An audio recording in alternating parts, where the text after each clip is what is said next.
fucking like told me like, no, I don't want any of the bathroom being like used before I get home. The hell? Was he like a purist? Like it cannot be touched by anything but me. I guess he doesn't want it to be more. He doesn't want moisture in that bathroom by the time he shows up. Such a germaholic, he can clean it himself, but you know. Yeah. Still, the fucking problem is that I had these new chips today. These Tapatio chips. If you know what Tapatio is, No, I do not. it's a Spanish hot sauce brand. Very popular. Very popular. Oh, Hmm. hey Jeff. Hey Kev. Didn't expect to see you guys here. How you guys doing? Anyways, so I had these new chips. They're from Tapatio. They're pretty good, but if you have too much salt in anything, you have to pee it out. And What? well, have you never had like a high like salt intake? High solid take? You mean like Salt. sauce? No, salt. Um, I mean, I've had things with salt on them, Listen, but if you eat a lot of fucking sodium really quickly, your liver's like or your kidneys are like, get that shit out of here, gone. my kidneys more so react negatively to the idea of like lots of. Well, actually, maybe it's not my kidneys, my lungs, or What the fuck? react negatively to like lemonade, things like that. But that's pretty sure that's That's more of probably because a you have a like a sugar. You liver. probably have a sugar deficiency of some kind. You have some sugar issues. Yeah, Well, no, that's like Jen a never long shows up thing. here, Yeah. so that's kind of interesting. Did you get a new weapon since the last time you fucking streamed? I may or may not have had to go and get a new weapon You because I pussy. wanted. No, this is still dark. What I found out that's silly is that this kind of makes me a little mad. I can make a dark infusement and then buff it. Like So basically, you just found out you could use any weapon. I can double buff. Well, at any rate, how have you two fuckers been?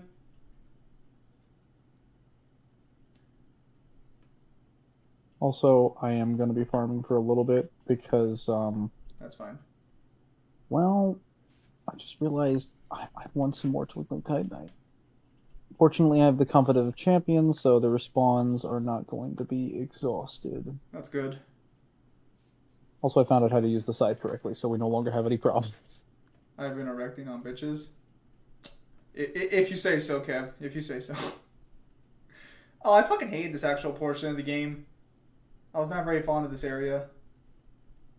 It wasn't like I don't know, entirely this bad. It was just fucking kind of like garbage in my taste. This is where you fight that one frog, right? The frog with the skull for a face. demon a song, yes. The song demon, Does he even sing? yes. Um, I think it does. Kind of funny because like everything else here sings.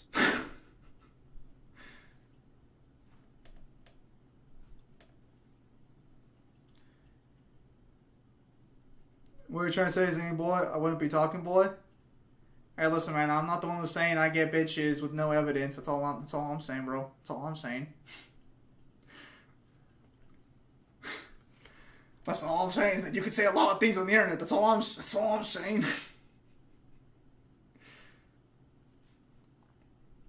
Is it kind of ironic you're a dark build that uses a flashlight for one of your spells? Listen, it's not my choice to make things like it's not my fault that everyone who's a hexer is like, look, I need to be able to like I need to live as a vampire in order to understand the dark. I need to live in the literal dark. And I'm just like, don't you scale in faith and intelligence? So shouldn't you have access to like light abilities? It just occurred to me you have actually changed your helmet from the last time you were here. Well, I'm farming, so I have to have the Justice Cap. What does the Justice Cap do for farming purposes? It increases your item discovery, as does the shield on my back, as does the gold serpent ring. Gonna be 100% honest here. I was unaware that helmets could actually do that. Well, plenty of items can do that. Well, no, like I always assumed So, that all like buffs were based. Well, no, because some shields have buffs. I never assumed armor pieces did besides shields. oh man, you have not been playing this game nearly enough. And we're hosting this I chat. mean, Actually, we got quite a few people in chat, but no one's really talking right now. A little surprising on that one. is he just like waddling to me? What the hell?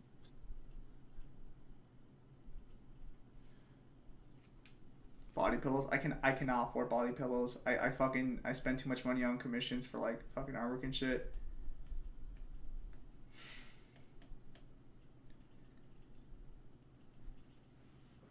I actually would use a body pillow to sleep because I actually I put a pillow and I kind of like hold on to like a fucking thick blanket when I go to sleep with my arm. So actually a body pillow would actually be great for me.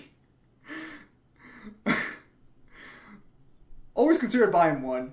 Not like specifically the Weeaboo design or anything, but like the actual pillow structure itself would actually just be like my perfect fucking sleeping companion. Which is really fucked to say because most of the time body pillows nowadays are associated with fucking anime girl drawings on them.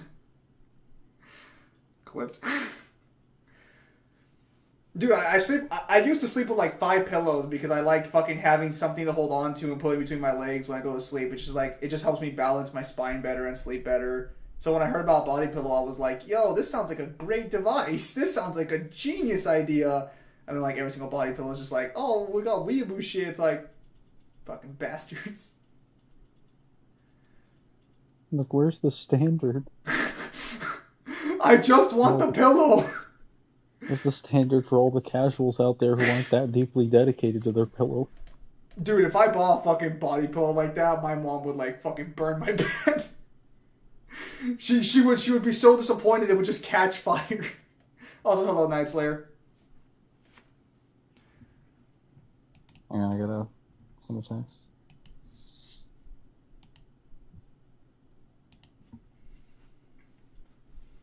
It's like, boy, you need to keep them entertained because I'm gonna go use the restroom right now, so you gotta keep them entertained when I fucking leave. Just gotta finish this message. Motherfucker, who are you messaging? It's not like you have a job anymore to message. I mean, Zim, are you saying you wouldn't want to kill body pillow? I would not want a body pillow like that in general because if when it had to be washed, my mom would just throw it out. I'm honestly surprised she didn't throw out any of my shirts. I think she's just like, fuck it, he bought a shirt, I'm not gonna care, move on with my day. They're not all bad, but the fact she didn't throw out any of them kind of did catch me off guard. I actually went to an AC/DC concert once, and I bought this nice shirt from there, nice memorabilia. Mom threw it fucking out, and I'm just like, why? It doesn't even have demon shit on there. Why would you do this to me?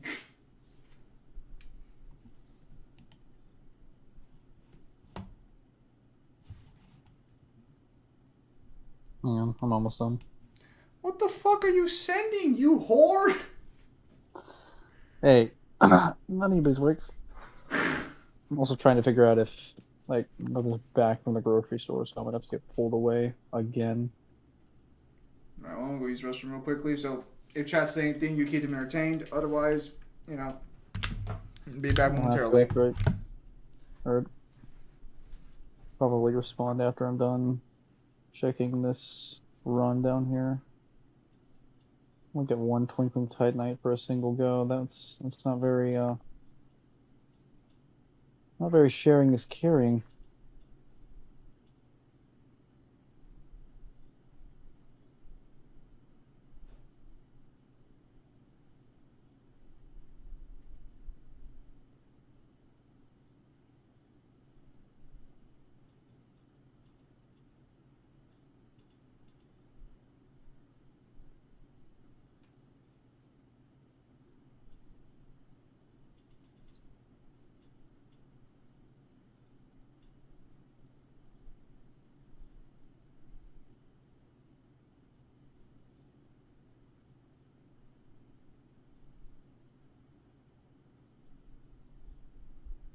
That damage is nice. Why is he not falling down? What the hell? It's weird. His model's stuck on something.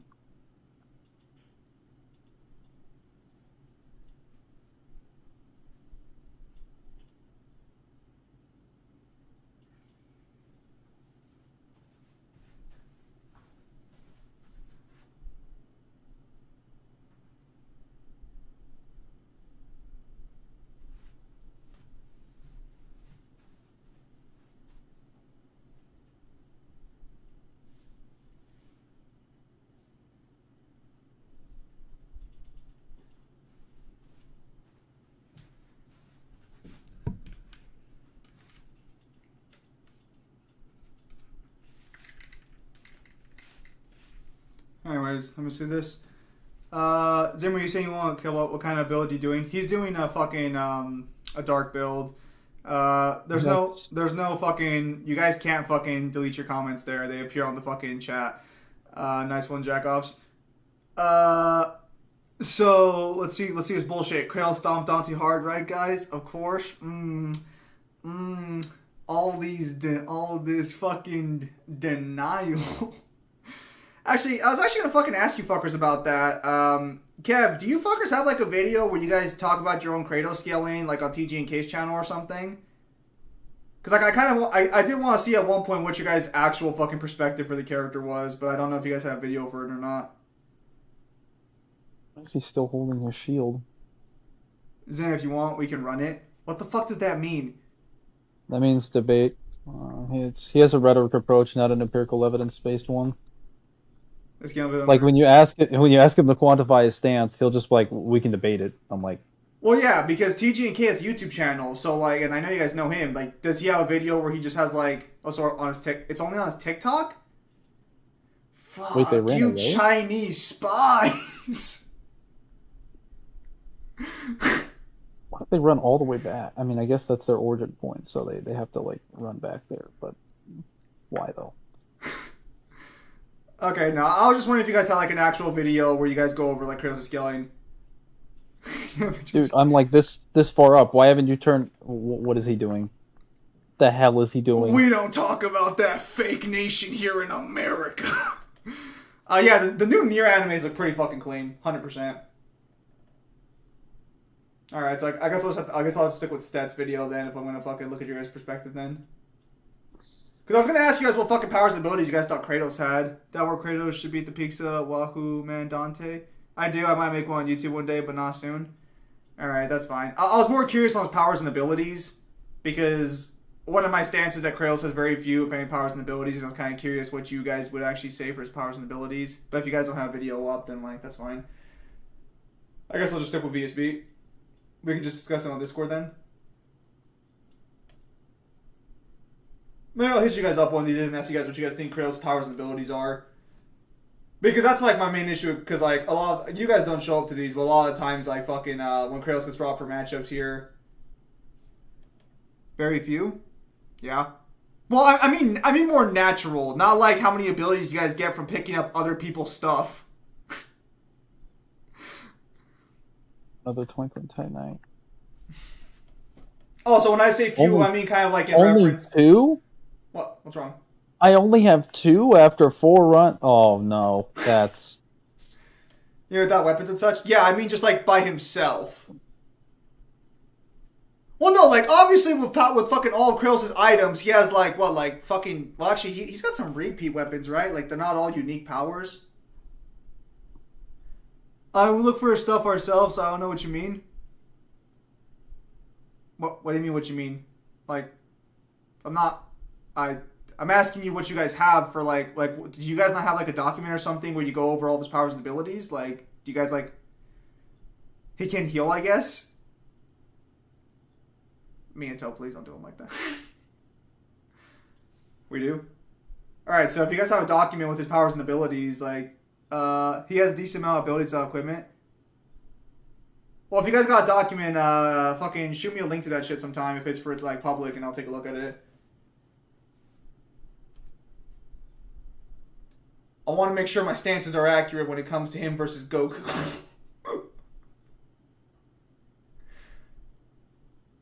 Are you sure Thinking Titanite drops here like consecutively or something?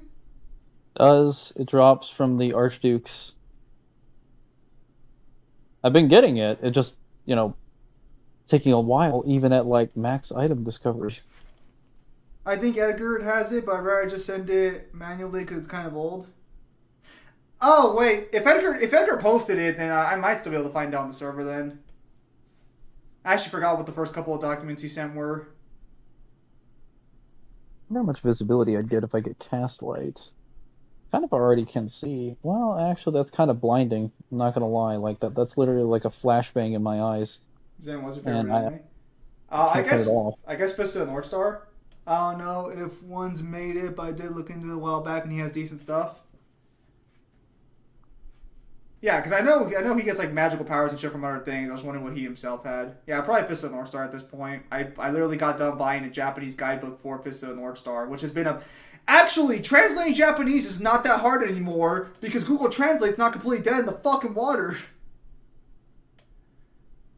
Oh yeah, I still need to make that video talking about Bayonetta 3's gameplay. Mangler, are you gonna want to be there for that or no? Yes. Alright, he's gonna want to be there for that. I'm sick.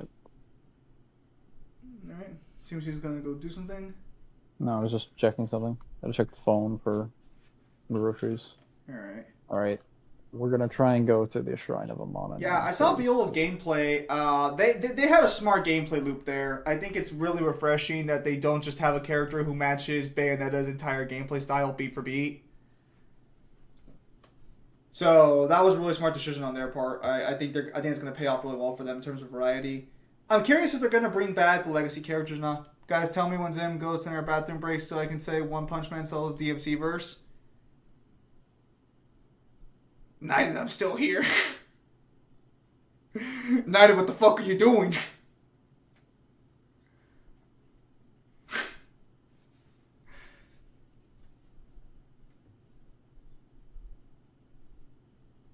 Please ignore the hollowing curse that my legs are suffering from. Also, it may not appear like it, but I am actually wearing legs. I actually am wearing armor on my legs. I have the, what's it called? The set of Oros, which apparently can't be seen by cowards, which is why it's invisible. So I guess everyone in the Dark Souls verse is just a fucking coward. Because none of them can see. To be fair, they probably don't have like a concept of bravery anymore, or not concept of bravery, but they probably don't understand what it means to be brave anymore. Because most of these people are just kind of like following the motions. No, but like that's just so funny. Viola literally has Royal Guard plus Witch Time. Yeah, no, Viola's a fucking kid. Looks pretty impressive. There's a Q&A that says Kratos warp space to regen or something like that. That would explain the little fucking shimmer effect when he heals up in God of War 4, but that's weird.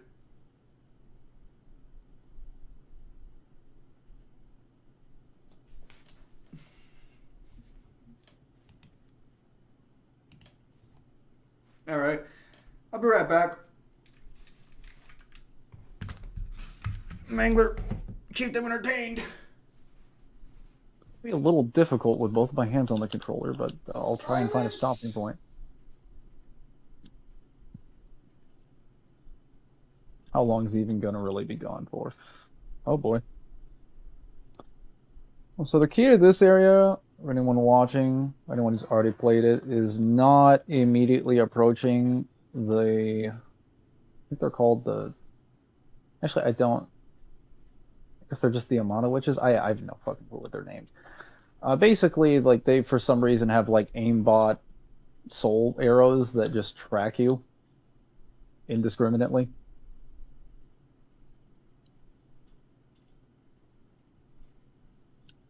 I guess not doing what I'm doing.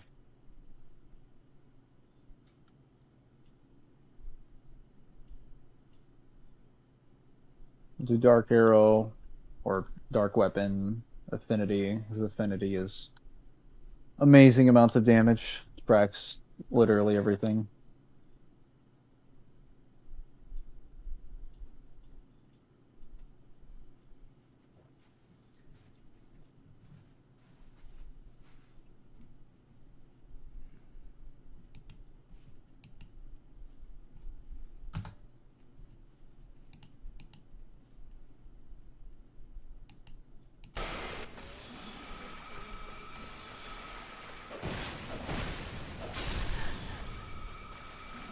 I really wish there had been like a ring or something to prevent movement from through high water or terrain, slowing you down, like the Hold Arrested ring from Dark Souls 1. That would have been rather effective. Wait a minute. I have an effigy burn? I don't. But while I don't have an effigy burn, doesn't necessarily matter, because there wasn't anyone in this area prior, so it should be a PvP hotspot. Shouldn't be, in theory. Mangler, just say it's a skill issue. What's a skill issue?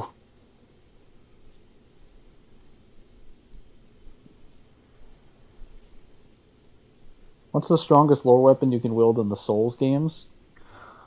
That's a good question because technically there are a lot of really strong weapons in the Souls games taken from like the boss's souls, so I guess you would scale them to the strength of whatever the soul of that boss is.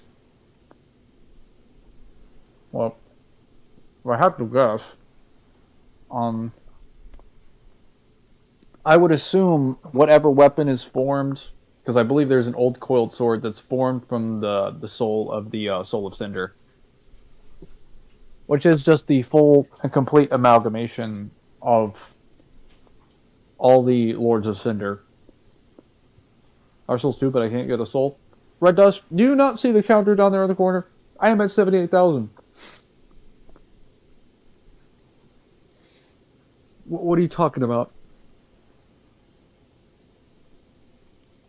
Also, Blaze Blue creator left Arc System Works, I'm guessing maybe due to some stupid character change. Don't know who that is. Anyone know any Black Clover scaling? I don't think I don't really see a lot of Black Clover questions around here, Kev. To be honest, like it's not a verse that gets brought up very often. Maybe there's somebody, but it's, I don't know. I've never really seen anyone ask it, to be honest. I could skip him, but I also want him to die. Priorities. And I'm currently out of their range, so we're just gonna... Actually, hang on. I don't really need this anymore. I'm not, like, farming. Whoa, why are you, like, unreasonably resistant to dark? Damn it. Like, that dark damage isn't even doing a lot of damage.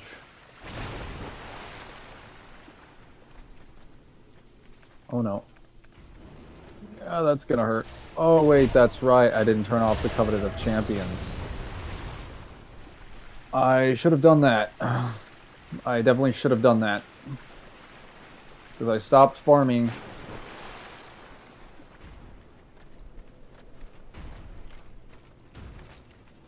There's literally no reason for me to have it on. Okay, the shrine's not a hotspot. Thank goodness. Like any inverse or cross verse? I have no idea. Maybe Neo knows. Neo kind of knows, like, every verse, or at least a little of every verse. He's just everywhere. We'll do clear bluestone. Okay, where's that cat? I need to abandon my way of life. This cat is apparently the only one qualified enough to help me do that.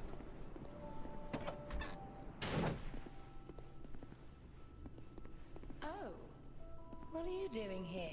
Have you lost? Well, I am in search of the king, that's correct, but I also have to abandon my covenant. What? So, I'm talking to the talking cat. The hell happened in this fucking chat? It's a great question. I don't think chat knows either. None of us scale Black Clover as far as I know. I think probably Neo might know. We're just like, we don't know a verse. Maybe Neo knows. Wait, is there a soul here?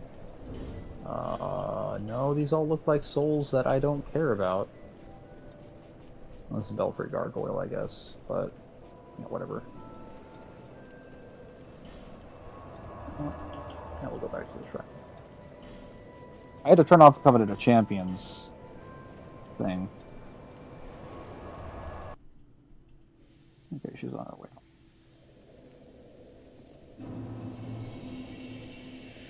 Only 78,000 souls, Mangler, this week compared to how many souls the Avatar The Last Airbender movie has claimed. I mean, not to be that guy, but I'm pretty sure the souls in Dark Souls are stronger than the ones in Avatar The Last Airbender.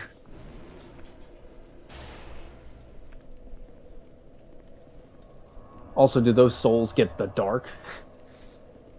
not, then trash.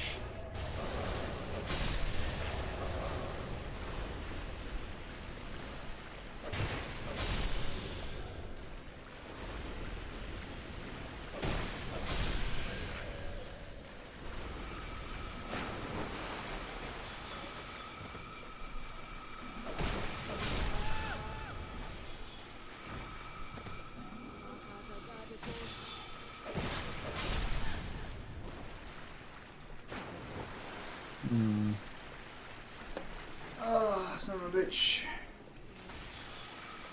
Oh fuck. I can't believe he missed. My lucky day.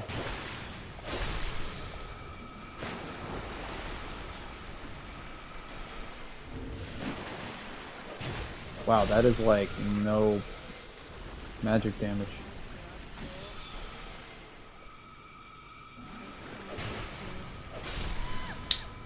Oh, she also drops it too.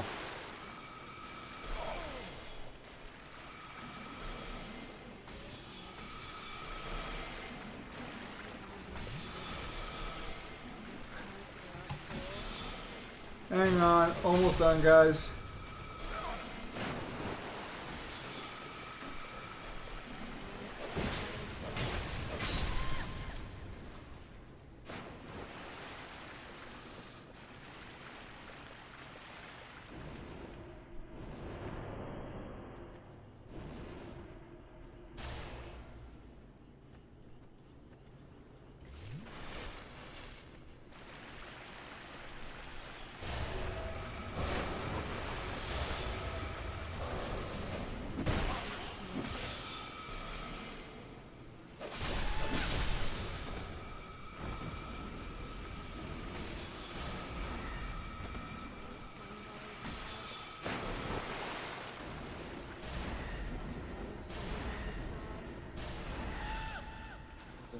I'll take that. I believe there's an Estus flask over here somewhere.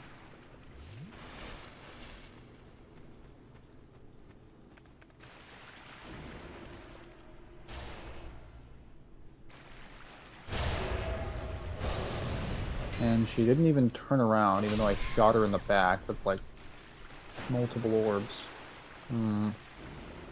That seems a bit weird. Okay, so that is someone who definitely doesn't have dark defense, but just has, like, a lot of health. Oh. Oh yeah, let me get behind him.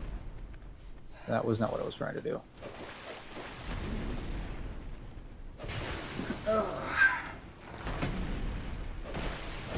That somehow bounced off the side. There we go. It had like a rock on the sidewalk. I'd say this place looks very good. Yeah, soundtrack's But pretty good. It's not very favorable to the close range builds. Uh-oh. I think you can actually parry these guys. I don't know if you can riposte them though. Or riposte. Whatever it's called. Complete version of the demos.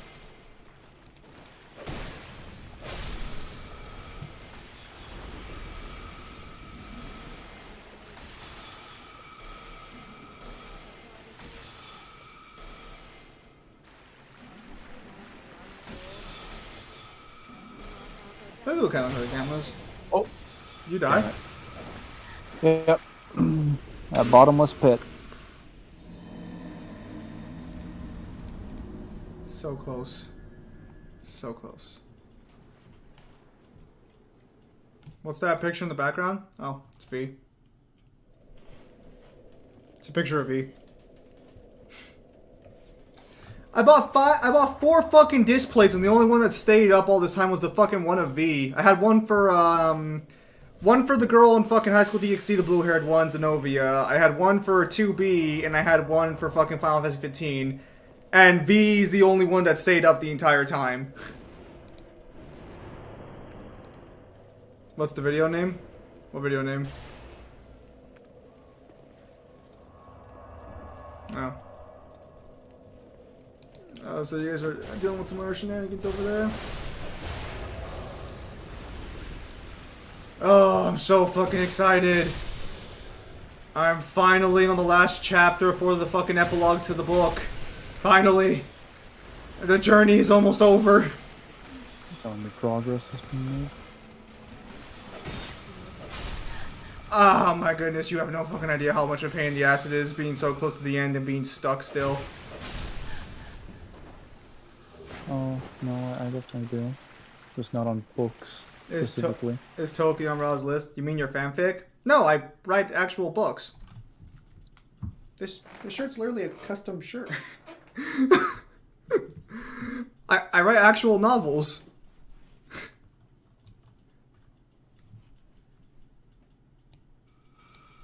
Although there is a fanfic technically in the works as well.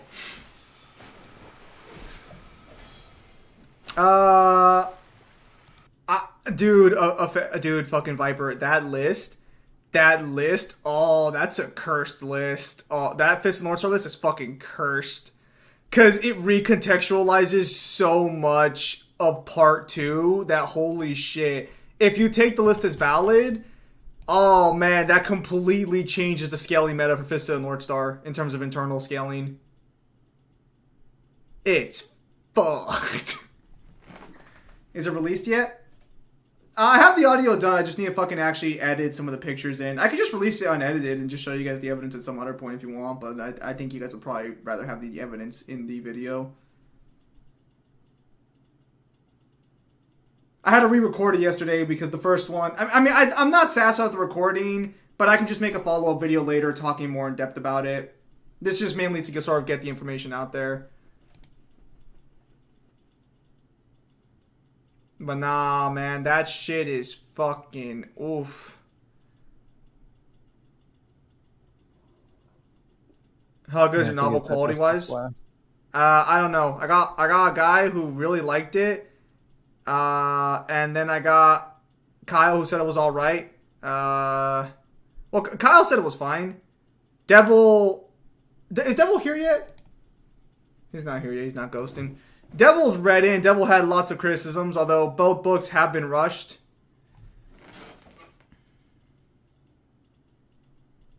All right, here we go. I mean, okay, you know what? Just to give you a little example of how fucked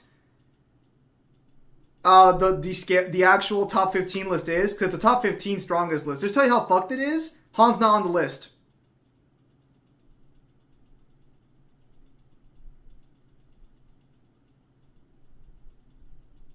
This one is not being rushed. Han is. Fucking Ophelia will know who Han is. Is that an item reflecting off of the water? No, it's just the sunlight.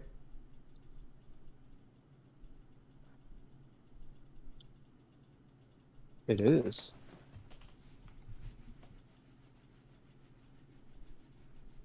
That's not a reflection. It's literally inside the building. Well, look, it's gone now. No, so the book I'm currently working on, I wanted to release back in July. Clearly, that did not happen.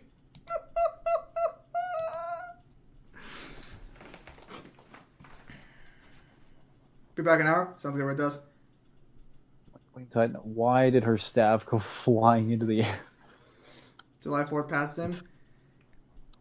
The ragdoll in this game I is was hilarious. The ideal plan was I wasn't going to be on this book this long, but fucking I got stuck like halfway through because do you do the drawings for your novel? No, I my illustrator doesn't for me. Yeah, Han's not on the list. Han's not on the top 15 list.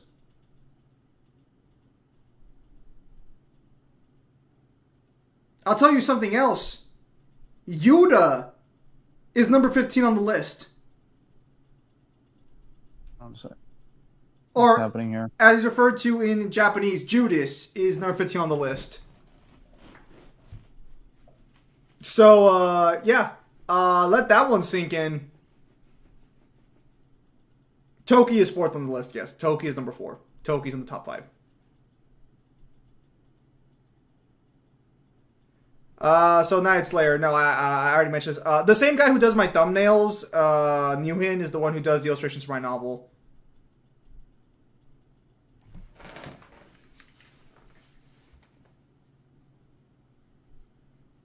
I got some more Timothy time tonight.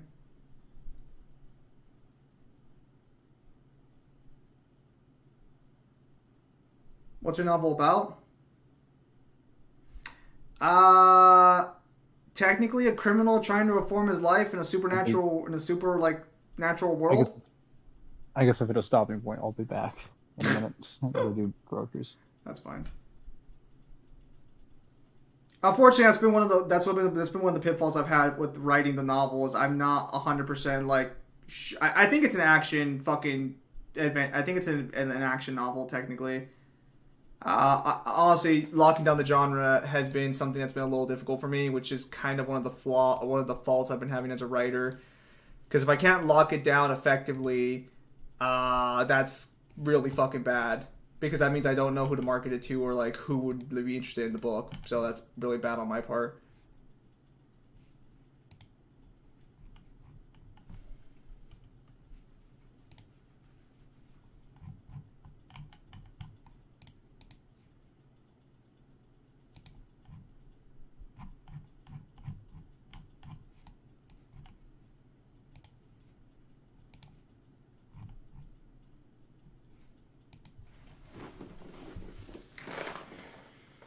I mean, I'm pretty sure I've already linked the novels before here.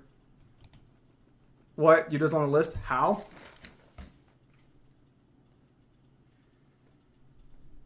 I'm going to tell you up front.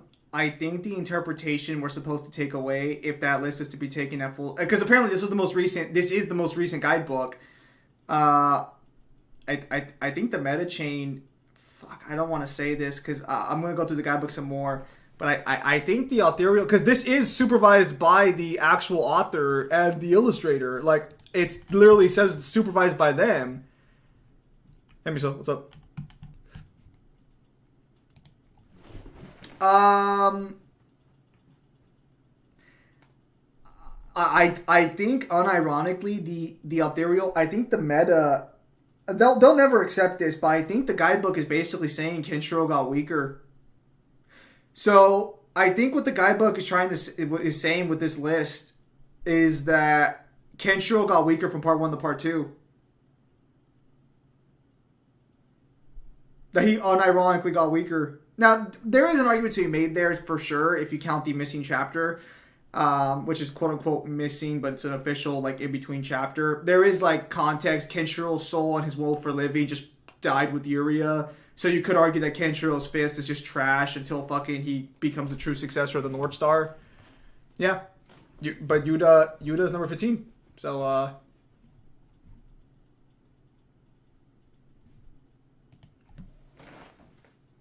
the guidebook flat out says Rao was Kenshiro's strongest opponent.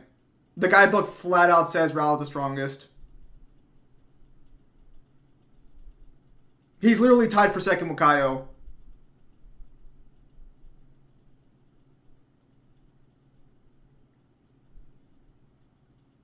Fist of the North Star got a new guidebook in 2014. I had to buy it. It's in Japanese, though. No, this is not a fan ranking. This is a ranking done by the official guidebook with commentary from Rao himself in the guidebook. It's kind of implied someone else is picking the characters, but they pick them based off Rao's statements. It's a little weird. Here, I can actually post that. I can post that scan in the here. Let me post you what the translation says on Fist of the North Star. I might have already posted it there. Yeah, I did. If you go to Fist of the North Star chat, it says right here, the Hans chosen by Rao, Kenshiro's strongest enemy, the end of the century's end.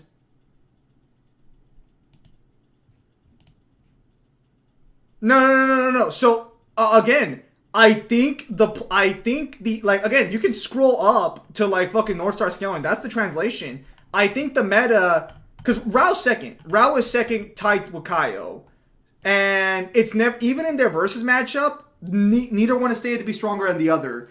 Although Rao's fist is stated to be unparalleled in his actual biography page, So you could argue Rao's stronger than Kaio, but the difference just isn't that substantial. Point is Rao's number 2. So the only way this makes sense for Solia, Han not to make it the list is you now have to argue that after the time skip, Kenshiro got so fucking weak. Shin's on the fucking list. So Yuta and Shin both made the list at 15 and 14 respectively. Yuta's 15, Shin's 14. I genuinely think the actual fucking like I don't think they outright say it in the guidebook, but I'm gonna go through all the pages at some point.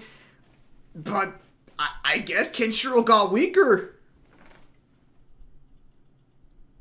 They do talk about the versus matchup with Rao versus Kaio. I'll just summarize it for you here. Kaio wins early, Rao wins late.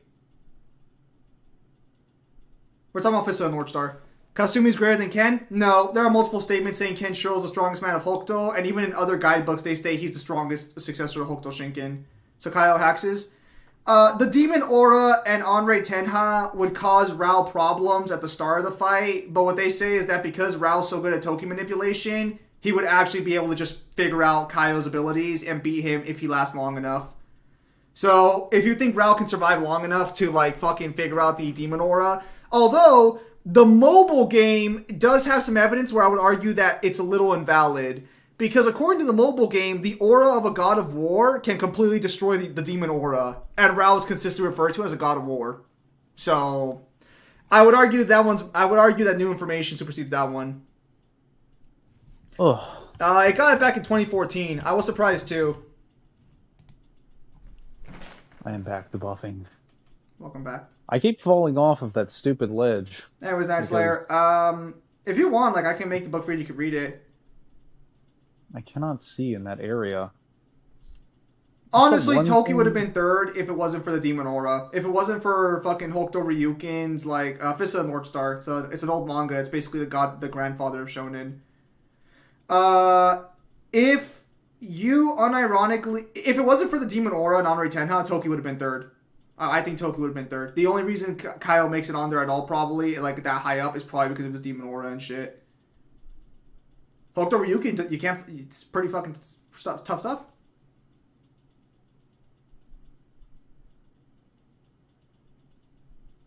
No, like, if Rao can figure it out, Toki can figure it out. No doubt in my mind. Not even up for debate. Not even debatable. If Rao can figure it out at all... Again, like, even Jukin, the actual manga, thought Rao could beat all 3 Hokuto Ryuken successors. The only people who don't believe Rao can win against Hokuto Ryuken members is just people who scale the series progressively. Everyone in the series says Rao could have done it.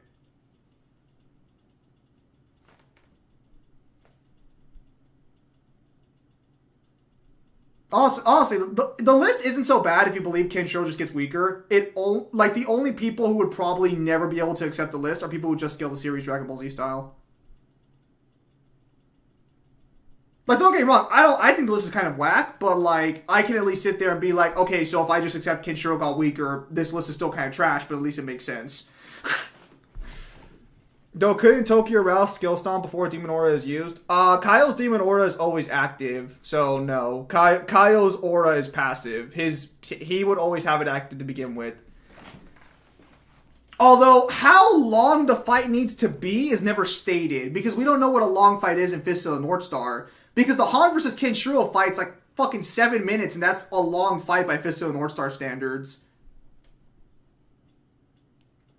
So, what a prolonged fight means is unclear. Are you finally gonna fight the Song Demon? Is Song Demon finally gonna get his, his comeuppance? This L? Watch him be immune to dark damage. He's not. Did you check? Yeah, he shouldn't be. Well, he doesn't inflict dark damage. I don't know why he'd be immune to it.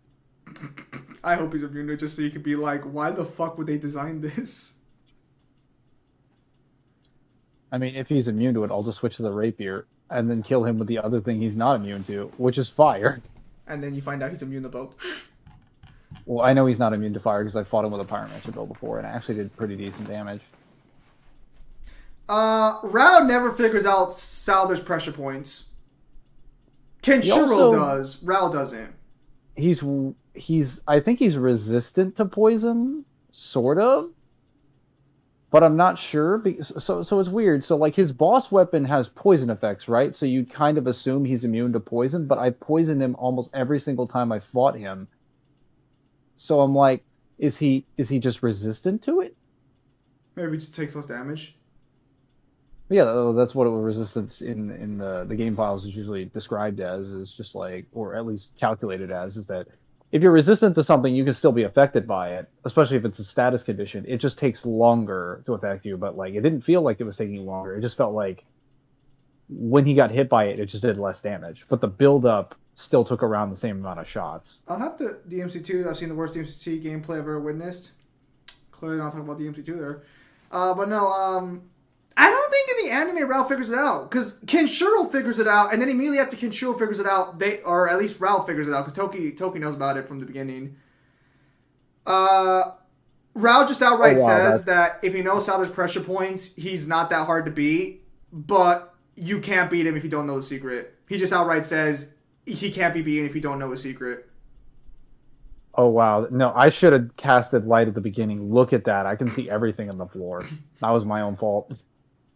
Dude, I've been using this spell like no one's business, and I still didn't use it on an area where it would be extremely effective. Right, you can just fist it. No, I guess what Ralph's conceding is that if you can't kill Souther with your pressure points, he's going to win the battle of fucking attrition. My friend the palm tree had no equipment or prep time. Bruh. Because Souther was still strong enough to kill Rao. Like, even without the pressure points, Souther was going to beat Rao. Toki thought in Rao Gaiden, when they actually fight each other, Toki's literally under the impression Rao's going to lose. And while Rao puts up a great fight, there's no reason to assume Rao's going to win that fight. Got some Falco stuff too. Some pretty nice Falco stuff.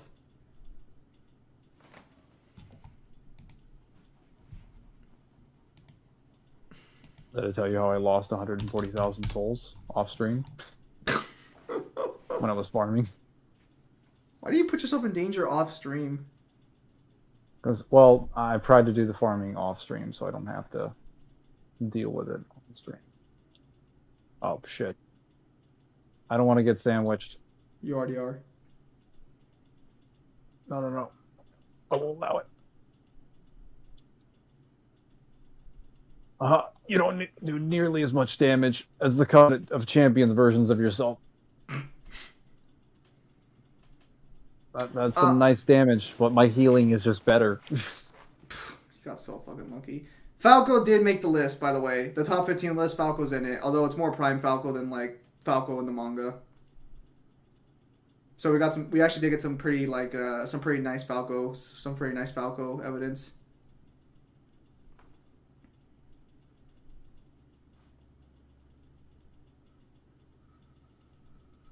Also, also a little 2-bit, Ragnar should get stronger the closer he is to the gate, since the Black Beast and him are the same being. Don't know what that is. Neither do I. Hello, sir. Prepare to die. Okay, the funniest thing I found about the guidebook so far is that Mamiya's page literally has her nude shot in it, which I just found really fucking weird. I guess it makes sense, though, if all the men are gonna have their fucking shirts off. Might as well fucking put the one time a girl's shirt is taken off. Blaze Blue lore? I don't know too much about Blaze Blue. Life ring +2. Why is the life ring +2 up here?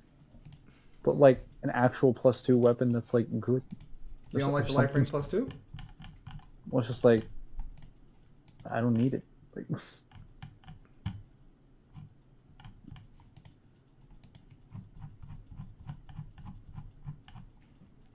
why do you insist on not getting power?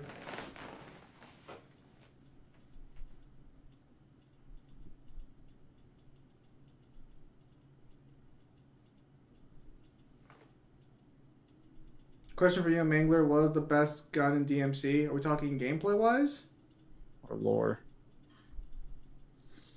That answer depends. It also gameplay can also depend can differ depending on like what boundaries we're putting on the question. Because it could be like combo wise, it could be damage wise, it could be like design Gameplay wise. and lore. All right, what's your? I'll respond to that in a moment, if any. So what's your favorite weapon, gameplay and lore wise? I mean, lore wise, whatever weapon Dante's wielding later in the series is the strongest fucking gun. Also, we talking like just wait, hang on, let me get to this water. Get to this water. You're gonna heal up or you're gonna die. If I stop, I'll die. Aha! You let me heal. Big mistake. It's fine. Just camp behind the shield until you die from chip damage.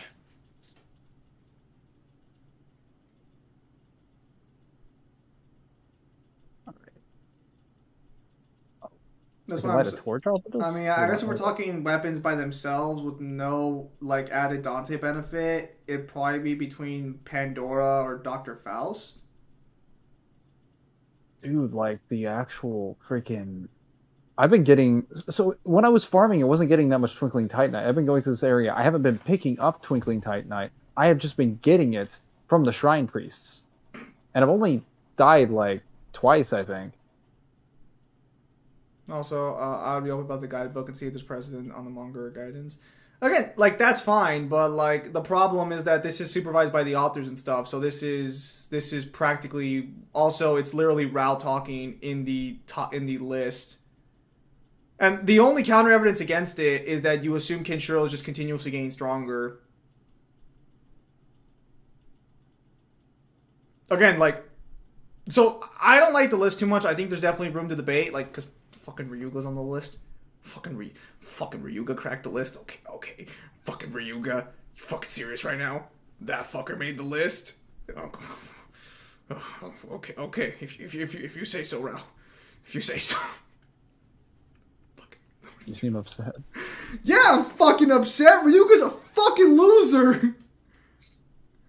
I don't know what this Ryuga is, but it sounds just disappointing. Death of the author, but on serious note, it's possible the author of the series are forgetting some details. No, it's not. The guidebook literally says Han fought Kenshiro evenly. Also, you can't argue Death of the Author for a guidebook. It's a guidebook. It's secondary material. It's supplementary material. It's not Death of the Author. I mean, if you want to argue Death for the Author, fine, but the guidebook still states that Rao's Kenshiro's strongest opponent. That's all I care about. Is that even how, like, I'm not just talking on Fist of the North Star, is that even how Death of the Author works? So I actually read so basically Death of the Author is that the material by itself is what matters and that's it. So basically, the guidebook would not qualify under Death of the Author. No guidebook would qualify under Death of the Author. Your argument would simply be that primary source material is superior to secondary source material. Oh. Right. I'm gonna, like, just check the chat. So I can answer stuffs. Beats him at Argos Excavator. Hang on a minute. As always. I'll think about it. The problem is that guidebooks are really fucking close to fucking primary material, though. I mean, they're literally supervised by the people who made the series. They're the closest thing you get to primary material without being primary material. Okay, gameplay and lore. So, what aspect of gameplay specifically? Like damage. Of course, the guy with fucking gun. Of course, the guy who makes Gunslinger makes this more complicated than it needs to be. No, like damage, just the idea of the weapon, like my overall opinion of it, or like combo potential. We'll start with those three things, and then for lore, like when you say the best gun, are you referring to like what's the most useful or what's the most powerful? It could be both, but I mean, like, actually, I prefer individually. But I mean, I'm just gonna say right now, the list is wrong because it's lacking guiding characters. Because both two of the characters in Rei Gaiden for sure are stronger than Shin and Yuta. So for sure, like the list is technically not complete. Favorite flavor of juice? Orange. I got my Chaos Rapier up to level 5, so it does nice damage now. Well, it does okay damage.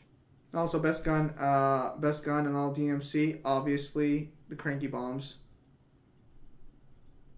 Ricky Bottoms are pretty good.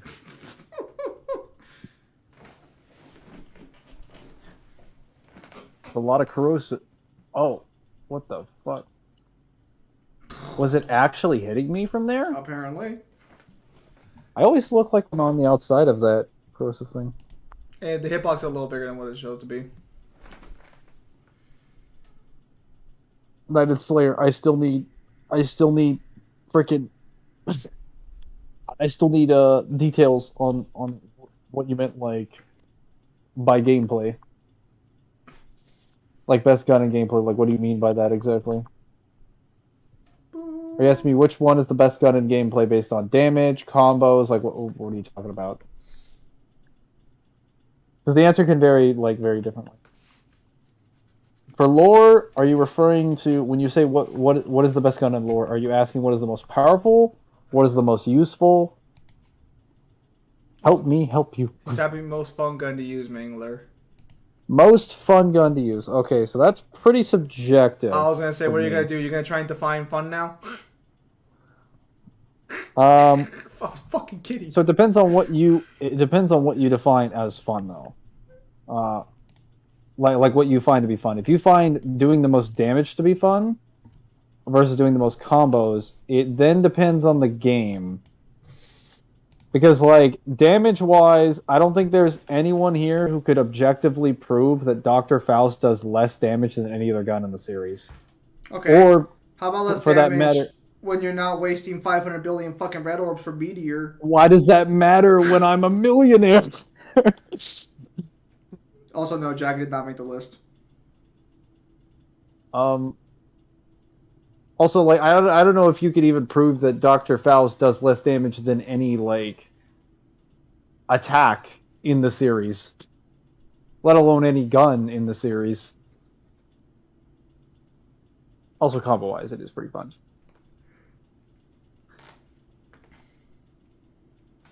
And then, well, combo wise, for guns. Well, really, as far as guns is concerned, like, I think we really only have, like, combos on guns until, like, DMC3 and onwards. But, like, we really only have, like, Artemis and Ebony and Ivory, Gunslinger, by the way. And then, like, Pandora, and then, like, every gun in 5 that isn't the shotgun. Because the shotgun is never combo friendly. Let's be honest. That thing spends more time getting you out of combos than it spends getting you into combos. Sounds like you're not a fan of the shotgun. Well, it's not that I'm not a fan of it. It has great utility. It's just not designed for combos. Because when it shoots the enemy, it knocks them away. So, it usually deletes your combo.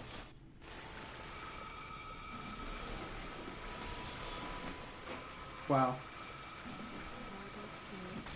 Okay, so we got a lot of problem children here. No, bro, the only way the list makes any sense, and dude, they literally go through the entire series. Their statements for Han, Hio, Kaio, and fucking Falco made the list. No, it was a deliberate choice that Han was not on the list. I think genuinely the expanded fucking guidebook meta might actually just outright confirm that Kenshiro got weaker after part 1. So, in order to accept this list, you have to basically go off this perception. Kenshiro beats Rao in a fight. Kenshiro is stronger than Rao. He is number 1 on the list. Rao says he completely defeated him. The guidebook says Rao is able to fight with his full power. Kenshiro beats Rao in a fight. Yeah, I mean, raised on the list.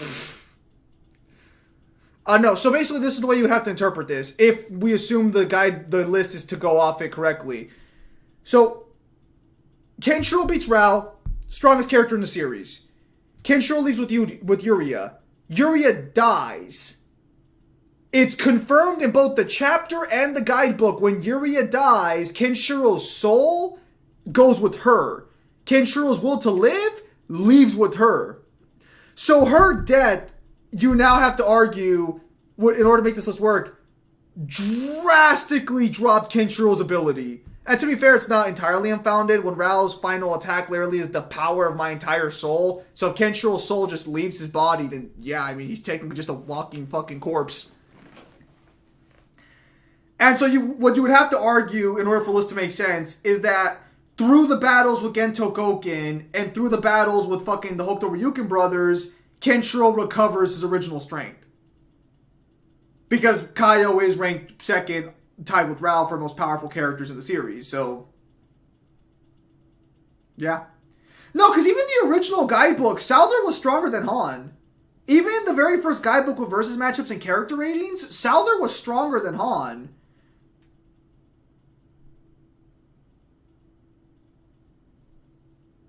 So... Clearly, the intent is that Souther's stronger than some of the people coming forward, and Han can fight Kenshiro to a standstill. Now, granted, you could always just argue that even who characters who are stronger than others doesn't necessarily mean that they're astronomically stronger. Again, you can still be stronger than somebody and not be fucking Dragon Ball Z, I'm 3 billion times stronger than you. And the versus matchup support that. What? Or I'm like technically only 20% stronger than you, but that's enough to one shot in our verse. Like and I'm not even kidding. That's actually a thing, because Vegeta is able to kill Dodora at a power level of 24,000 when Dodora is 20,000. So he has 80% the same combat strength, and he still gets one shot. What else are you guys talking about? Oh, I bought a Fist of the North Star guidebook. I bought the most recent one, and the guidebook has character ratings for the strongest characters in the series. It's a really weird fucking list, honestly. It's fucking weird as shit. You've already heard me comment about it. I am releasing a video on it sometime this week about it. I'm not giving my full thoughts on it, but... No, Souther was always stronger than someone like Han. Favorite boss music from the Dark Souls games? I don't remember the Dark Souls music all that much. Now, if you want to talk real music, let's talk Hollow Knight. I would probably say, for me, probably the Soul of Cinders boss music, and then aside from that, I never beat Dark Souls 3, but going off the games I did beat, I remember really enjoying... I think I only remember Sif's boss name because I spent 24 hours trying to beat Sif in a fight. Yes. Okay. I'm gonna get to that boss area. I mean, the list is fucked, but you only have to believe one thing for the list to make sense. Although, granted, even then, like, again, without guiding characters being added, it's not entirely accurate, because guiding characters definitely take different spots there. If you believe the list is logic, and assume that's how the characters scale, Shin and fucking Yuta would never have cracked the list. Ryuga doesn't crack the list either, because I would argue that... Well, actually, okay. So, Rofu from Rei Gaiden, and...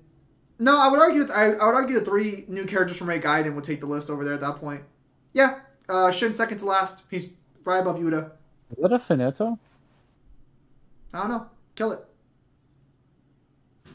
No, like when you try to talk to it, it just like, it disappears.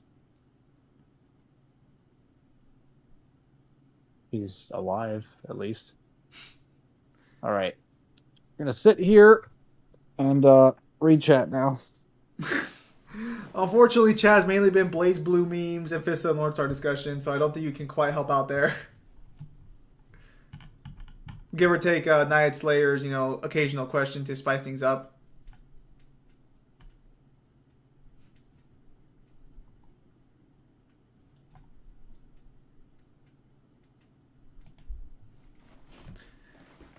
No, I think basically if you remember, I get he's right there at the end, but if we're including those people, where's Jaggy? Jaggy's weaker than Shin and Yuta. Like, even lore-wise, he's weaker than Shin and... Like, fucking Kenshiro literally tells Jaggy, your fist isn't even fit to lick Shin's boots. Like, there's no dispute that Jaggy would not crack the top 15. Anyone who thinks Jaggy cracks the top 15 is fucking crazy. Every member of the Nanto 6 has better statements than Jaggy or would scale higher than Jaggy. Jaggy never makes the top 15 list in any fucking scaling chain. Although, Raul does say Jaggy does have a certain amount of power because he trained alongside them, but his Hokuto Shinken's is trash. So Jackie might be strong, but his Hokuto Shinken's just so garbage where I was like, just stay the fuck out of this list. Not worth the list. But also, Jackie can be a master of Hokuto Shinken. You could just argue that being a master of Hokuto Shinken isn't enough to compete in Century's End. Alright. We have charcoal pine resin. I don't know if it will work on a weapon that already has inherent fire. It does. Boys, it is time to inflict damage. Also, Lazra. They had it coming. Who's on the list? I'm not going to tell you because I'm going to release a video on it. I'll tell you who's not on the list. Han didn't make the list. So that should be enough to give you some fucking wide eyes there. Are you hitting him? No, my Dark Orb didn't make the range. Oh, okay. I was going to say, unironically, is he immune to dark damage? He's definitely not immune. He took a lot of damage from it, but I don't think it's going to matter because I'm kind of out of ammo. What do you mean you're out of ammo? There we go. I got some orbs now. He's definitely not immune to fire damage either. Yeah, do your little spin. It's fine. Time to get blasted.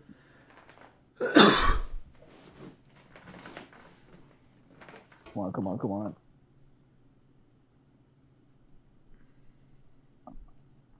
Okay, we need to equip some, there we go. I have to equip the, soul stuff. Yes. Right, he's almost done. Nope. I'm not gonna die here. Pumpkin pie is the best type of pie.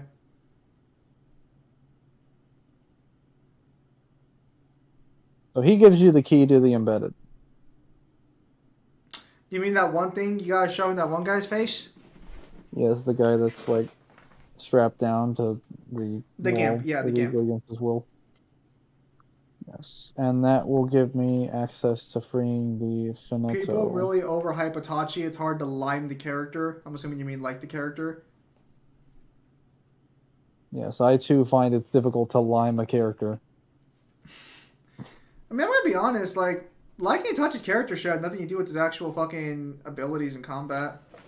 I think what you're trying to say is that sometimes people can be a little hyped about his powers because of their specific bias towards him, which, I mean, that's fine, but that's just like a lot of people who scale Naruto don't really scale a lot of other How verses. can I avoid that type of reaction to my characters? Azra, you would fucking be grateful if you had a character half as popular as Itachi. You'd be rolling in the dough. Bro, that is not something you want to avoid. Until we get you death threats, then you want to kind of avoid it a little bit. No, then apparently you bend the knee because apparently I'm from Japan. Artistic integrity? What's that? I mean, you'd want that here in America. Every day I walk outside is a death threat that is non-verbally spoken to me. Maybe you need to move. Damn, bro, that hurt? No, that wasn't meant to hurt you. I'm basically telling you, you don't want to avoid having an Itachi character. You want an Itachi. Fuck, I would like a fucking Itachi character. You fucking kidding me? Sir, can you stop exploding on my bonfire? Be grateful he doesn't deal damage. Okay. That's a take, but okay.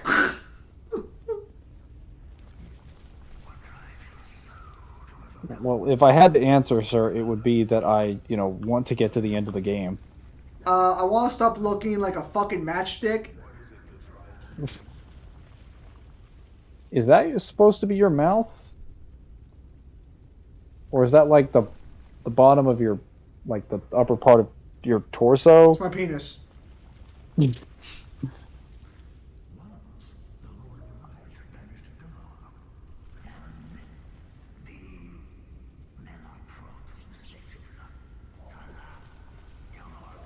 So I'm assuming he just wants them to stay dark because he seems to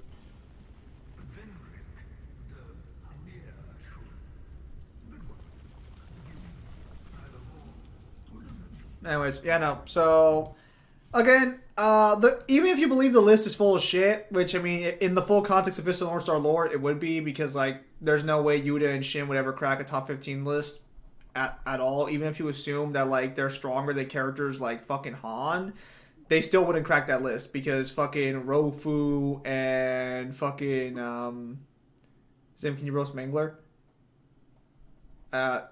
There's not enough of him to roast. So funny.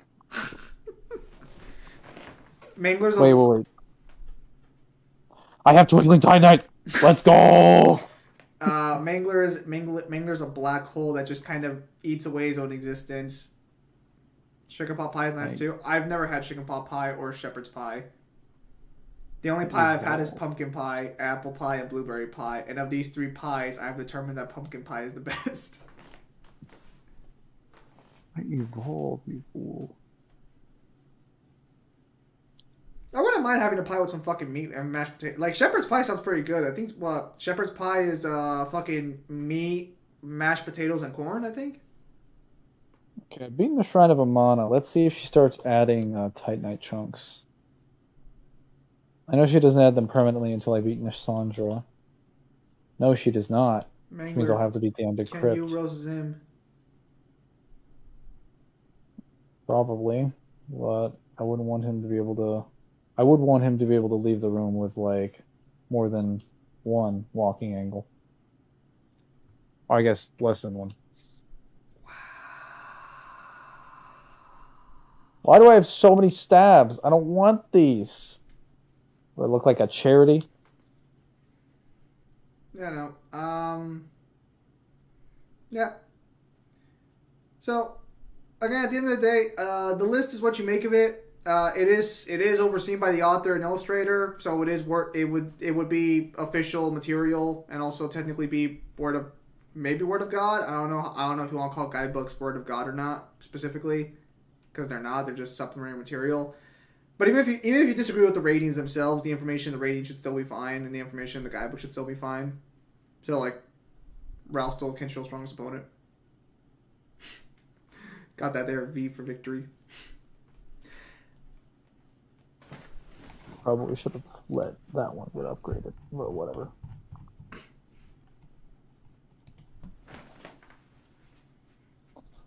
All right, it is time to buff my endurance because I'm sick and tired of like swinging and then getting done after like 3 hits. I need more. Question: strongest character in fiction? That will always be up for debate. Like because there are so many, probably some fucking characters OC somewhere. Somewhere on fan fiction, that character exists. I assure you.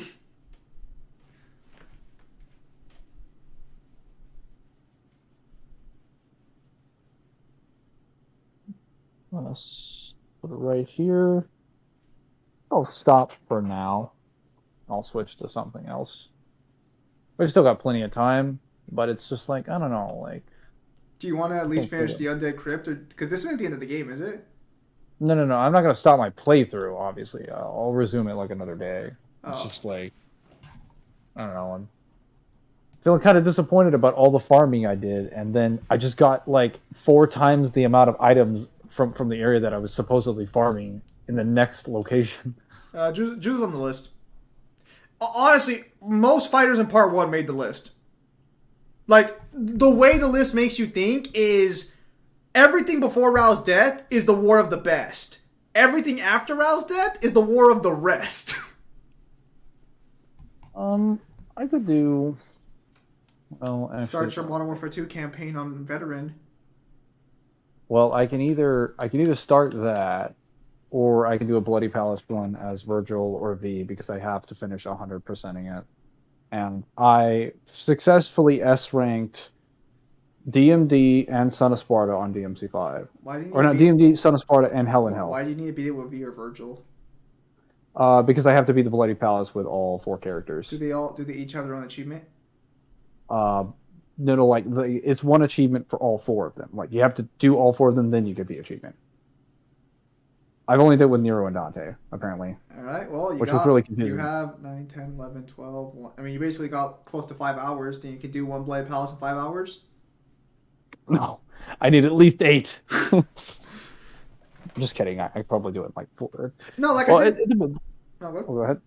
Oh, No, no, no, you no, no, no, no. By all means, finish. I was gonna say it would be a play for No, you don't use my lines against me. I think V on average can take usually like maybe an hour 15. Virgil can take like 40 minutes if you're like careful.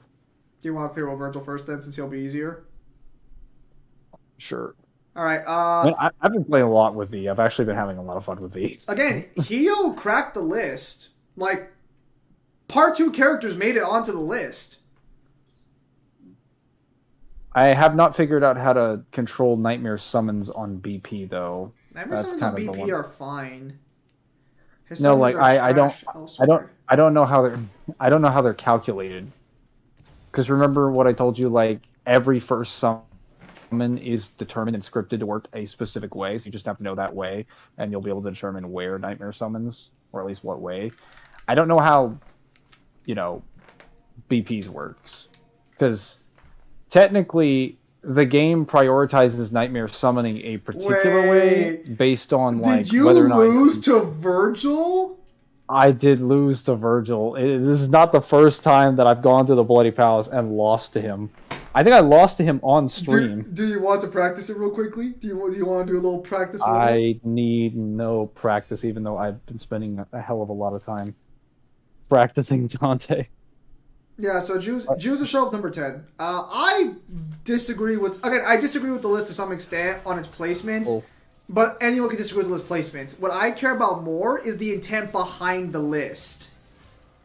Because what the list basically confirms is that there's not a massive power gap between part 1 and part 2, and apparently that not a lot of characters in part 2 actually scale that much higher than part 1 characters. That's...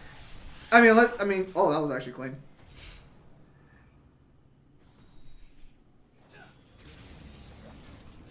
Good DMC gameplay.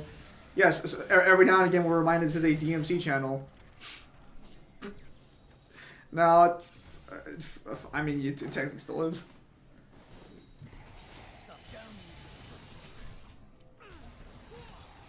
I don't even really care if you fucking think like the list is 100% valid. What I care about is that every guidebook seems to confirm that the part 2 characters are not astronomically stronger than part 1's characters. That's all I care about. I just care about relative. I don't even care if they're actually... because I would never have made a list without Han in it. I did not mean to do Doppelganger, but thank God he gets canceled. Was my Juice video 4 years old already?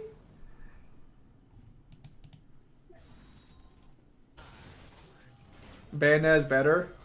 What fucking universe? What reality? What timeline? Because it sure as hell wasn't this one.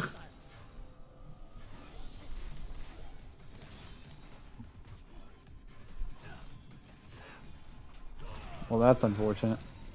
I was hit. I was struck.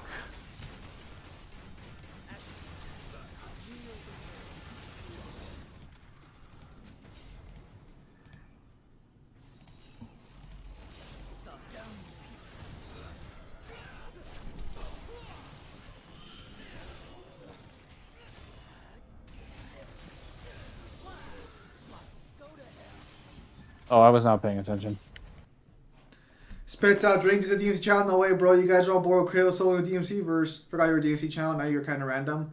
I actually wanted to stay random. A lot of my older How Powerfuls were random video game characters because I kind of would have preferred being random. Because when you're locked down to a specific genre, there's kind of like an expectation put on you to only do that genre. The best YouTubers, or the ones that stick around the longest, are very sporadic in their subjects. That's why a lot of the biggest YouTubers, or the ones that stuck around the longest, are like fucking Markiplier and MatPat, shit like that, because they talk about such random variety of things. Well, actually, in the case of Markiplier, he dominated YouTube with his personality alone. In the case of MatPat fucking dominated by just having a sheer amount of volume and just talking about literally everything under the sun. That motherfucker has a fucking food theory channel now. Like, fuck me. You want to talk about someone popping up? What? Not that he didn't have like his, things that he definitely enjoyed. Like he obviously has had a fascination with like or FNAF, but like he definitely didn't stick to just like one thing for Yeah. sure. I think that the like you ever heard the term like variety is the spice of life? Yeah. It's just that. Yeah. So, damn, my DMC gameplay was great. So that's why that's why like for me, I kind of wanted to just be a generic video game power scaler rather than like specifically DMC. It's just that I was so attached to DMC. I'm still attached to DMC a lot, but like I was so attached to I mean, this channel was meant for video games. It was meant for video game power scaling. It wasn't even meant for like manga and shit. That just came along naturally when you continue power scaling. Like I mean, I'm still working on the other sites. Well, I'm working on the other side script. I have the research done. I'm just working on scripting it. But first, I gotta send all the research over to Mangler, Kyle, and maybe Devil to get some feedback on what this would actually give them based off the evidence.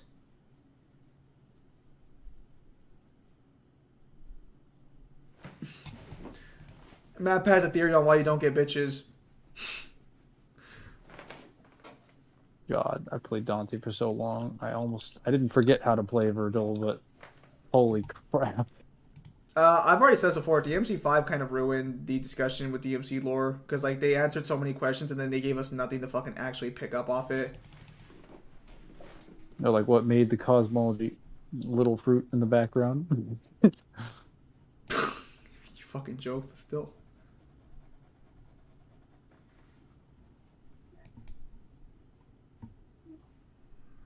I mean, I for one don't think it ruined it that much. Like it just answered a shitload of questions that needed to be answered that were waiting for like a decade. Yeah, but I just wish they would have expanded more.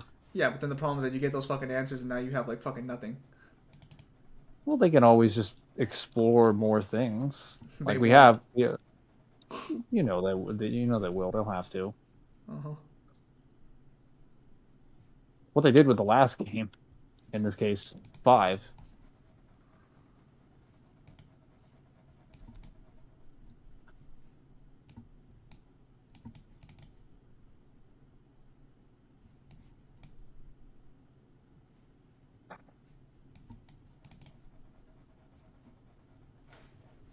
You know, there's a question about DMC 1 I want to know. Alright.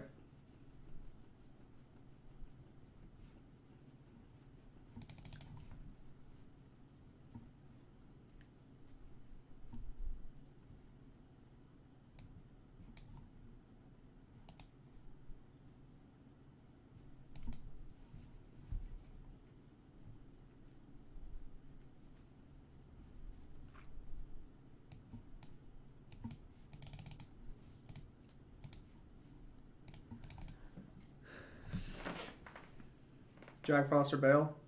Probably Bale. Blaze Lore slightly better on DMCs, but you never see a full power Hakumen. Not even in phase novels. I remember that Virgil was Hakumen DBX. That was weird, that comic bind thread. Oh yeah, because fucking Ryan posted a comic bind thread.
Is Bale not a demon in Persona?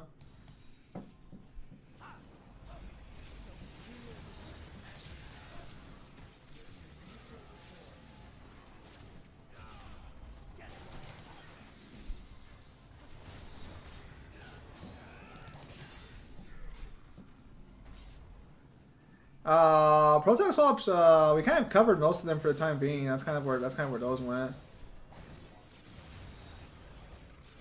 Do you want to work on another one next weekend? So it's because someone's fucking asking what happened to the protag swaps. We're still coming around. Like we've just been working on other projects.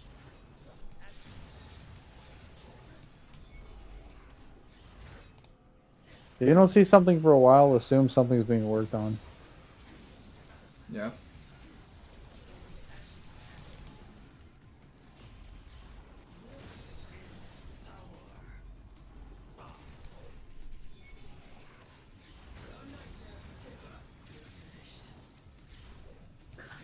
Oh, Mangler, you guys need to react to the Bale 3 trailer.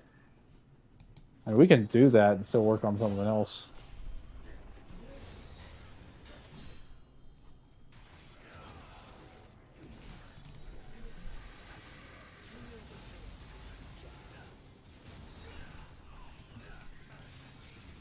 Can I ask a question? Does Virgil get a new body when he becomes an Elandra, or does he stay in the same body the whole way through DMC1 near the end appears and Elandra kind of blows up? I think it's kind of... What? It's the same body. Yeah. Like, we don't see him get a new body made for him. When you read Visions of V, you see the end of the battle, and he's still in the same outfit with his same actual body, and Mundus just, like, transforms him into Elandra.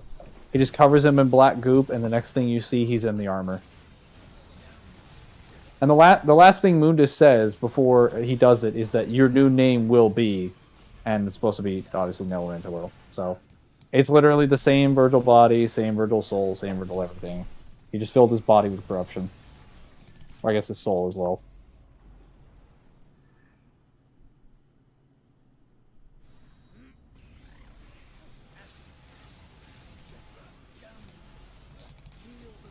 We'll get through this in no time. I'll be right back. Alright, I want to read the chat.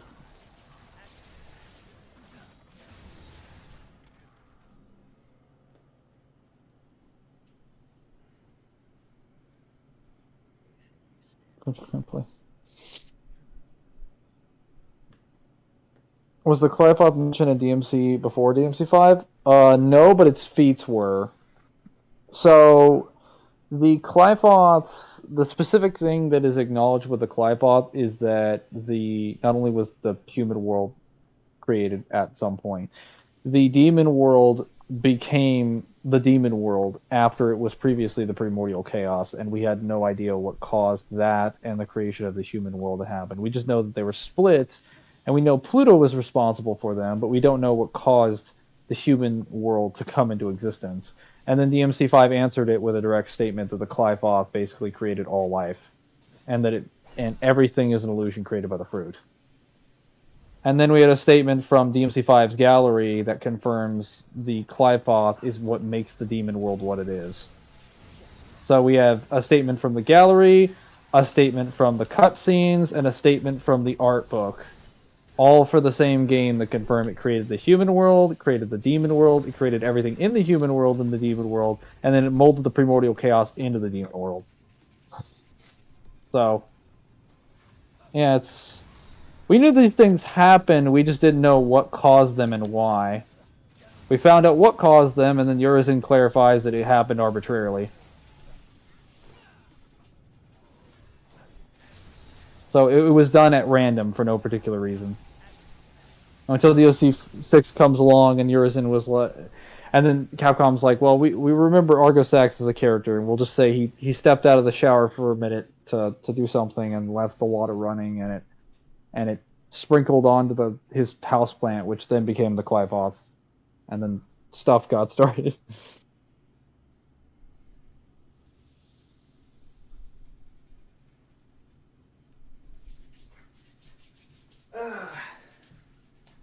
Mangler, what the fuck are you doing? Why the fuck are you pausing it? I had to check something.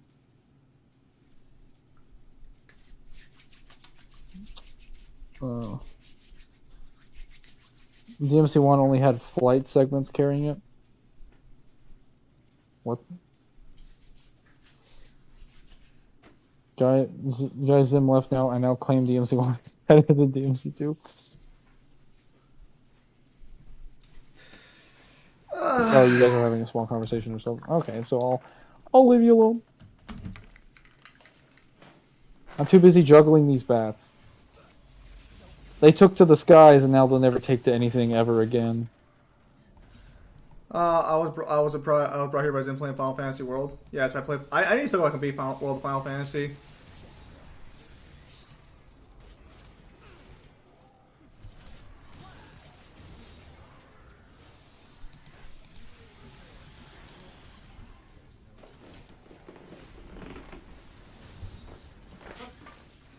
And I self-actualize in this game like a real champ. That's what everybody does.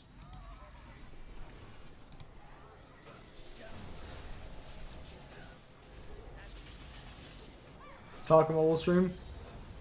No, I saw your lies. I can claim DMC 1 better than DMC 2, but I won't tolerate such lies. No, no. What are you doing here? What are you talking about? You. What are you doing here? I just wanted to get on the stream. Was it something I'm not supposed to get on? Okay, that's all you're gonna fucking do then. Just.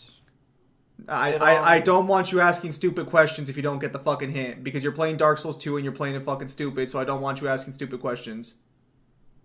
Oh, you mean the part where the. Yes, yes. Oh, yeah, that. Okay. Making myself clear here. Alright. Attack swap against KOF versus Darth Vader. Attack swaps are weird. How many Dante Ben videos have you made? I just made the... Actually, no. So I made Dante versus Rodin. I made... Was it Virgil versus Baldur? I could have sworn I made a Baldur matchup. I think it was Virgil versus Baldur, but I could be wrong on that one. It wasn't Baldur versus Arias, which is what it should have been. And then I made... I think... I don't think I did Jean... did I do Jean versus Trish? I don't know. I think I had like 2. Well, I'll talk mobile stream. Today's Zim can't grind for shit. It's not that I can't grind for shit, it's that the mobile game was fun. Don't work how?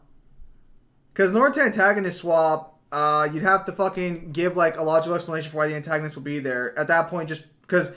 Are you really asking fucking Ignis versus wait, also that Ignis versus Darth Vader. So you're asking Ignis to be... Are you asking Ignis to take charge in Star Wars? I did do Dante versus Alucard, yeah, but that's a really stupid matchup. Red coat with guns versus red coat with guns. I mean, might as well do Trigun versus Dante at that point.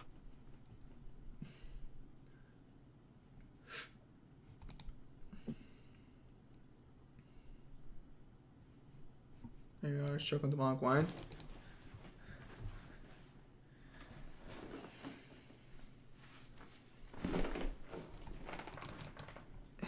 At the time, I didn't give it to Trish, because at the time, I think even Uni Bayonetta wasn't, like, fully meta at the time either. Okay. I do have a serious Dark Souls question. I don't want to hear it. It is serious, I don't know this one. I don't want to hear it. You are deliberately making things harder for yourself, so I don't want to hear it. It's not about gameplay. I don't want to... What part of I don't want to hear it just does not register in your head? It's the lore. I don't want. I definitely don't want to hear it. Then it's about what Nihuan said. I definitely don't. I do not want to discuss Dark Souls lore in general. Why is the protagonist of the second one stronger than the first one? What did I just tell you? What do you not like? Do you just not want to listen? Because I know you understand what I'm saying. I really don't know. Okay, I don't care. I don't care. I don't want to answer that question. And you haven't even been in the fucking game yet. So how about you wait till you beat the fucking game before asking? I'll get close to it. Yeah, it's weird on the Pachinko machine. Soul Insane kills one of the Conclave members, upgrades his sword, and gets one of Soul Relics, and they may just kill Justice.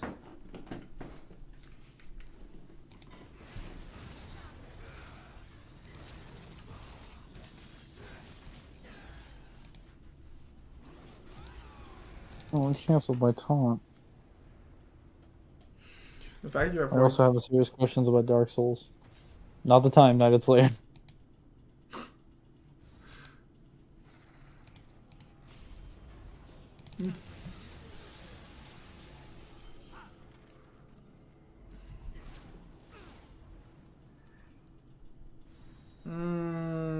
I mean, technically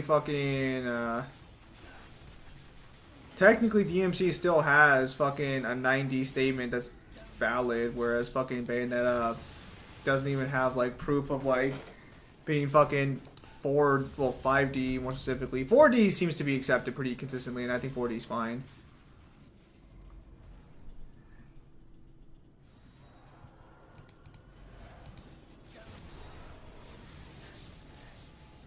How powerful is Pazuzu from The Exorcist?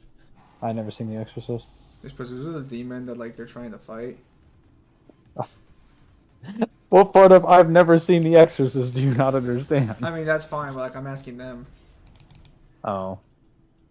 Thought you were asking me.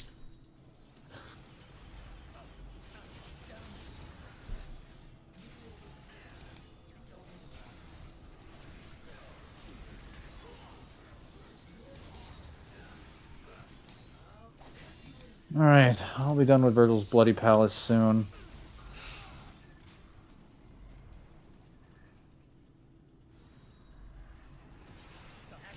Yeah, it can still change. That's up for debate.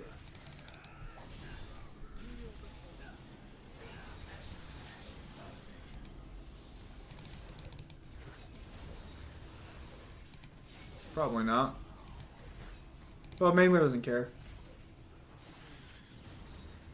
I don't care about what? Spoilers for The Exorcist. Oh yeah, no.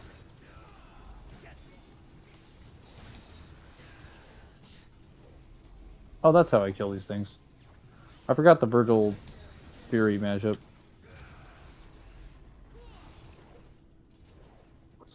Spent so much time learning it for Nero and Dante. Then I just forgot it. Wow.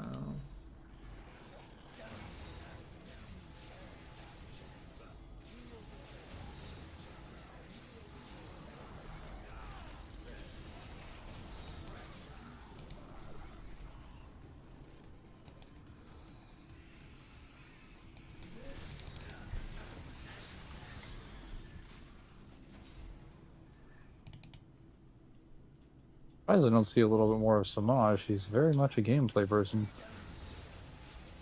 Again, I am playing Virgil, and he is a DMC4 Dante diehard. What is the correlation there exactly? Well, Thoughts Cyberpunk?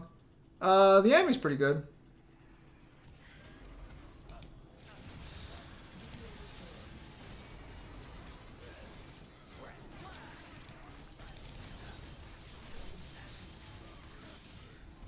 there we go. I mean, Mangler isn't wrong. I know! That's what scares me! The views are not very, linear. Or they're not very non-linear, I should say. They're very much linear. Is that friendly fire going on down there? Oh, don't mind if I do. Want Cyberpunk play SMT4?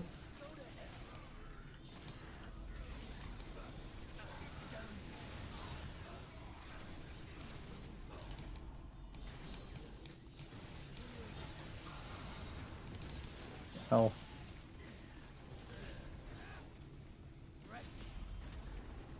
Okay, Yeah, New Anime is pretty good. Get the bloody palace causes the camera to go wild because everything's in a circle. Wait, hang on. Do I have the camera back all the way? No, I don't want to go to photo mode. I do. Camera tracking. I'm going to turn off camera tracking in BP. It's good for the normal levels because they're pretty straightforward. Default camera's fine. Coring the Samaj.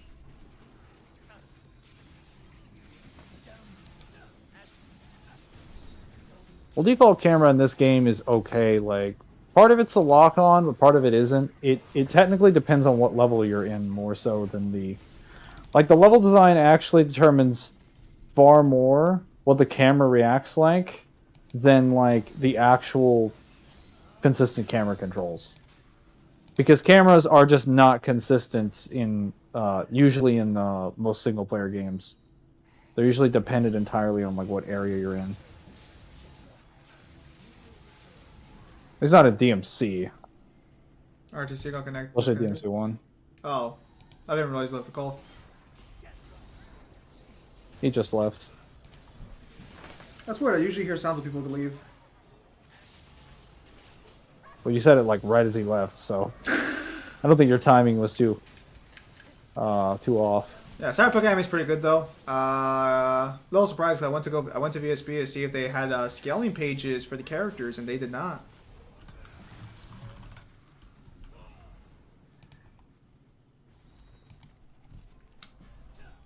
There's pineapple belonging on pizza. Well, Mangler boy's asking you a question. Hang on.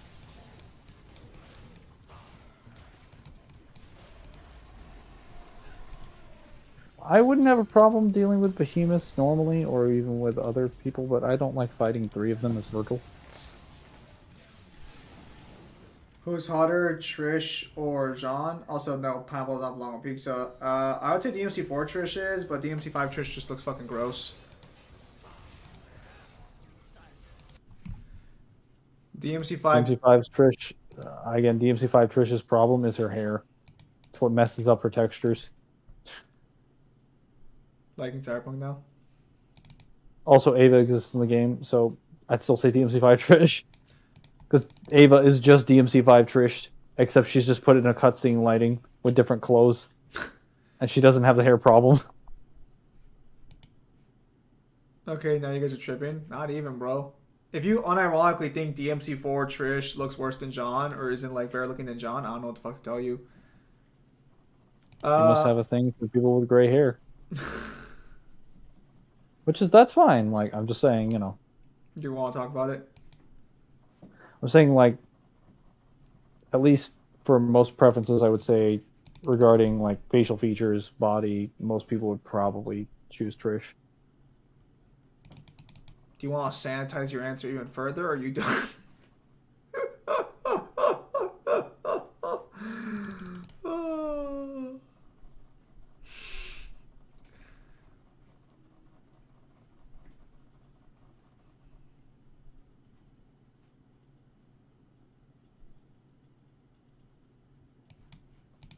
DMC4 Trish at least has sex appeal. I'll never understand the fixation with Jean, although I do think Jean looks better than Bayonetta, but like that's not really saying much.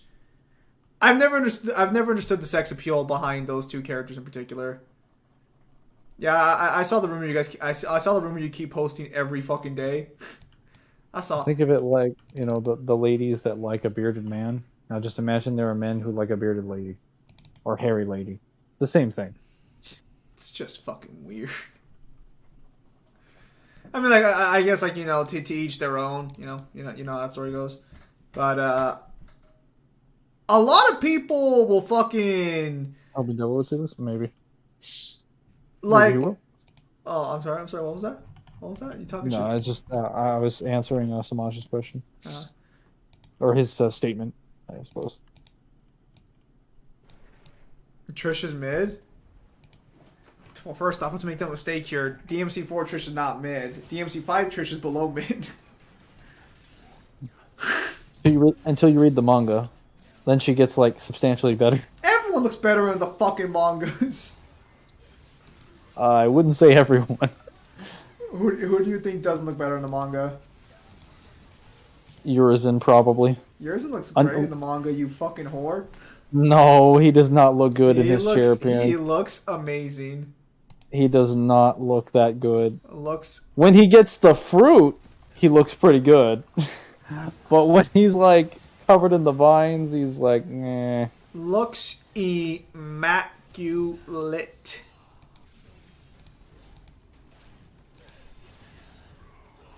Also, if everyone looks better in the manga, my point still stands.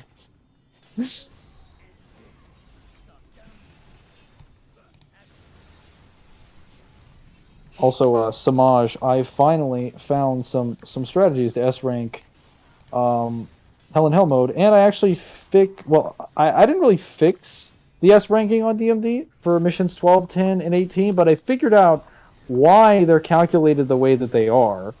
I figured out the solution to S rank those missions and why people fuck up having S ranks on those missions. Trish Stokebird late DMC5 though. I mean, if you say so, that one's gonna be up for definite opinion. I do not watch Fate Night Slayer. I'm sorry. However, Miyamoto Musashi. Yeah, I was just getting that one. I do not watch Fate.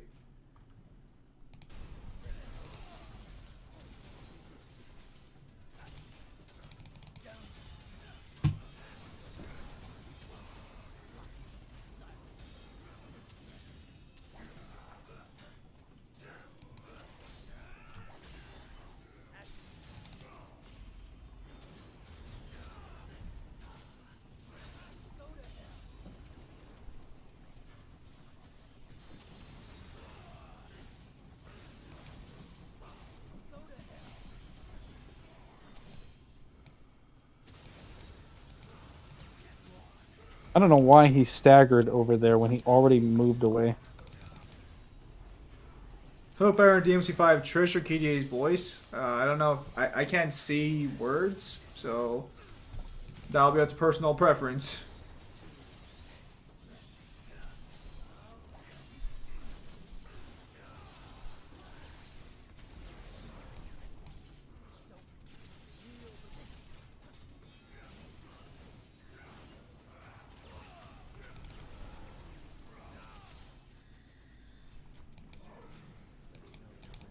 Oh, I don't have the BP taunt.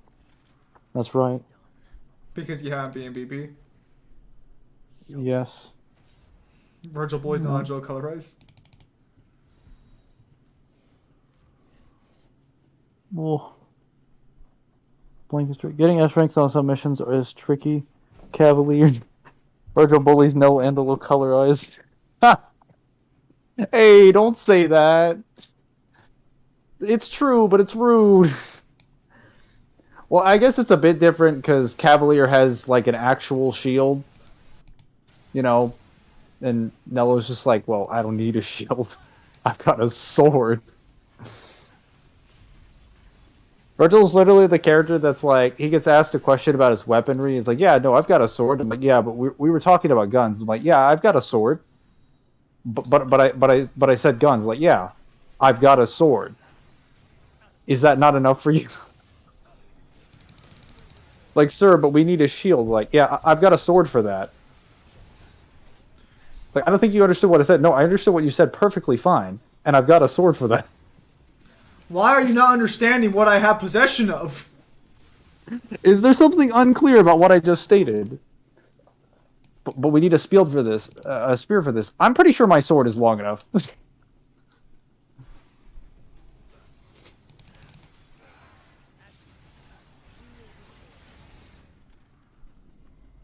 The HP melt. But to be fair, it was more of a vertical thing. But yes, I suppose I was violating him. So with S ranking the missions in DMC5, like the three missions that people seem to have problems with are Mission 10, Mission 12, and Mission 18, respectively. They actually have a similar problem in that the S rank points are locked behind the boss of that mission. So you're only supposed to do like the mandatory scripted encounters, do well on those, and you average around 4,000 to maybe like 4,500 points, and you'll be fine.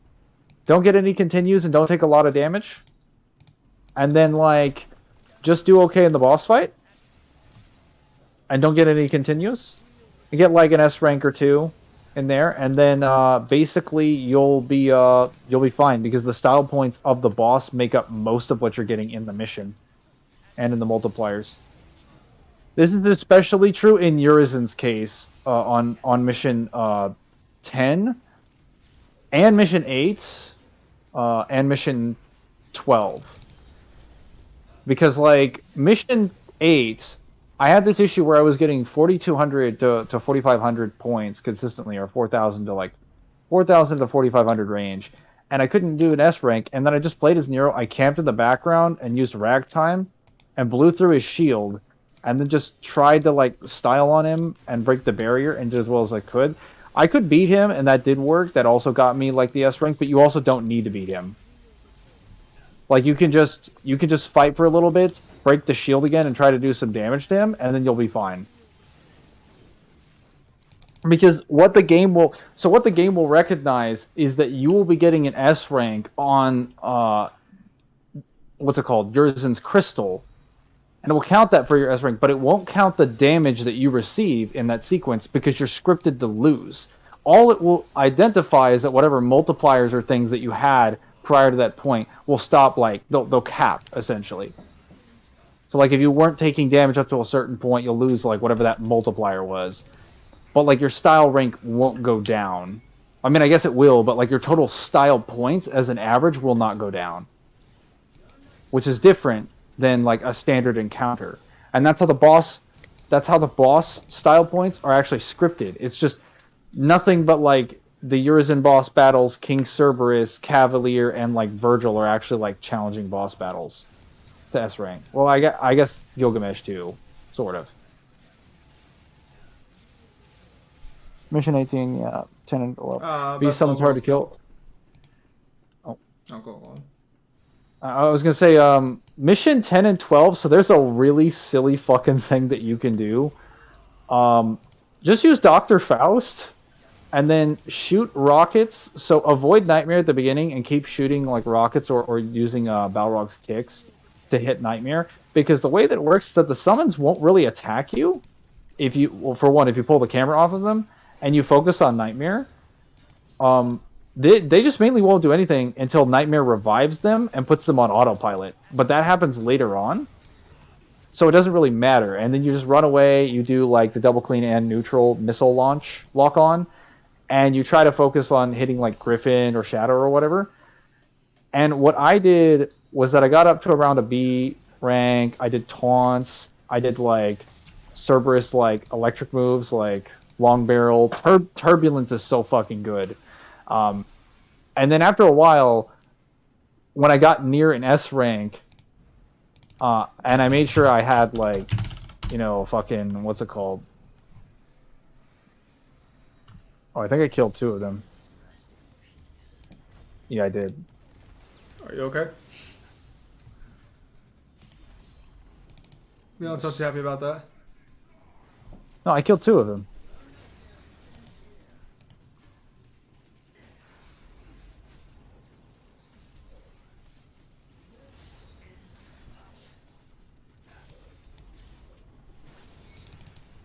Got him. Oh, okay. Like the Battles, of course, yes. That's NDT judgment cuts, speedruns that use on the floor on Virtual clip forward faster. Yeah, that work. So Dr. Faust, so there are 2 things that will work as Dr. Faust. Man in Red is stupid automatic S rank that just herders the mission because it consistently hits enemies, keeps them suspended in damage, and builds a little bit of style. Like periodically, and you can use it with Red Hot Shot to put enough damage on the enemy to knock them back out of an attack, and then you just keep comboing.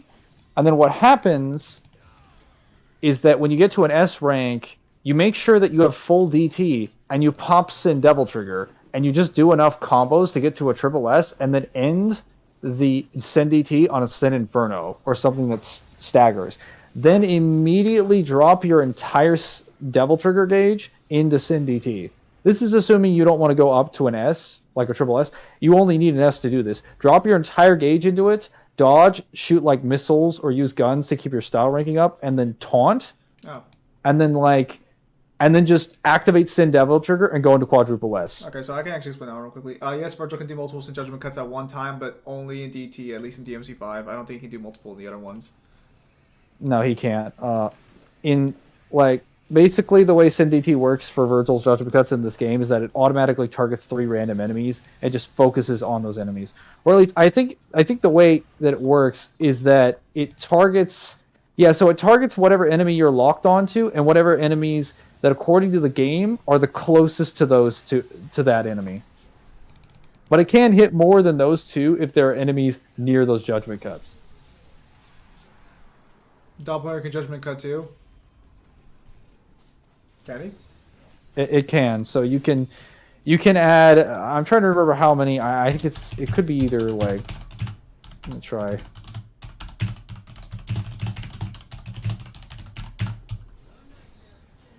Oh no! It still chooses 3 targets. It just doubles the judgment cuts on those 3 targets, and then ramps them up to send Devil Trigger buff damage.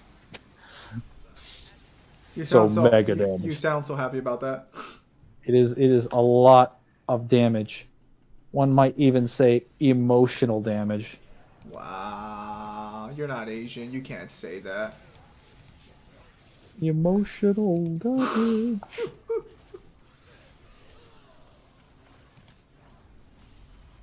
If it stacks, it does a lot, Zim. Lol.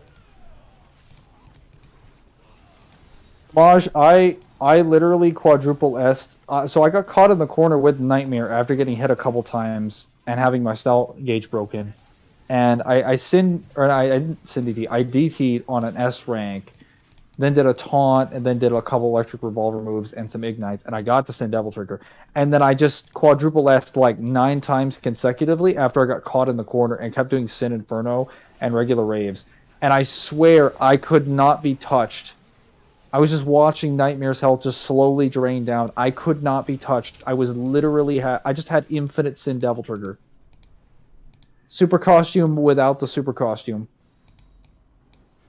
Like every time I use quadruple S when I was trying to S rank those missions, I'm like, my god, it is.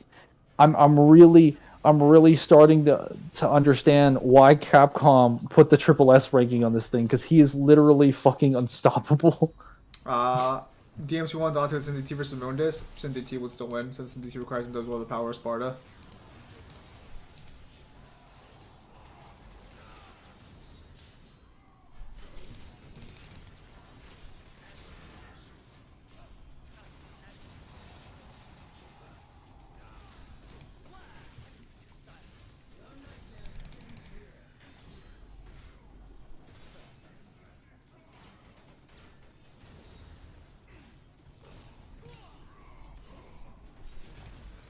Oh, we're at stage 80 already?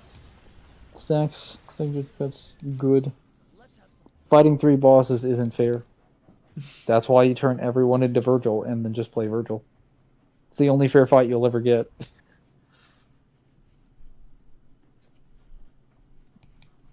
Oh wait, are you referring to The boss at the end. Are you referring to that damage? To be fair, they do heal you after every fight though, so it's not completely unfair.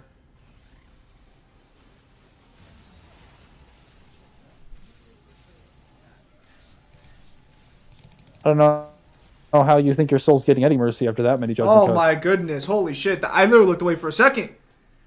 Is it when you kind of say my name? Knighted And I messed Slayer? up too.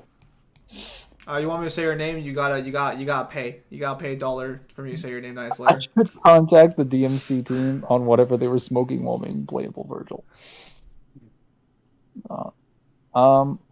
You don't really fight, like, I'm gonna be honest, when you fight the mission, after someone who's played it, who's tried to S rank it like multiple times at this point for both Hell and Hell mode and DMD, it's a little silly to say that you're fighting 3 bosses when Shadow and Griffin are just trying to figure out where the fuck you are for the first 3 minutes of the fight.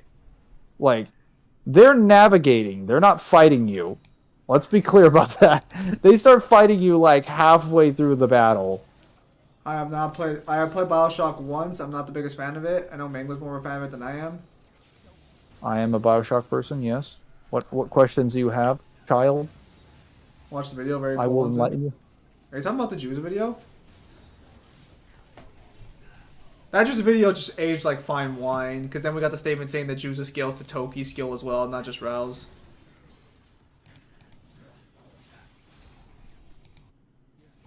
That Jews video literally just aged like fine wine. Everything I said there was correct. It just got more correct with time, because then we got a statement saying he scales to Juza, or he scales to Toki's skill.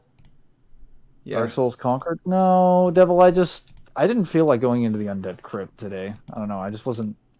Say it. I'm bummed out about the farming. I wasn't feeling it. So I just thought, like, oh, hey, I've got, like, a couple hours left. I mean, from this moment, probably at least an hour.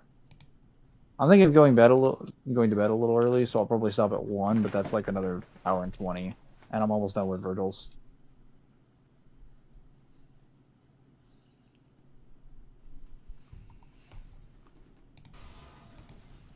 Just for us, a good fight though. Which overall gameplay dialogue sounds more epic once in Double Trigger? You shall die now against here. This is power. Right, this is power. Devil, aren't you still working this Tuesday? I prefer I will surpass Sparta, or I shall surpass Sparta. No. You want me to say that? You gotta give me money, so that way people can know I'm lying. You gotta give money.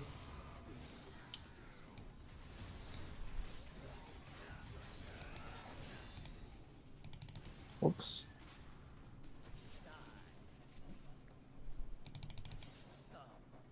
You want me to say it? You want me to say it? You pay me money. You know, I used to hate almost all the mini bosses in this game, and now I accept more than like 3/4 of them. Yeah, it's called fucking Stockholm syndrome. No, it's called like learning the matchup and not being shit at the fucking game. It's called Stockholm syndrome, bro. You're literally forcing yourself to like it. I mean, there's not really like any valid complaints you can make against the nobodies, the Impuza Queens, or the Lucichias. Why the fuck you lying? Now the Hell Judecas, on the other hand, no amount of time in the near 1,000. Well, actually, no, I think I put in 1,000 hours into DMC5 between the special edition and the Villa. No amount of time in the 1,000 hours I've put in has ever justified the existence of the Hell Judeca. I don't want to talk about it. Nobody's or Hell Judecas anymore. So nobody's. I was initially disappointed with their implementation in this game because I thought it would have made more sense to have them start small because that was like intrinsic to their lore. I didn't like they kind of cut that out, but they did make them rely significantly more on the masks, which was something that they didn't really use often in the original DMC. They never had a reason to, and you killed them all too quickly. They also didn't really use their eyeballs as much. Like, they mainly just danced, did the random attacks, and then like they utilized their metabolism and shrinking their bodies, which was cool. But they only utilized half of the lore. The nobodies in this game utilized the other half of their descriptions. All right, hang on. So, what's the hardest mission DMC series to get an S rank on? Probably mission 18. DMC 5. As for how much, I'm gonna make an absurd number no one will pay for. $50. I would not say DMC5 was hard to S rank, or 18s was difficult to S rank, because I probably could have gotten halfway through the fight and then just pops in Devil Trigger and I would have been fine. My issue in DMC5 and why I've been messing up a lot of S ranks, aside from the fact that I didn't use Dr. Faust for like the first year and a half that I had the game, like I just focused on practicing Balrog and Cerberus. I was also a Nero main. The issue is that whenever I would use Send Devil Trigger, I wouldn't use it as a screen nuke. I would use it with combos, right, but I wouldn't use Send... $200 and fucking $50 is apparently fucking not a lot of money for you people. I wouldn't use Send Stinger to break guards, and I would never use Send Inferno.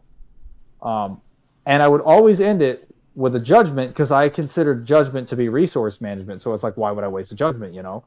But it's like, you also need to practice Cavalier as well.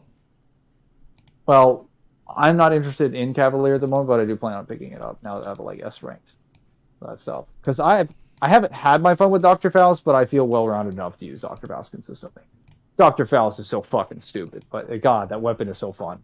So Office of North Star, I don't think it's fully a me. I don't think it's fully there. It's more of a meme at this point, but technically it's still argue. I have more than $200 in my physical wallet. I could afford it. Oh, I meant to have Sim Devil Trigger active when I did that. Whoa, Fox pornography! What you doing over there? How much money can you not afford? How high does this number have to go?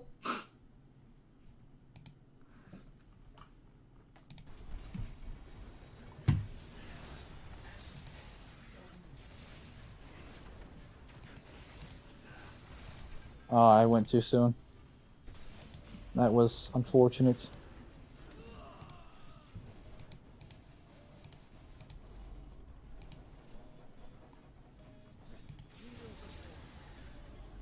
$1K. Okay, well, Pimp Demon, obviously you pay a lot. Also, Pimp Demon, I'm on the first draft's almost done. I'm on the second to last chapter for the first draft, so we are coming along very nicely.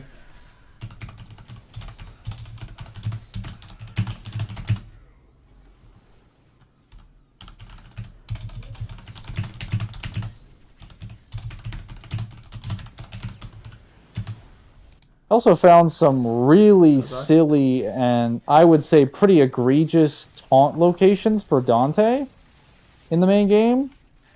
So, like, you guys know how his X provocation requires him to, like, dance, right? Yeah. And it can get you, like, a full... Okay, so, obviously, if you pull the camera off of the characters in the game, enemies can't attack them until they get into view of the camera.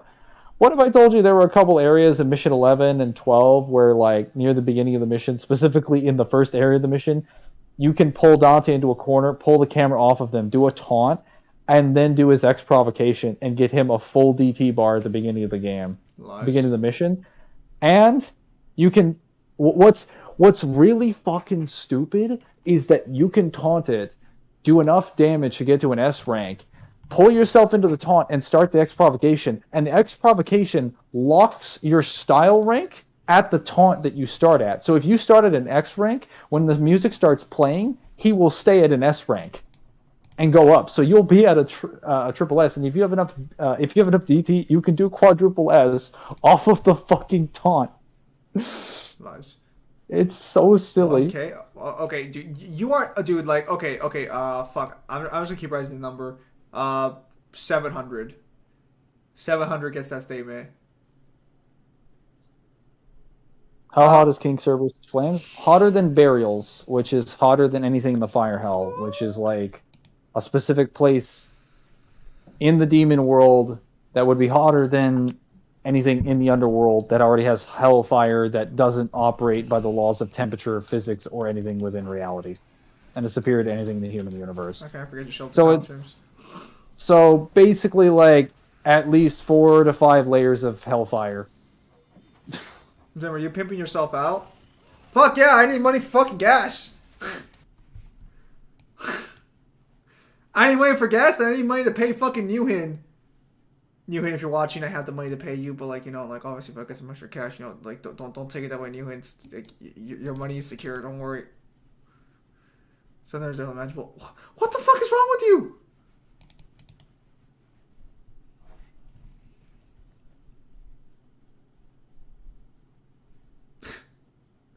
Bad! Stop making me raise this number higher! We're already at silly number values!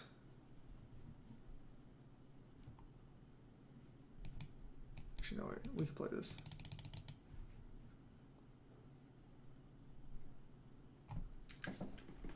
King Cerberus is absolute zero. He said, Fetty, he said how hot was his flames. Also, that wouldn't be accurate if we were talking about the cold, because even the frosts are beyond absolute zero. Unless we're going to say the thing that can cool the Clipoth to make it stronger is colder, is like not as cold as the frosts. That would be, How that far would be away a in little stream weird. so I can go back and listen to the man explain Hellfire DMC again? Probably like 2-3 minutes back. You're bringing in borrows $50, dude. To me, $50 is a lot of money to spend on fucking like anything when it comes to fucking shit like this. So yeah, like for me, that's why I would say $50 at the start, because that's a lot of money. It said it does on Graphic Art 5 skill issue. Something about skills. So I not. Oh, I actually blocked there.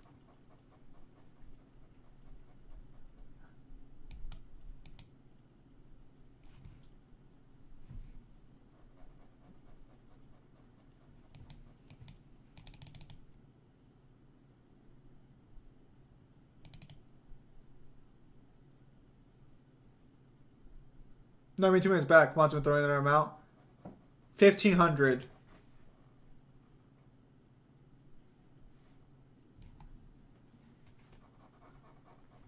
Okay, man, I just gotta finish my taunt. No reasonable Okay, you can die person. now. 1,500. I'm actually surprised the Death Scissors let me finish taunting. Want to be Though to nice be fair, about it. he was on under guard.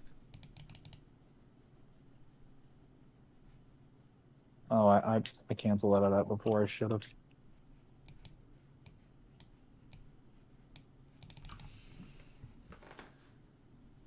The stream's been going on for 2 hours and 10 minutes. My ping would Actually, be wait, a ping, but it could be done.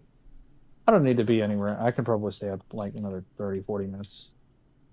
Are you gonna try to do the V-Blade Palace right afterwards? No, I'll just do.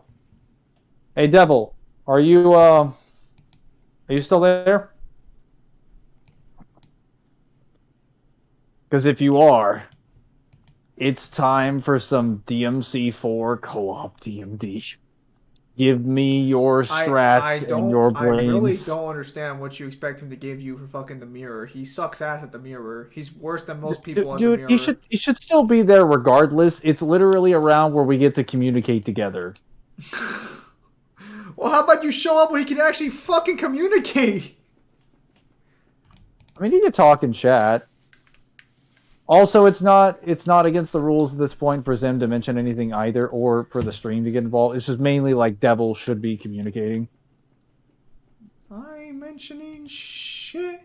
I'm just saying, if you guys say anything about strategy, it's not against the run at this point, because this is like when it becomes like fully cooperative. So, not that you need to say anything, you just go about your daily business, or just be a drone. Wow. I'm not saying you guys are drone, but sometimes you say some things that are Wow. random and have no place in the chat. Go ahead. Say what But I suppose it wouldn't really be a Zim chat if we didn't have like random questions.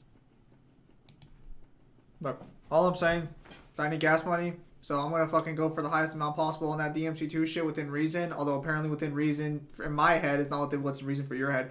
Dude, if my job would just give me a second fucking day, I would literally have no financial problems whatsoever. Fucking asshole won't give me a second day. You don't have a dog, Mangler? Mangler does have a dog, actually. I have 2 dogs.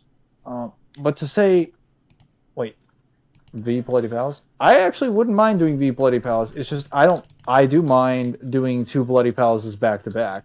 It'd be one thing to ask me to S rank like Devil Hunter or Human Mode, which I'd be completely fine with doing. But I need money, and also, well, more accurately, I need money given you him because I'm basically just because really like that's the main financial issue. I always have a doggo but Zim. I had a dog in Mexico. He's dead now though. Oh. Yeah, it was time. Great fucking dog though.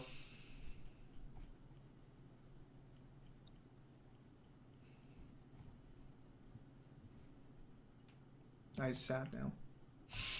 I believe that does not kill the... Oh, thank God, the behemoth is literally so heavy he can't cut through his body. The real strats.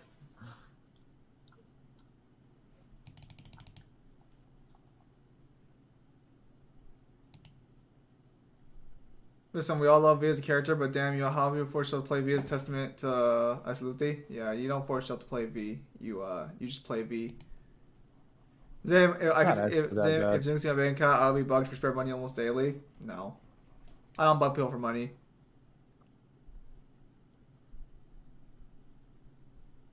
That's objectively true. That is objectively true. I'm saying that because someone's like, well, don't you get money from other people? I have not asked for money. Well, I mean, outside of technically publishing a book, because technically by publishing a book, I'm asking for money. But I don't think that counts. It doesn't count because you're not guaranteed money. Damn right I'm not. Believe me, I'm aware!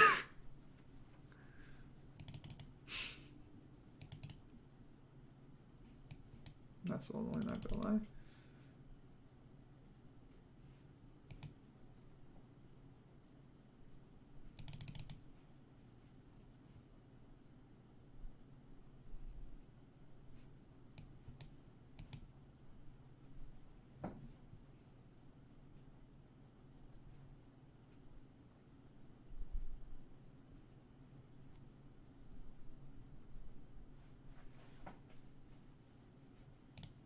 Daniel draws a potion which increases reflex by 10 times. I did not know that.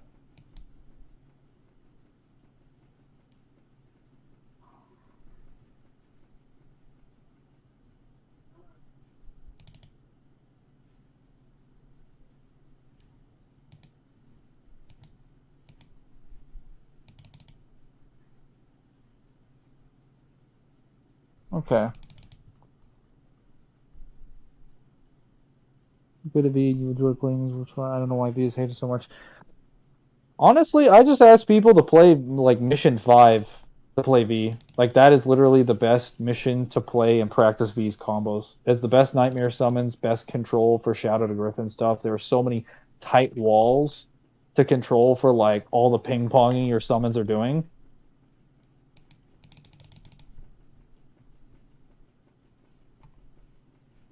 Oh.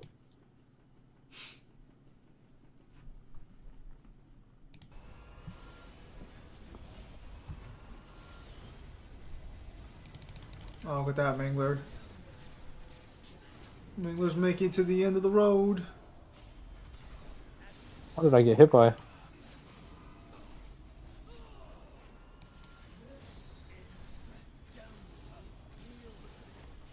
I'm gonna be honest. I'd rather have Deep Stinger, or not Deep Stinger, Sin Stinger, than Virgil's Deep Stinger.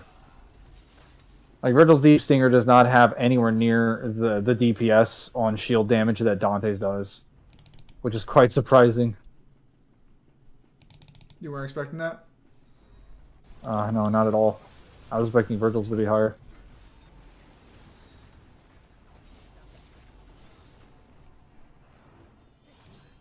Oh shit.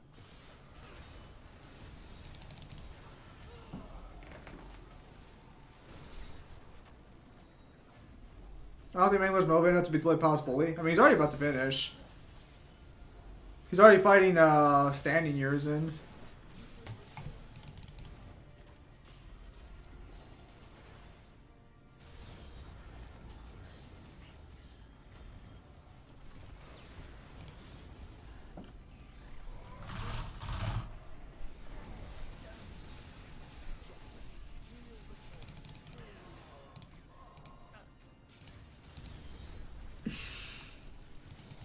Also, Dante kind of trivializes Urizen too, with how much he can just ignite off of his body. Plus, the tentacles don't work as well in close quarters when, like, Dante can just use Advent. But DMC5 Virgil one-shot standing years in. In lore? Yeah. He would one-shot every version of Urizen. Not every version. He technically would have one-shot fucking final years in, since that was still comparable to Sim DT Dante. I mean, he still probably beat him pretty easily. I wouldn't say he'd one-shot him, though. Well, like... Oh, no! Seth canceled! Seth canceled Naruto vs. Ichigo. That fucker I'm referring to... I'm referring to, like, when I say DMC5 Virgil, I'm referring to, like, Are we talking, like, at the... Like, I'll say we're talking, like, the very end after, like, weeks of being by himself with Dante? Yeah, like 2 weeks of that. Like you probably say he wouldn't one shot him like after he came back. Yeah, no, he wouldn't one shot after he came back. But like after their fight with like a vastly superior Dante, like I think at that point, like the difference in power should have already eclipsed the both of them because their levels of power are a little bit absurd at this point. Why cancel? So Kyle sent me an interview with the animator who I think mentions why it got canceled. Here, let me see if I can look at the description, the chat real quickly there, or the comments. Oh no. Sorry about that, Mangler. For some reason, it went over your fucking stream. No. Oops.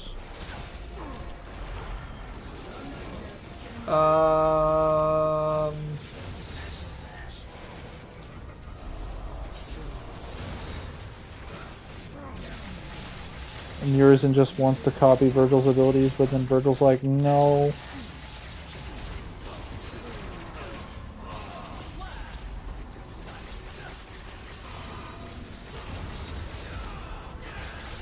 Yeah, I'd have to watch that video. It's an hour long. Was it funny or am I remembering it wrong? I don't know.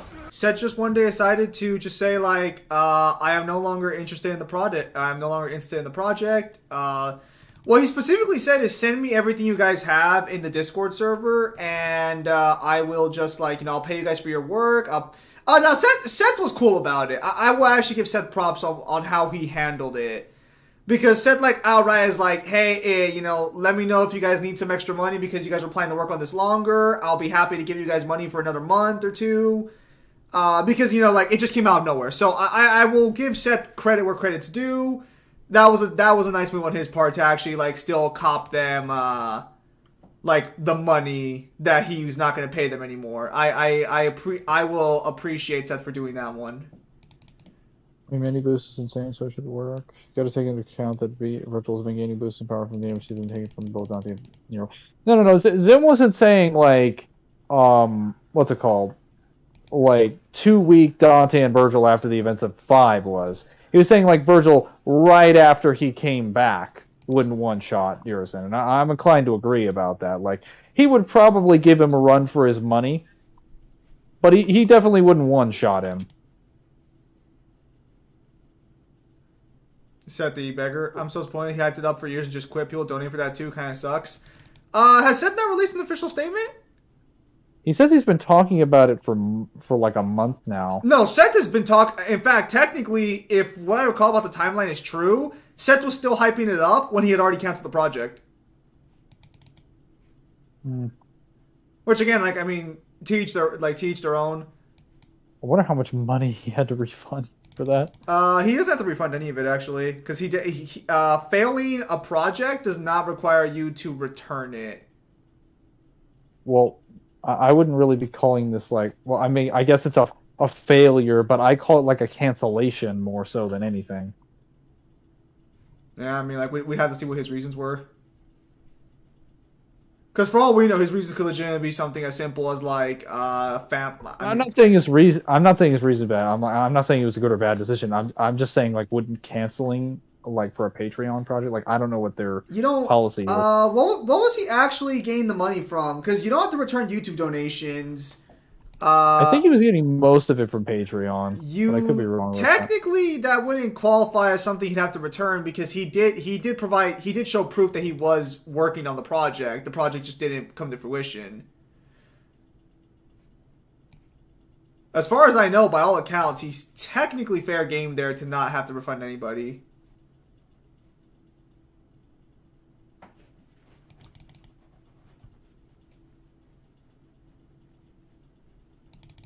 I mean, I don't know why specifically he just doesn't want, like, what happened. I'm sure there's a very interesting fucking explanation somewhere. Because again, this was a pretty big deal, and it was hyped up for years, so very surprising that just out of nowhere it's gone. I mean, he could just gotten tired of it. Like, Virgil, that is a judgment cut. Oh, fuck, you already beat him? Look at you. It's like, slay all, and I'm like, no, you. Virgil finding the guy who ruined his life? That's just Virgil.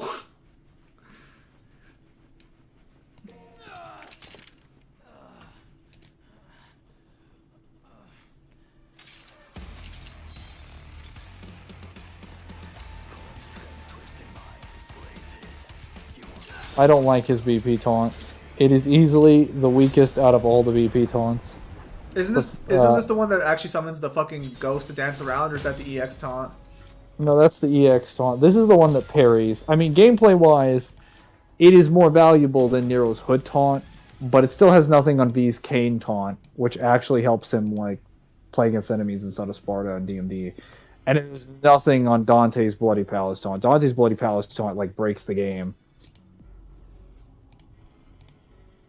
You're just like, hey, can't kill that Fury on Son of Sparta? No problem. Real Impact now one-shots him. Can't deal damage enough to that enemy consistently to get him to the phase before he aggroes? No problem. My hair is slicked back, which means I automatically win. Virgil's Bloody Palace taunt can parry? Yeah. Virgil's Bloody Palace taunt has a hitbox. if Goliath fires his fireball at him, and he times it correctly, he will literally like knock it backwards. I wish fucking Kyle would fucking show up because I could fucking ask Kyle like what does the guy say in the video for why fucking why Seth canceled it.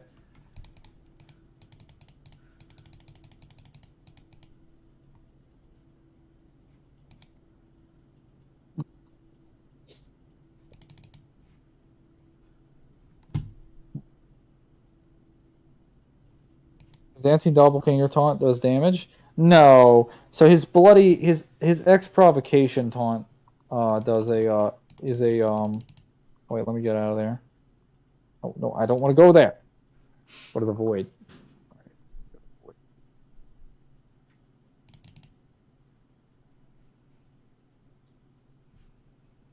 His EX provocation doesn't do anything, but his what's it called? Do I actually have Virgil's?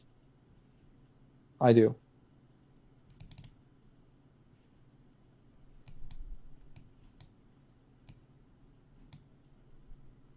So his EX provocation doesn't actually it doesn't actually do anything like damage wise. Actually, hang on. I could be wrong about that. Let me get right here. Why do I have the fucking Impuza Queen in of all things? What was I doing in the training mode?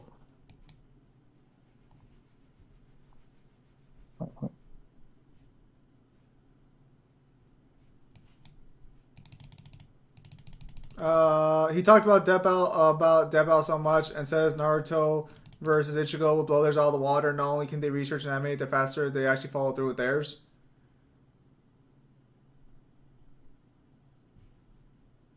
Is that a concession I hear from Seth about Death Battle? No. Seth will never fucking give up concession. Are you fucking crazy? Are you fucking insane? Okay, so it does do 75 damage. But that's like... Yeah, it does hit. Okay. Now we're going to activate the attack. Let's see if it does anything.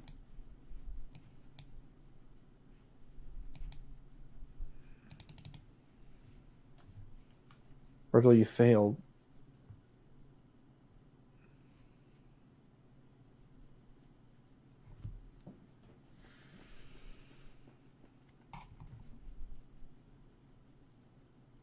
He'll stop getting hit.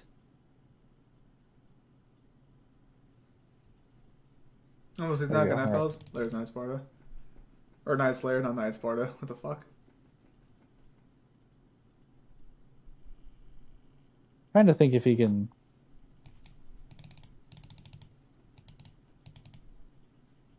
Oh, you have to be locked on.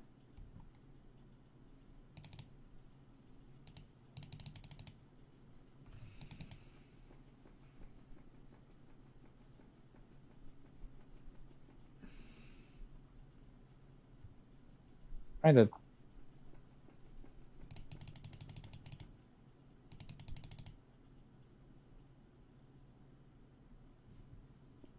He just doesn't really like what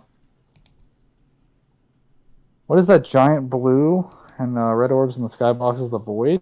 I think that's just the void. I played D with a few friends and I died yesterday, so I gotta make a new character now. Oh, that sucks.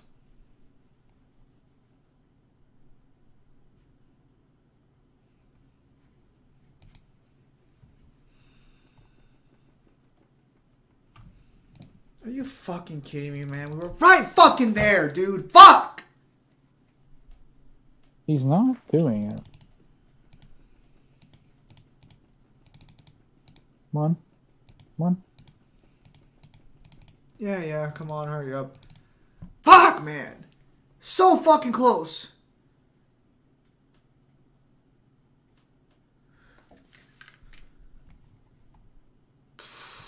Oh, I have to start at a... Oh. You trying to get the taunt done?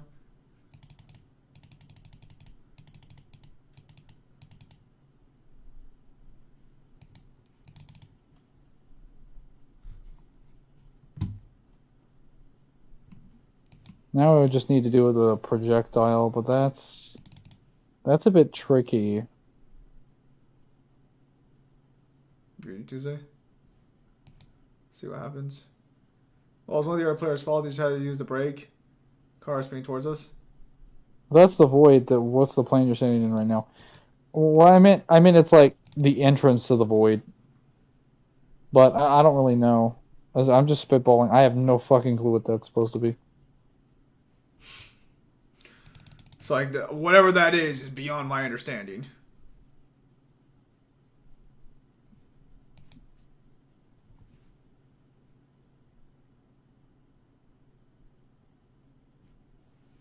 Yeah, so I've seen people parry with it directly. In fact, every single piece of footage I've seen with the BP, the special provocation, specifically involves Virgil parrying with a special provocation. Dante's is still probably the best BP taunt. Not only because it's like really cheeky and a reference, it actually has a phenomenal like gameplay impact. Because it gives Dante his DT damage in base, as long as you don't get hit. But that's not really like a restriction if you're good at dodging. Not to mention your damage is nuts.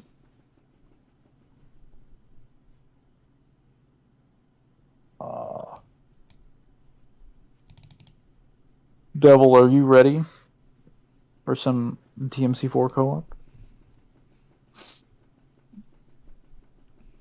I've seen the BP taunt be used as an ender to a Doppel Virgil combo. Ooh. You mean the end to summon swords consistently holding the enemy in the air for 50 minutes?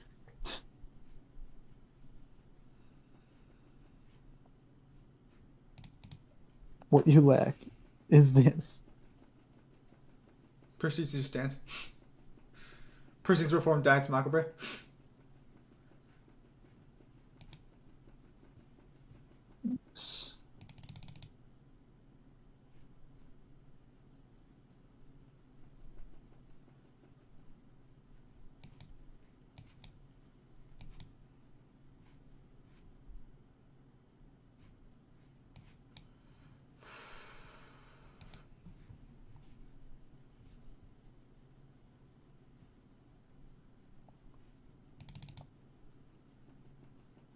Seriously? What the fuck, game? Okay, how much?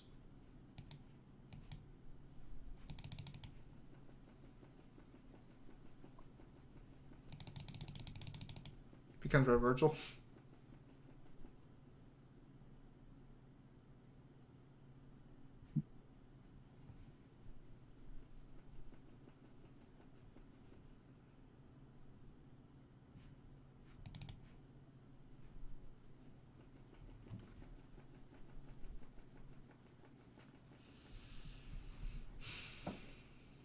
Comes Red Virgil? Oh. He's not Vontae. Get out of here, you crazy person. Dude, are you fucking serious again? Holy shit. That's not fair. Well, Devil hasn't responded, so we'll do some Modern Warfare. Till he acknowledges me.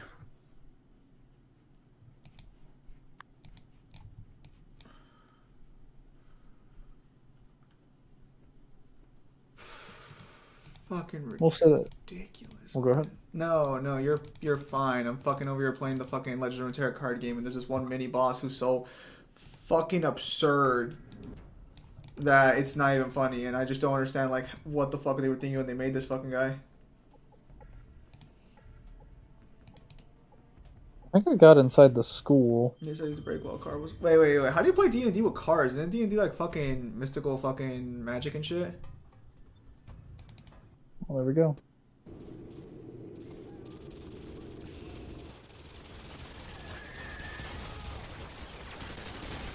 Trying to get inside. Well, that was my first death, I think.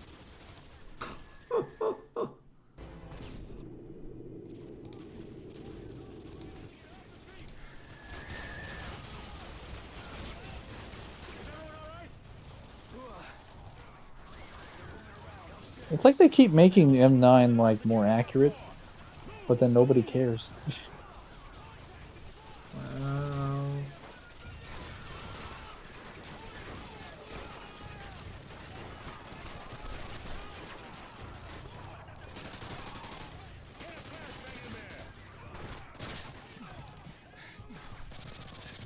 DMC4 was mentioned? Yes. Was. This devil responds, I can mention it more. He's the one who responded. Oh, okay. I was gonna say, as soon as I get to a checkpoint, oh, checkpoint reached. Never mind. Devil, are you ready to do the DMC PV or another PvP, the co-op DMD?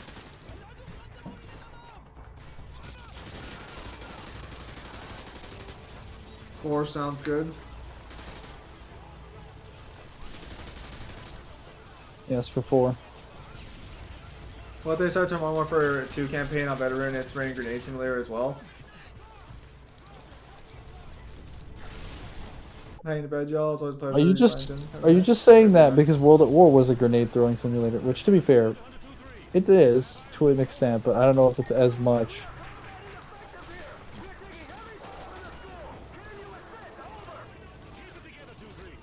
Whoa.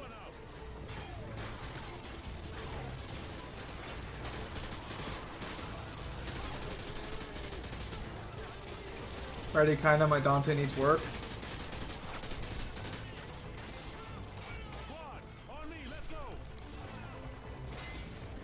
I mean, I don't plan on beating Nero's campaign tonight.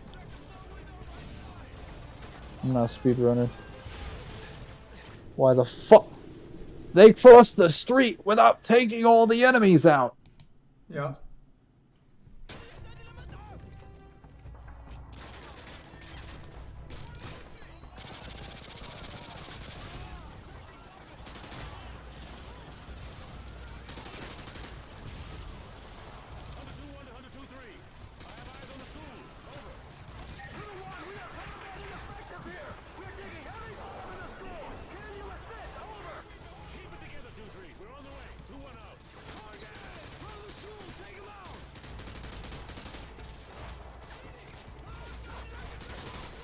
Seriously.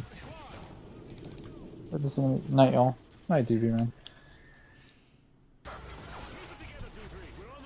Modern Warfare 2 campaign on Veteran, from what I understand, is not actually that bad. It's pretty good. Like, difficulty-wise, pretty reasonably balanced, difficulty-wise. Kind of like Modern Warfare 1 and Modern Warfare... Well, okay. It's kind of like Modern Warfare 3 in that regard. Modern Warfare 1 is not hit or miss, but it's like inconsistent, I should say. Some levels are kind of easy as piss, like Blackout, and it's like Charlie Don't Surf is actually reasonably difficult. What was funnier? But then you have levels like no fighting in the war room. Yes, that is a reference. What was funnier, my leg, SpongeBob, or Cleveland flying out of tub and Family Guy? He's doing what? So he's basically saying what was funnier, Cleveland's falling out of the bathtub, or fucking SpongeBob's my leg guy. Like, what was the funnier reoccurring joke? Probably I'd say Cleveland. Like I think the My Leg is far more iconic. But like it's the same context each time. Just general injury, whereas like each time Cleveland that happens, you're not expecting it to happen. And it just does. Like Cleveland's house just gets destroyed.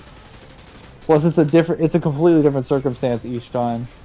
It's not always. I think there's even a couple where it's not always like Peter fucking up and just having one of his weird antics that destroys his neighbor's house. Though it's usually the case.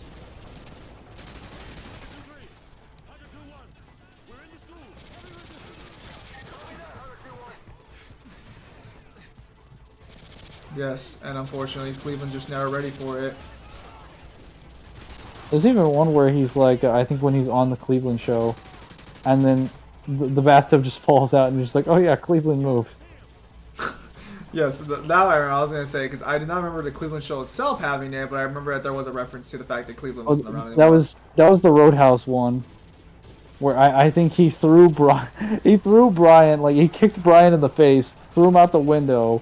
He fell into the middle of the street. It tipped over a car, which went through Cleveland's, I guess, lawn, crashed into the front of his house, blew out the top of it until it revealed the bathtub room, and then just an empty bathtub fell out of his house Oh, Jeremy. and crashed into the lawn.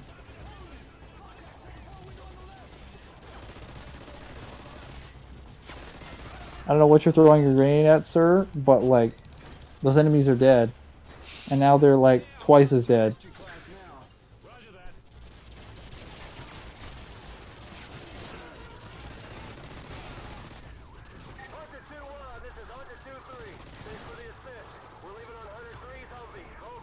Nice.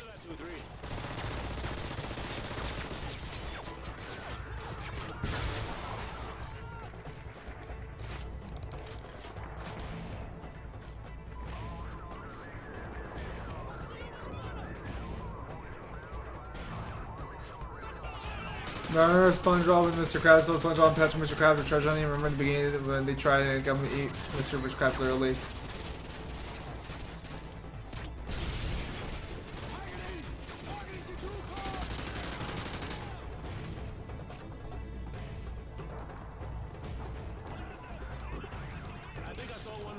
I could have enrolled to the left. Could do for them. Off the DMC4 now, huh? Hang on. I'm kind of already near the end of this level, so maybe.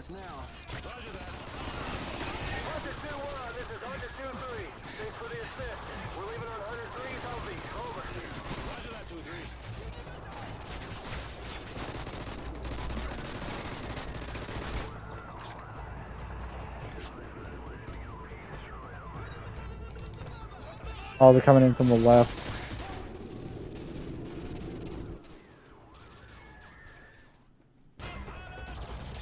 Sure, you're gonna make it, Mangler? Yeah, I'm cutting through history.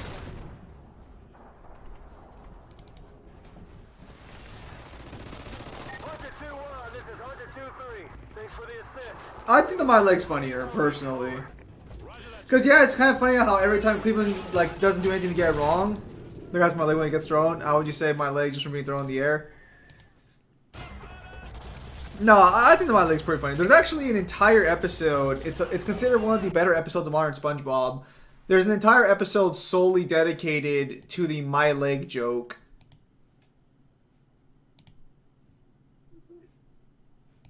Which is kind of interesting that they actually dedicate an entire... There's an entire episode just dedicated to that one guy. Because apparently it's the same guy who's saying My Leg. It is. Yeah, so it is not a case of where, oh, there's multiple... No. They even brought him back in the movie and had him say "my eyes" whenever Neptune took off his hat. Oh, my eyes! My eyes. Bald! You know, they should have added a voice line from like Neptune that was like, "Why do you keep looking at it?" Then there's the fucking, if I recall correctly, have you ever seen the crazy SpongeBob theories on the internet? No. So there's this one YouTube channel that got really popular off super absurd SpongeBob theories.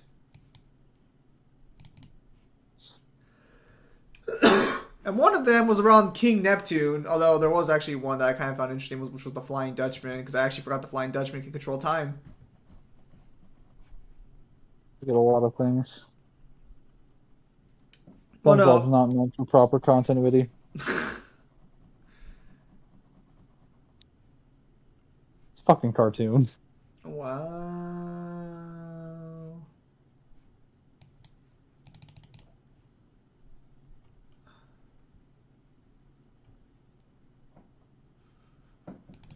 So that's a weird lore that connects everything.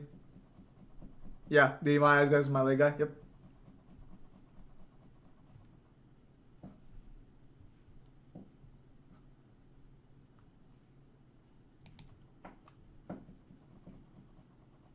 Alex Bale's a legend. Is that what the guy's name is? Alex Bale?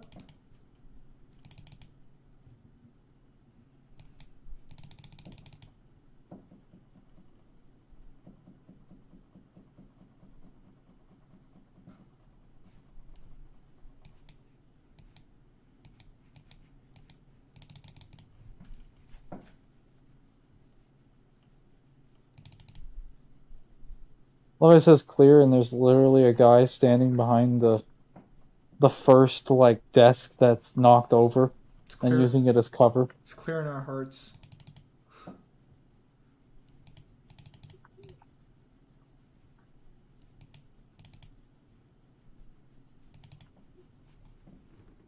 Copy, Hunter 2-1 actual. Proceed with caution to the Do you rally guys point. have any weapons around here that are worth killing someone over? Ooh, FAO with a shotgun?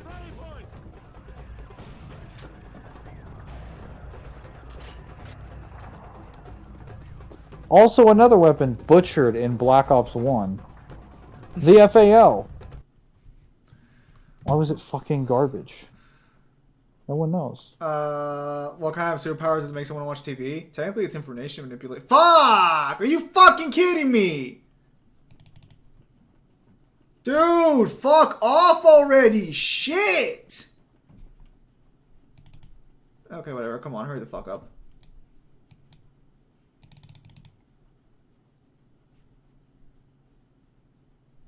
I just killed that entire squad.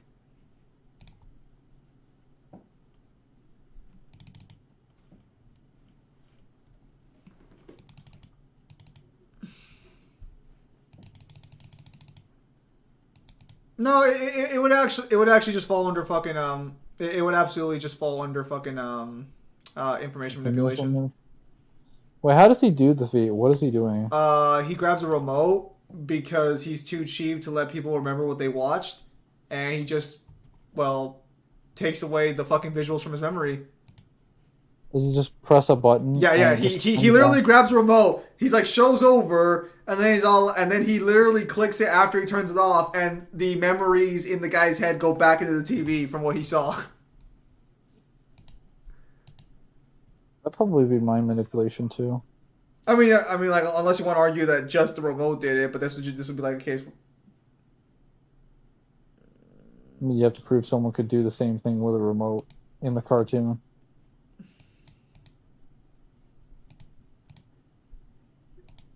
Yeah, I need a scapegoat. I mean, a scapegoat.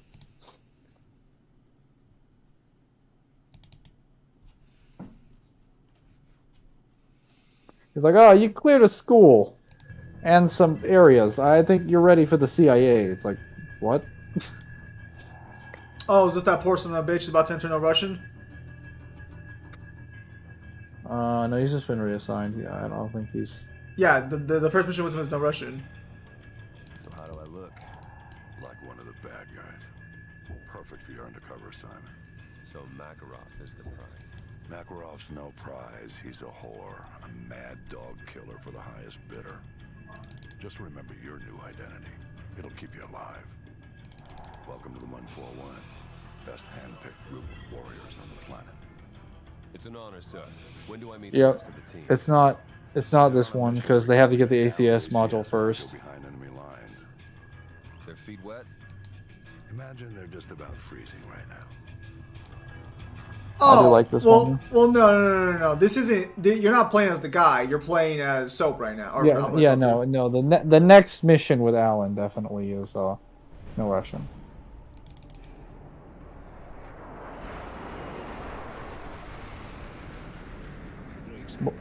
What kind of break were we taking on the side of a mountain? I don't see no sandwich. Is that the only way breaks register in your head is if there's a sandwich? There's got to be a bag or something.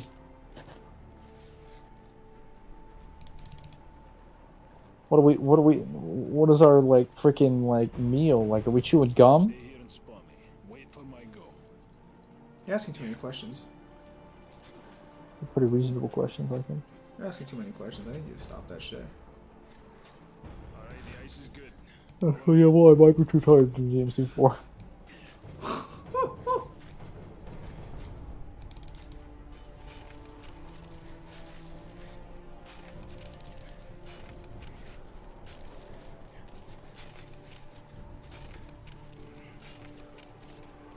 Oh, Roach does talk. Well, you know, I don't really think he'd want me talking in this situation, but you know, I guess you're right. How did you react when you first saw how Soap looked, assuming you guys play? I was actually one of the fucking dumbasses who didn't realize that was Soap. I didn't realize that was Soap because we never saw Soap's fucking face until like the end of Modern Warfare 1 and only for a picture. No, but if you pay attention to his name is Captain McTavish there, and that's what Soap's name was in the first. No, like I figured it out in like 2 seconds, but the first instant I saw it, I was like, "Who are you?" Like I know this is 141, so you might be Soap. But like, well, Captain actually, McTavish. it's never confirmed Soap survives the fucking like the bridge because he's not the guy on Mile High Club, is he? I think it's implied that he is, because he gets airlifted out of there. Price is the one that you assume is dead, because they're trying to revive Price, and you just see when you're being airlifted, you just see him getting like the Russian medic like constantly doing CPR on his chest to like revive him. Like Price is implied. I'm gonna be honest. I think initially Price was supposed to be. Oh, Roach, why are you fucking dying? Well, why you let go? Okay. I'm gonna be honest. I think the original idea was that Price was supposed to die at the end of Modern Warfare 1. And then they just realized he was too fucking popular, and they're like, "All right, we'll give him an actual story then." Yeah, because fucking Price was super fucking popular. Because like, if you see that scene, you could very clearly tell, like, they did not leave his death open-ended. You don't see him die, but it's very clear based on the fact that the entire Task Force 141 gets killed. Because Griggs dies, he gets headshot. Gaz gets shot. I think he gets executed on the stair, and then like that extra guy in the SAS gets killed. I can't remember his name. But Griggs and Gaz die, and then Price has been hit with a gut shot. He gives you his pistol, and then the next thing you see, he's unconscious. Yeah, you get that super bad scene where you're like, "Take the shot, Soap!" And then after that, he's just done. You don't see him anymore, and you're being airlifted out. Takes this nice and slow. You know what? I got this. You take the one on the left. On 3. 1, 2, 3. Nicely done. Nice and slow as I run full speed at the target. I'm gonna be honest, Call of Duty, you make some great stealth missions, but I'll be damned if I'm gonna follow them to the letter.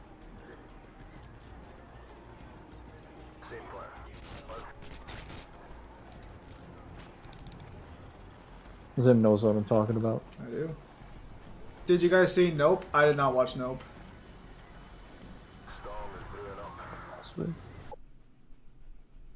Hey Sam, if Fluid had the clap off, would it be stronger than yours? Probably not. It'd be stronger than Mundus. And any Demon King of the 2,000-year time skip. Now, I don't know how he'd stack up against the rest of the Demon Kings, because we've never gotten a standard Demon King, like exactly Demon King, like at Mundus's level. We've never seen someone at Mundus's level eat a Mundus level amp, because Urizen wasn't at Mundus's level when he ate the amp. He was unfathomably beyond enemies that were way beyond Mundus's level, and then he ate a fruit. And that was after he blood doped like 2 months. I've heard apple a day cute Dr. Way, but this is ridiculous. Just how I pick up hot dogs with eggs on Twitter. What the? Was it like scrambled eggs? So you have the hot dog and a scrambled egg? I mean, I guess if we were to quantify it, he'd probably be bare minimum above like Anime Dante and DT. He'd probably be somewhere in Volume 2 to like DMC2's range of power. I'm hungry. All right, that's a good thing for me to know later on. Though Pluto was a little bit weaker than Prime Mundus, he's not that far behind him. Mundus did not beat him in like... I don't care what anyone says, Mundus did not beat Pluto in one-on-one combat. That fucker needed an army to beat him. Proof. And as far as I'm concerned, he had the generals, he had the beast head. Scan, please. Scan. Team C1 guy book. Scan, that's not your fucking head cannon.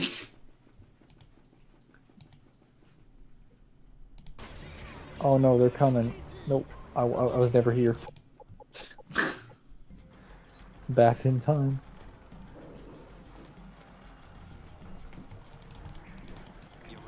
How did they find me? It was one man who didn't contact the rest of them.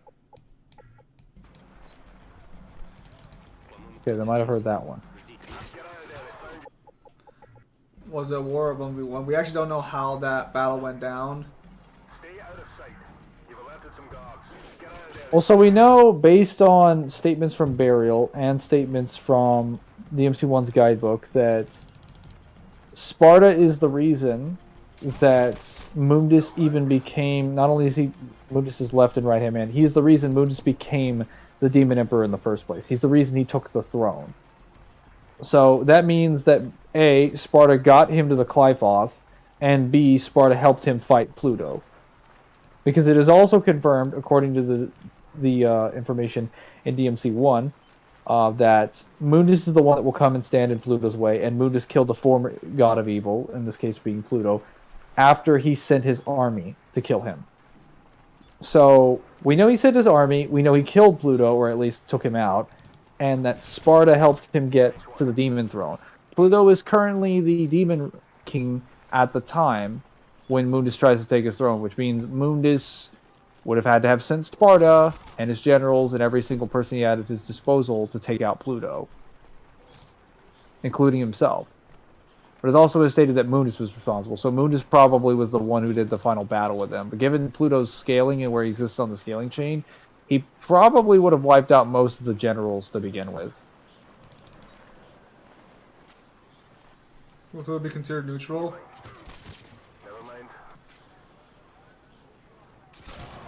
What a dumbass.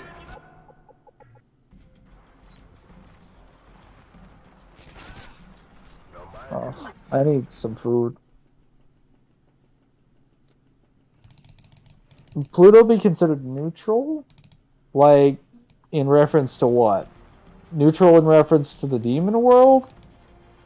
Like, in reference to Mundus and Sparta? Because he does seem to think, I think based on certain dialogue from POC, Pluto's like, he's very weird about Sparta's shenanigans, Sparta sealing away various demons, but he also seems to have his own plans, and he doesn't seem interested in serving Mundus at all.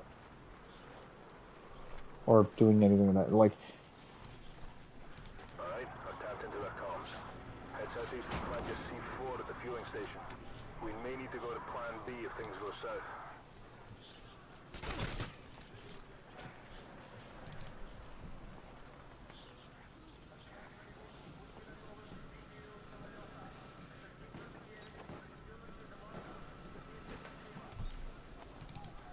I'll take this one. We don't know where Pluto scales to. You go. Our heartbeat monitor. Oh, so I actually learned the difference between assault and battery today, so that was kind of nice. There's a truck coming. Oh yeah. Out of sight. Wait, why? Why did I learn it, or why is that nice? No, what? I know it's so nice. Knowledge is knowledge. But, like, why did you learn it? Like, what? I watched this one YouTuber called Arnold, because he plays a mobile game I used to play back in the day. And what ended up fucking happening is he happens to be a lawyer. And I guess on his stream, for whatever reason, he demonstrated the difference between assault and battery on like a fucking a prop he had.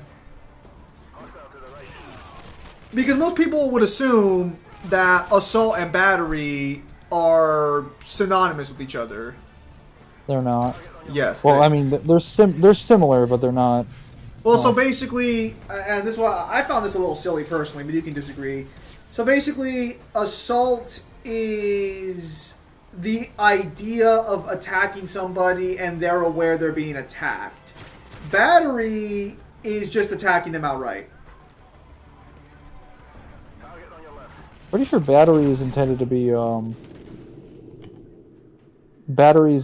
damages against, usually against a person's property, unwarranted. Well, no, battery, well, I mean, it could potentially mean that, but, like, battery usually means reference to attacking somebody. So I'll basically... stop alerting the guards. Not going out well for me. Alright, hang on. Target on your right.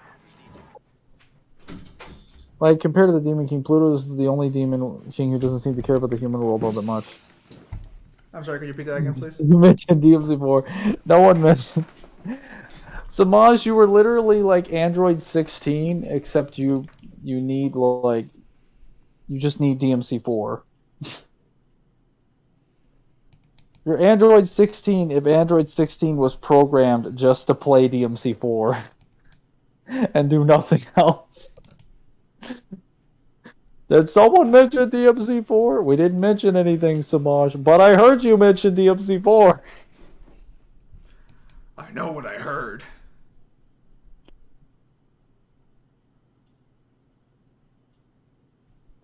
Android 16 could have beat Neb. Nello Angelo 3 versus Prime Pluto. So Nello Angelo 3 scales to Dante, who according to Griffin is as powerful as Sparta was. Now that's referring to pre-rebellion Sparta because he never saw humanity Sparta. But that technically means he's around the tier of power that it would take to fight Pluto. However, we do see in POC that when Dante actually squares up to Pluto, and I rewatched the cutscene, Dante gets his ass flattened into the ground. Pluto basically one-shots him in base, and then he goes into Devil Trigger and has a battle with him, and Pluto is completely able to dodge all of Dante's attacks and parry them, and then his shield gets broken a little bit, he gets knocked back, and then he just leaves. Like, he actually has no pressure in the cutscene at all, and I don't even know why he's fighting Dante, but like DT Dante does in POC does nothing to him. Stay out of sight. You were about to They walk found me. down What? there, they found you. But I was playing nice and quiet. I didn't do anything. How did they find me? There's a truck down You sound so confused.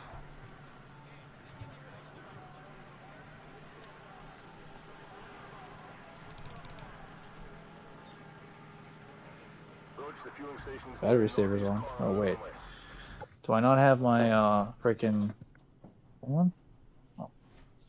I need to get some food though. Some food. I'll be right back. DT Dante sends Pluto to the back foot after CS breaks his shield. He does, but Pluto's not damaged at all from the fight. He's not pressured. His breathing or anything's not different. Like, he hasn't taken really any damage. He sends him knocked backward after he breaks the shield, but that's it. Like, the entire fight, he's completely reacting to everything Dante's doing. You can literally see him running circles around DT Dante. So, like, POC Dante in Devil Trigger, like... So there's a way that you can interpret this, and one is that, like, Dante in base during DMC1 is stronger than he was in DT during the previous game, and that's still not enough, or it is, but that only would match, like, the Pluto that he's fighting, because we don't know how much power Pluto is using, or if he's, like, holding back. Because, like, right here, like, Pluto is the reference point, because he's clearly the one that's dominating. Not to mention, this is his first showing, and the showing that he has is showing up to fight, like, a Demon King level main character, and I'm gonna be honest, he's kind of wiping his ass with Dante. Like, he's not throttling him, but, like, he's not pressured by, like... lying? He's not pressured by, like, Why the you strongest always form Dante has actually... lying? Dude, oh my god. Stop fucking lying. I have to go get some food, but I'll be back. What is... Pizza? Hold up. There's pizza in my house. I've actually been starting for a while now, so next time I have to remember that I can't skip out on the rice. That sounds weird to say off like randomly off topic, but like normally I have rice with my protein, and I skipped it today in favor of eating some potato chips. I thought it'd make up the difference. It did not. Let it be known today, it did not.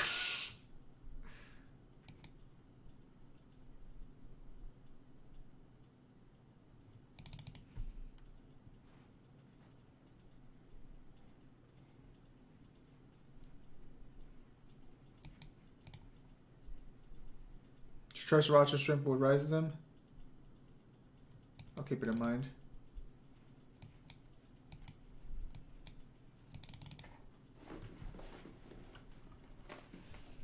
I stay with high because of Filthy Frank.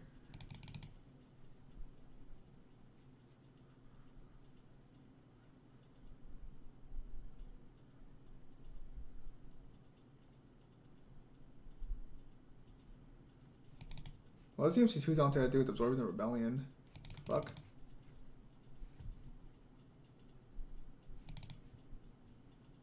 No fucking spell shit, you kidding me?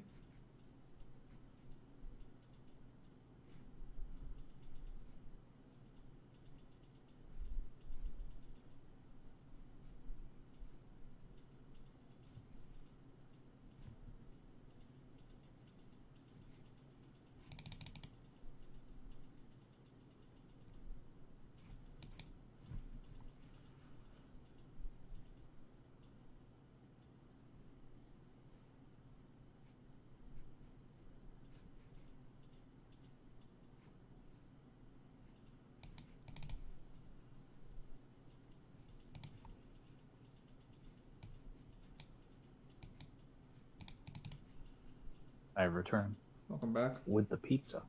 I'm gonna snack on it for a little bit. We can talk to chat. So PLC confirms you could always absorb brilliant into him. I mean, technically that was always the thing since DMC2.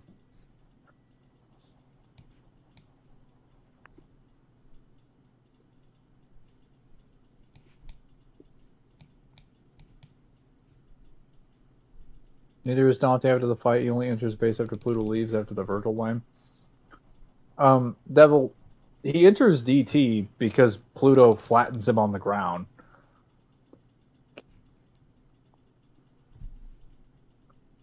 But keep in mind, the way that Pluto fights in the boss fight is different on the first phase versus the second phase. I'm not saying Dante doesn't scale to his speed or can't react to him. I'm saying Pluto's not trying.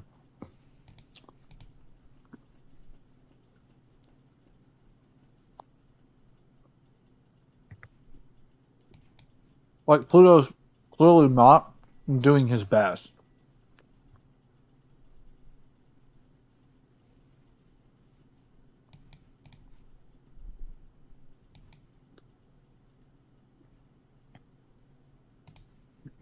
Because between the two of them, Pluto should be the reference point. Every time a Demon King comes around, they're generally not only a lot more experienced and knowledgeable in the cosmology than someone like Dante is, they generally have usually a lot more power than Dante has. In fact,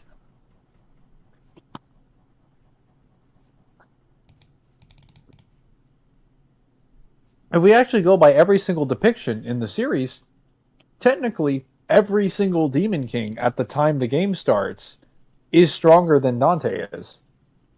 Pluto, based on his feats, is technically stronger than most of the things in Dante's arsenal. Well, if you think Dante has Majin form, then that's a bit contentious because we don't know how much stronger Pluto is by comparison. Majin form's a He bit says of a... round 2, then Dante goes serious, and after shield gets damaged, Pluto dipped. No. Like, you're misunderstanding, Devil. He hits the shield backwards, and he doesn't hit Pluto during any of the strikes when he's dodging. He misses, like, it's not that he misses. Pluto dodges and blitzes every single strike until the last one. You have to rewatch the cutscene. 90% of those projectiles miss. The only sauce I'm interested in is not hot sauce. Actually, so Mangler gave me the funniest fucking message while I was at work. And apparently Mangler's a pizza connoisseur now. So I guess make sure you get all your pizza fucking messages from Mangler, because he knows what he's talking about. What's happened? I'm referring to your pizza inquiries on while I was at work. I'm just going to bring it up on stream. My pizza expertise? Yes. Because you were the first man I met who actually had so much who was so picky on pizza. Oh yeah, Mangler, what deck are you running for the XC Synchro event? Azara, I am not participating in the XC Synchro event. So why do you Well, why do you hate them? actually, hang on. I might have some of my decks are adjusted. Butt chicken his ass. Buffalo. Dante dodges the attacks. So does Pluto. My point is that like you understand Pluto is the reference point here, right? Not Dante. Like Dante has to square up to Pluto, not the other way around. That's how the Demon Kings are always, you know, you know. You're gonna finish that statement? I'm eating. You're just like yeah. I'm hearing a lot of You know. Can I have an actual yes? You know. Listen. The pizza contest. Tell me which was better, beef pizza or chicken pizza. The fuck? Why are you putting beef or chicken on a pizza? That's actually a pretty popular meal item if I recall correctly on a lot of things. Oh, see, I understand sausage. But what? Or just like hamburger. Well, when I say sausage, I mean like as like a topping for like the hamburger sausage. Like Okay, so you mean those little sausage bits they put into the fucking pizzas? yeah, like the gray sausage bits, not like an actual like red sausage patty. Like I was no, gonna say, what the fuck is wrong with you? wrong. Stupid. When someone asks you if you want like pepperoni, Canadian bacon, like sausage or hamburger, I hate you. that's what that is. I want you to know that I hate you. The fact that you said Canadian bacon ironically just wants to make me stab you. That's actually one of the options. Also, when I say sausage pizza, it's not really any different from hamburger. Like it's just hamburger. If they say sausage, it's essentially just hamburger. For those of you who don't know what Canadian bacon is technically ham, but also technically not ham. I think it's like cooked ham, if we're being honest. I'm gonna be honest. Pepperoni has always been my favorite. Yeah, because pepperoni is the top tier fucking topping. Most like you're hard pressed to find someone who doesn't like pepperoni. Like a good pepperoni is one that's not too spicy, but still has like a reasonable temperature. That's a solid one. Do they put spices on pepperoni? Mild ones that don't keep it like super spicy, because obviously you have to be drawn there. Like if pepperoni was too spicy, then it wouldn't be appealing because you'd have to be managing your taste on every single topping. And a lot of pepperoni. I guess that explains why the fuck pepperoni actually has a taste to it. Because I always wonder why pepperoni tasted weird on pizza. Well, like if you think about your average pepperoni pizza, you've got like what, maybe 4 or 5 pepperoni pizza toppings generally. When you say pizza toppings, you mean you have 4 or 5 pieces of pepperoni, or? Well, yeah, like the patties, I guess. Okay. Could you not say it's like a psychopath then? Okay, so the amount of pepperoni like pads on the pizza. Yeah. Imagine a typical pepperoni pizza. How many would you say there are? Give or take. I'd say about 5. Okay, yeah, that's probably good. Except when you get that weird like pizza that's like, hey, I'm gonna make 2 giga large pepperonis. It's like, hey, I see what you're doing. Counterpoint here. All of them. Mushroom pizza, not bad. Pepperoni pizza. So I never said that. No, Ozra did. Mushroom pizza is pretty decent, but it depends on the mushroom. It depends. It also depends on how the place. mushroom is prepared. I was gonna say it depends on who is preparing it, because like you can have a pepperoni. A pepperoni pizza is not a pepperoni pizza by the same name if it's prepared, under one Italian restaurant versus another one versus like fast food joint versus like homemade versus like a specific recipe. You can prepare pizza so many different ways. Yes. To be honest. 5 per slice is a good ratio. 5. I cap at 6 usually, and then if we're going for like big ones, I think 2 is the biggest you should go. Not 3 big ones. 3 is a little bit uncomfortable.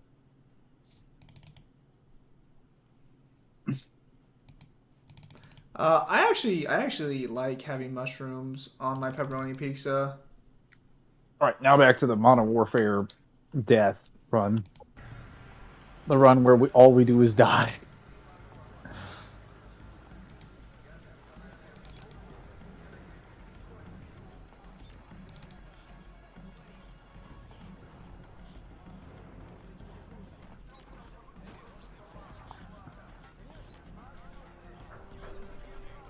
So, I was actually saying a little earlier that I find it kind of funny that every single game Dante fights a Demon King. He's always behind the Demon King on the food chain at the beginning of the game. Demon And King's gotta represent. well, technically, but oh, that's a lot of.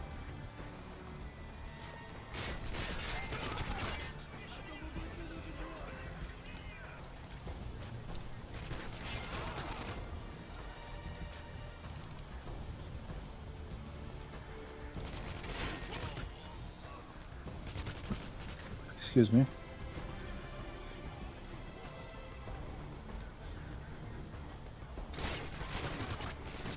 I think the visibility is kind of reduced. Not very sneaky, Roach.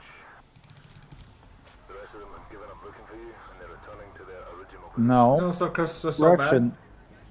Correction, so the rest of them fucking died. Hold up. I'm seeing some activity on the runway. They gave up because I gave up their lives. Your way. Now, if this were playing by Hitman rules, half of them wouldn't even know what's going on. Half of them are already dead. Listen. Listen, don't sweat the There's more details. What's 1, 2, 15 bodies?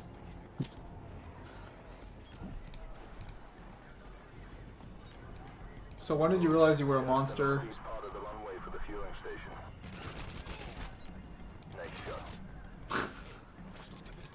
Well, I can't say that wasn't my fault, because I did kind of just look around. I do not like soft crust on pizza. Hold up. I'm seeing some activity. I will agree on that one. Looks like 20 plus foot mobiles. I like regular crust, thin crust, not like really, really fat crust. A little bit of burnt, but lightly burnt. Not like super, you know. Okay, roast. let's not mince words here. You don't really care about how burnt it is. You just don't want to have fucking like char on it. I actually do care, because if it's too burnt, then it's not gonna be like, fun to like eat. Because like, I don't feel too picky about crust, but then when you get like crackling crust, you're like, this is not very enjoyable. Well, when you say crackling crust, do you mean like where the bread cracks on bite, or do you mean like?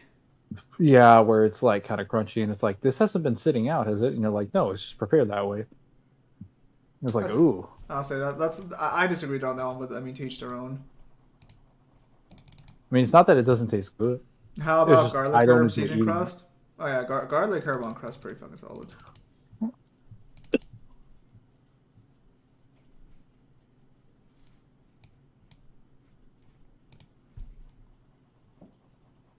Okay, so I'll search it once I've finished cleansing this base of, you know, their jobs. Not their lives, but just their jobs. Sees literally everyone is dead, but okay.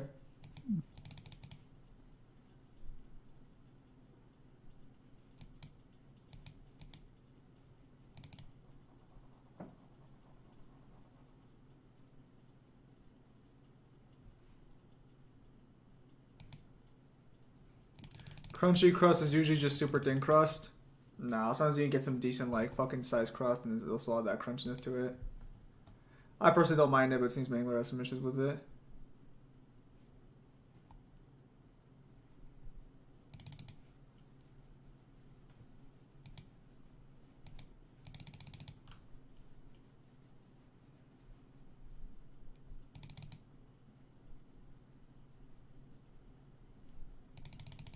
How pretzel crust? I don't like pretzel crust. Seasoned crust ain't bad. I'm a New Yorker, so trust me, I know good pizza. Oh, Oscar is a New Yorker. It is true.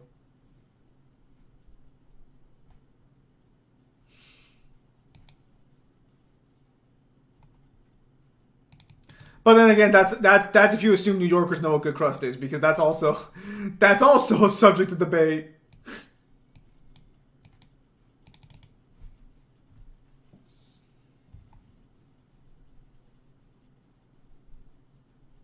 There are like 3 enemies on top of me. Because some people will just outright say New Yorkers don't know what good pizza. Because so New Yorkers are known for pizza, kind of like Italy's known for like pasta and shit. But there are some people who genuinely just don't like New York pizza. I did not know you could kill these guys. I just saw a heartbeat sensor and I'm like, oh, hostiles. Better take care of them. And it's just 2 guys fixing a plane. Sounds about right. We don't have to reload after every kill. Oh, that's just that's actually just how that's usually like muscle memory. I have years of just ammo efficiency.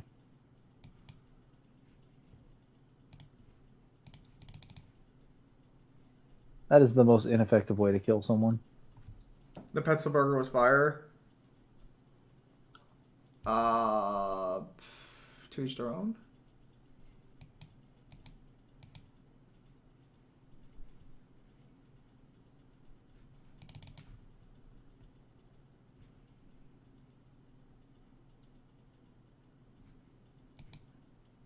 Are New York known for pizza in the West? They are, yes. The kind of idea is that like New Yorkers just like when it comes to pizza, you can just trust New Yorkers to have a good taste. That's kind of the idea behind it.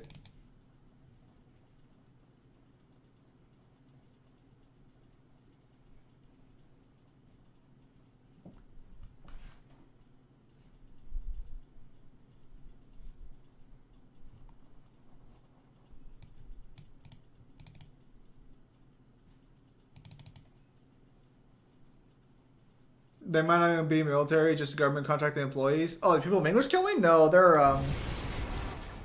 definitely military. That's another war crime. But what really is a war crime, really? If war by itself is already a crime against humanity. Don't fucking do that. No, Ozra's wrong.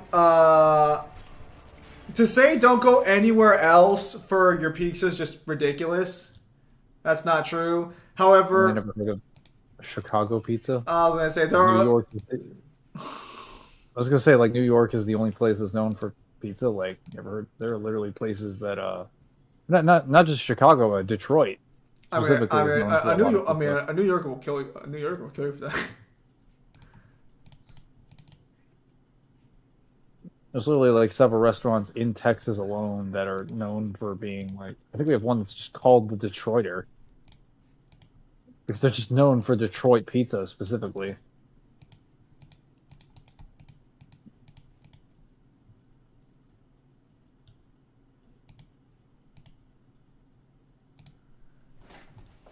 I mean, the people fixing that fighter jet, all soldiers. Technically, Soap committed a war crime right there when he fake surrendered. Because he basically gave the enemy the idea that he was complying with their surrender. Though to be fair, they were also claiming they were going to execute him, which is also illegal. You're not allowed to execute a prisoner of war after you've subdued them or basically forced them to surrender. Not unless they've like attacked you and you do it in self-defense, but like you're not allowed to just kill them unwarrantedly. Watch me. Especially after when you haven't identified them or anything. Did I just get killed by a bike? California Master really good pizza. California has a pretty solid pizza. Whether or not it's like renowned, I don't know though, but it's pretty solid. Let's hope that tank isn't, busy. Bike diff. For reals.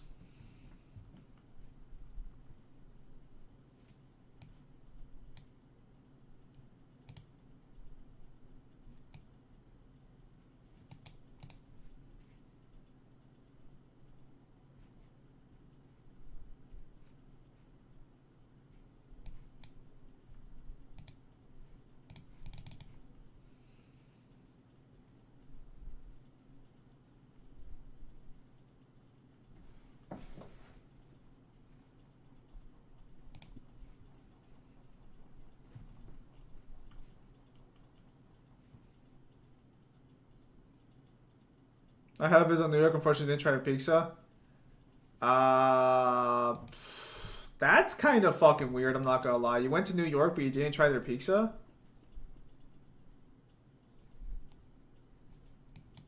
Well, I'm covering you, so don't worry. I don't want to call him as that guy, but like, what the hell did you go for then?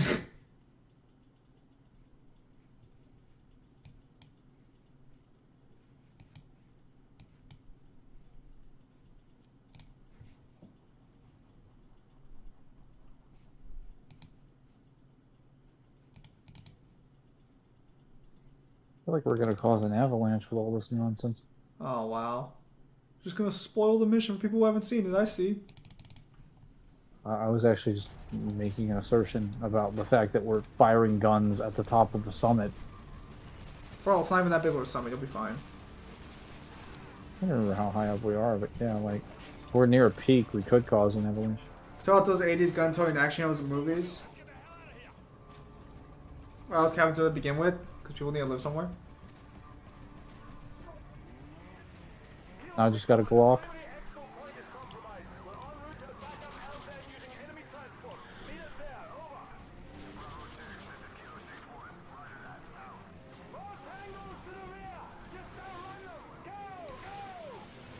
Well, Roach cannot drive to save his life. Oh no.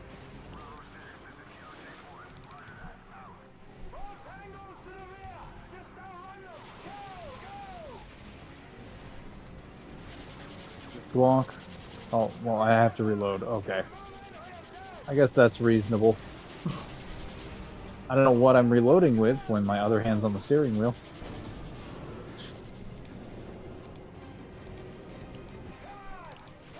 I was just kind of accepted that as a kid. I was just like, yeah, he's just reloading.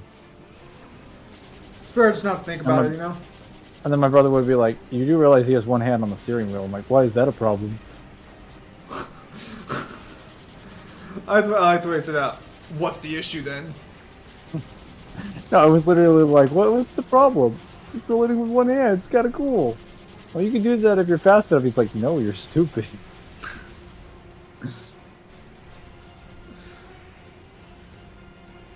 It actually reloads by itself, Mangler. Actually, what he's doing technically... Well, if we want to be, like, as generous as possible, what he'd be doing is that he'd be pulling it... He'd be throwing out the mag and then pulling it to his chest to attach it to a magazine that's taped to his chest. Yeah, I was gonna say, so he's unloading the clip, grabbing... There's another clip right there on his chest. He slides it in, and that's how he does it. Or that's how he... Yeah.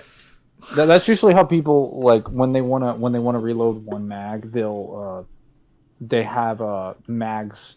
So what they'll do is that they'll have like 6 magazines in pockets around their chest. They'll open the top of them when they're in combat. They'll like open the latch, but they'll make sure it's like taped in there so that you can like pull it out like easily. Mangler, I mean, you're a person to reload button. The war rages everywhere, and there will be casualties.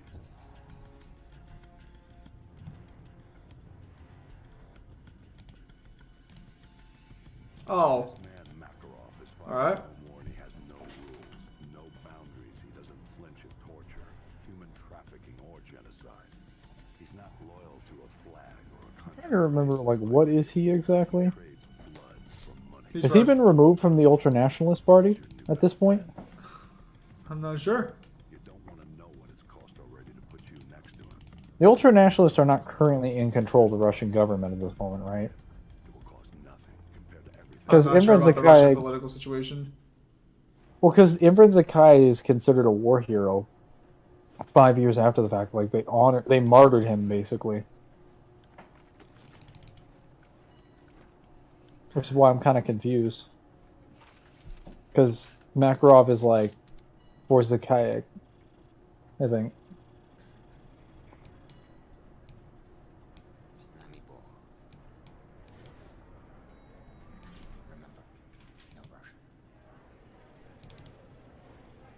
No Russian. Look, come on, Mangler. Mangler, I expect to see bodies everywhere.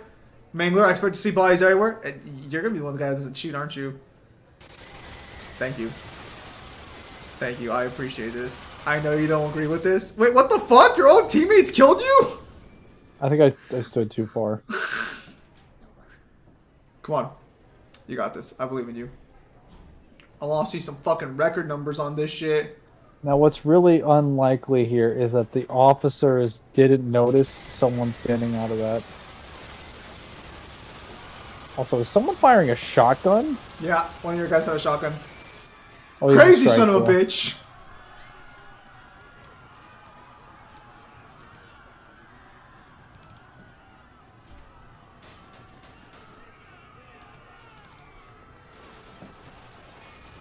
Now, why they never gave me the ability to move fast? Yeah, that's one thing I didn't like because I see all these people running away and I'm like, come on, game. Let me get right in there, game. Also, Makarov's accuracy is garbage, as are these security.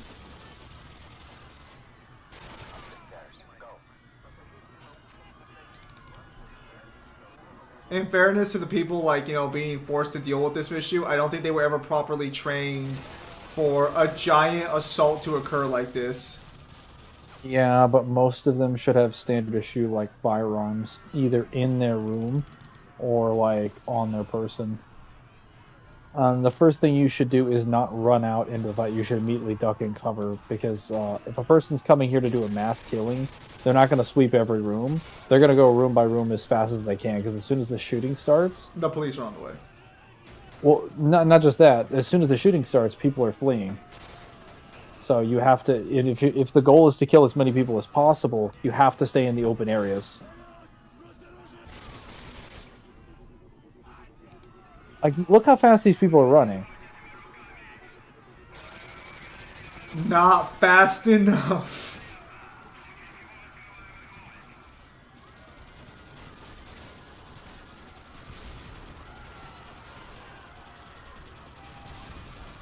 Oh my god. Why are they all gathered together in there? Yeah, never really properly. They're not very good. They're not very good over there. I know it's kind of fucked to say that, you know, because they're not exactly trained for the situation, but they could have done a little better. I feel like in an airport, you don't have nearly as many people gathered in one location as possible because the terminals are so huge and spread out. There's generally like a fairly decent amount of people, but they're always moving in one direction. So even if fleeing started, most people will be able to get to the doors pretty quickly.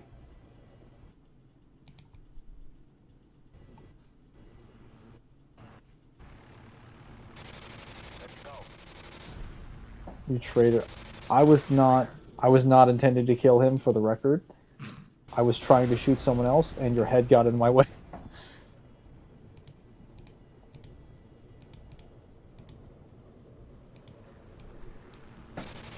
Dude! Stop getting in the way of my gun! Hey man, if I fire and I happen to hit a terrorist in the face, then... whatever. Mangler, those terrorists are your allies, technically. What are you talking about? My name is Private Allen.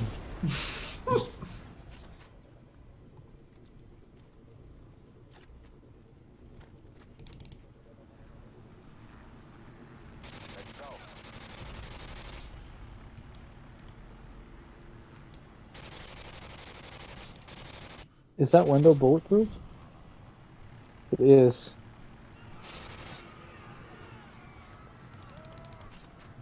That's when this first came out, news was ring about this. I am grateful you are going around killing the people who are trying to survive. I would always go looking around inside the rooms to find people. So thank you for doing that. Yeah, this mission was definitely, if it wasn't the Gillied Up mission that put COD on the radar, I think this mission was definitely one of the most controversial, probably the most controversial mission ever made in a first-person shooter. Especially since it was made around the time that an actual airport shooting technically was inspired from this mission, technically. Kind of a little disturbing.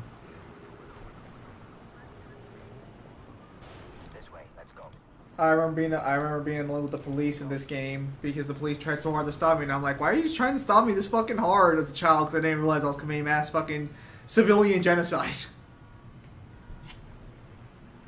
See, he says for Zakaya, which kind of implies that like the Ultranationalist Party has some like.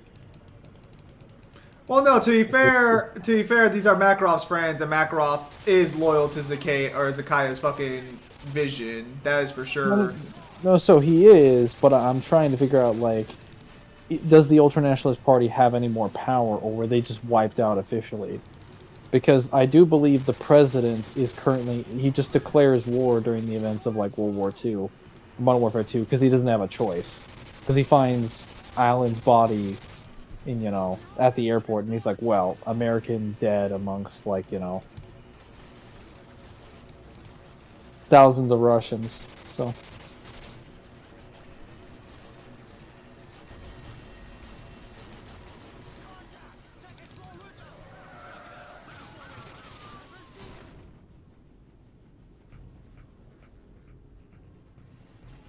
Oh, what is FSBs?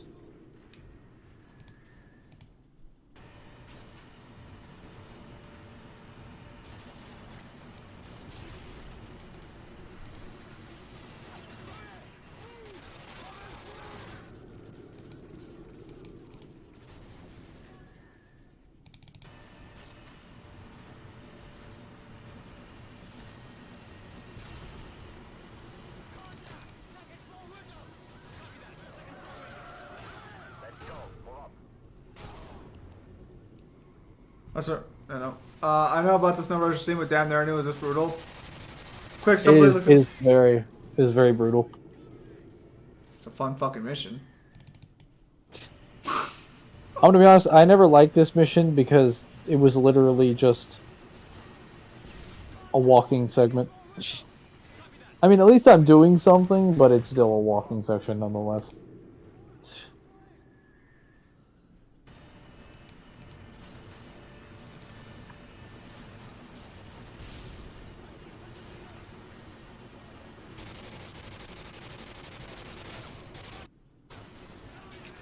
Damn it. Alright.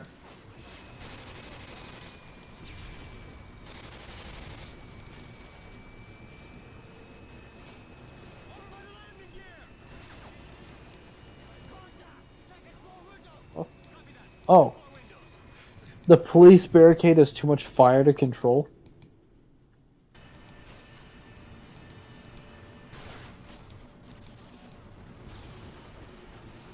Hang on a minute, we'll see about that.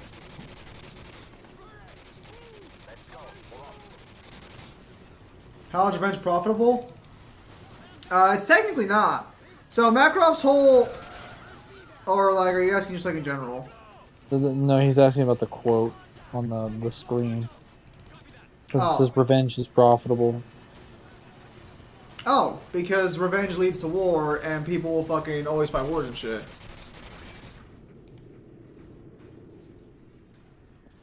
Revenge can just lead to conflict in general. Revenge is an extremely powerful motivator. So yeah, if you put yourself in the right financial situation, you can make a lot of money off of someone's personal feelings. I believe they're called war profiteers.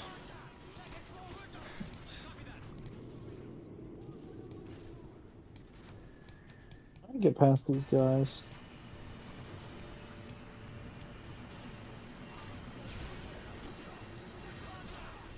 So is there a reason for all this murder? Yes. Makarov's trying to incite a war. Yes. You'll find out about it at the end of the mission. Assuming I can get past all these riot shields.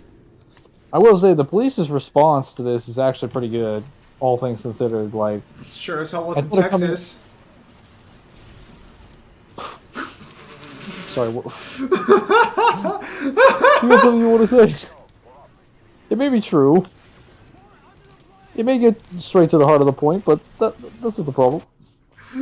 I'm sorry. I'm sorry. I'm sorry. I'm sorry. I know you want to become a police officer.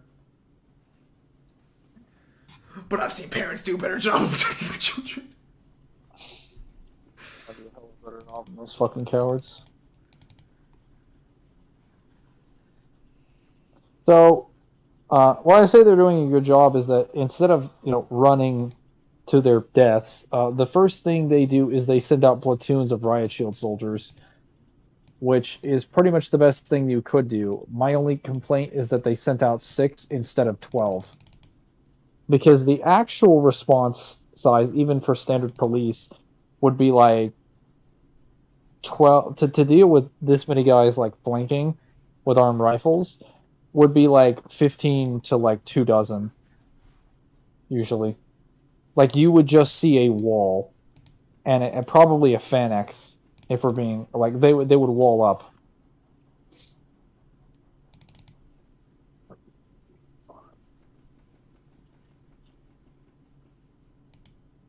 Oh boy. Something wrong?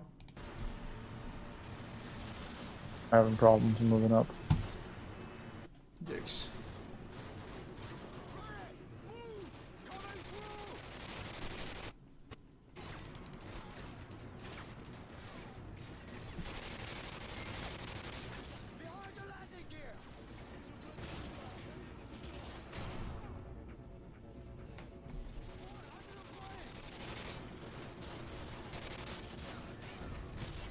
How the fuck did Shepard manage to get him undercover with the Russians? With Makarov specifically. You find it's habit unrealistic? Yeah. How exactly would he get him in? Like, what? How do you find Makarov in the first place? And then be like, yeah, so I've got this guy, he's just really interested in just shooting up airports. Might be a fan of you. You might be interested in working with him.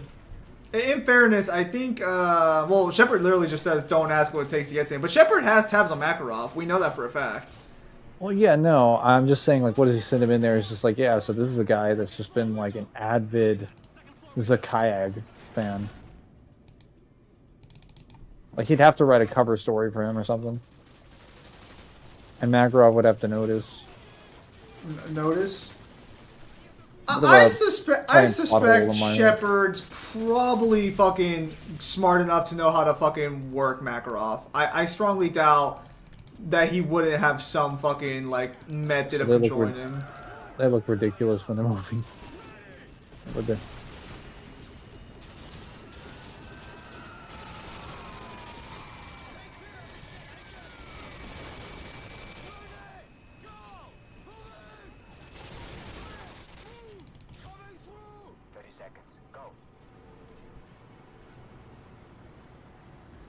Did we lose 2 guys? Where's our 4th guy? Don't worry about it.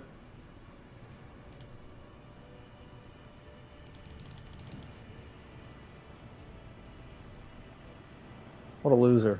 I was gonna say, I think you always are scripted to lose 2 people. This way, let's go. I'm pretty sure, though, Makarov kills the last guy. Hallway clear. My fire is held. Hold your fire.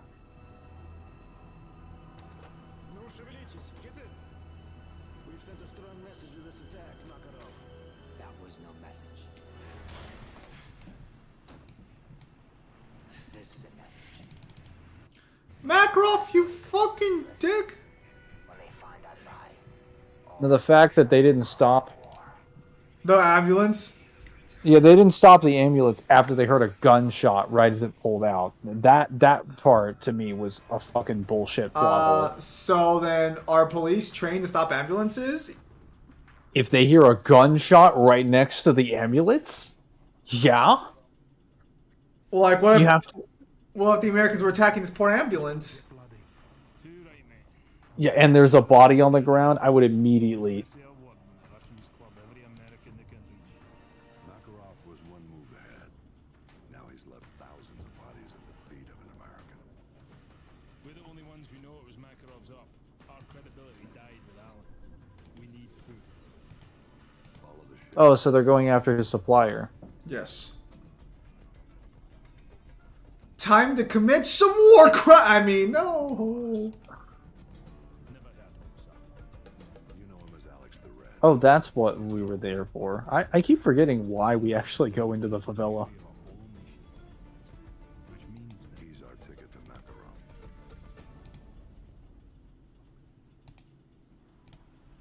Still the riot shield on this. Brazil. Oh my god. We gotta fight Brazil itself. Let's just hope they don't bring Jetstream Sam. But we are 4 years too early. Whoever these guys are, they're not happy to see him. Ghost, we have a situation here. Get down, get down! He's getting away, Roach, let's go, let's go! Ghost, a driver's dead. We're on foot.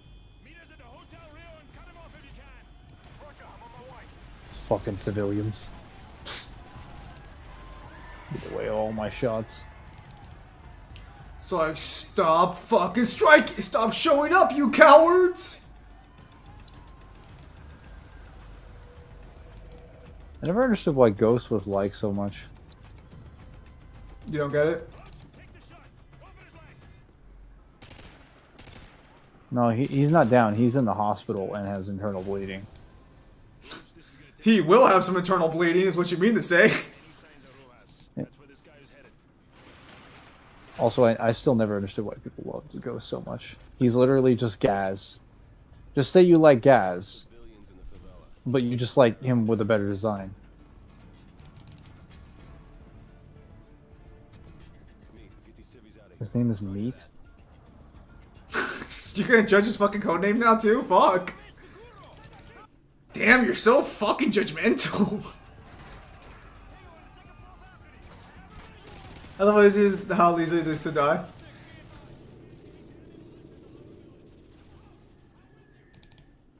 Time, go with Meat and Royce and check out the favela for any signs of Rojas. That's where Wait, who did we get then?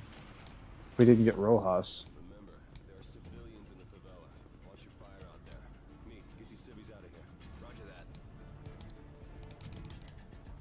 Este lugar no me es seguro. No me es esto que pudo. Everyone got the same taco? I believe it.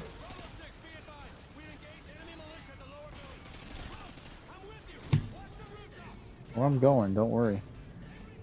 Focus on what you're doing, Meat.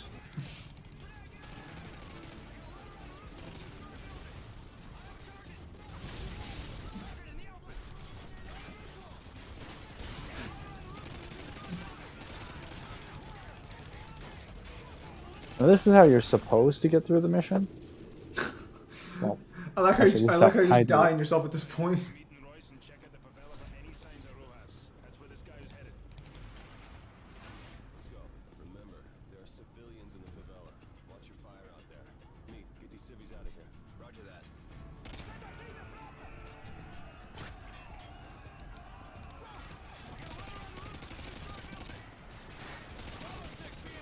We engaged enemy militia at the lower village. Roach, I'm with you. Watch the rooftops. Go! Target,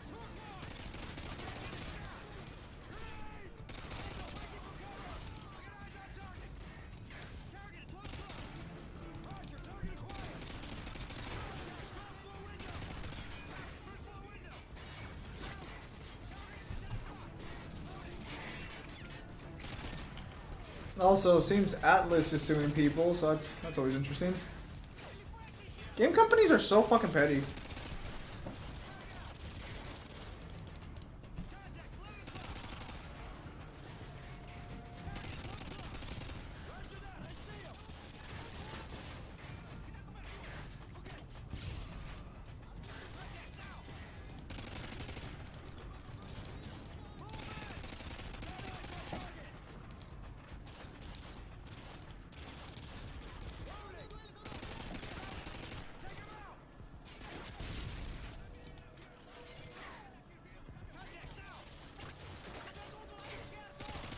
I'm not grinding Persona 3 right now, no.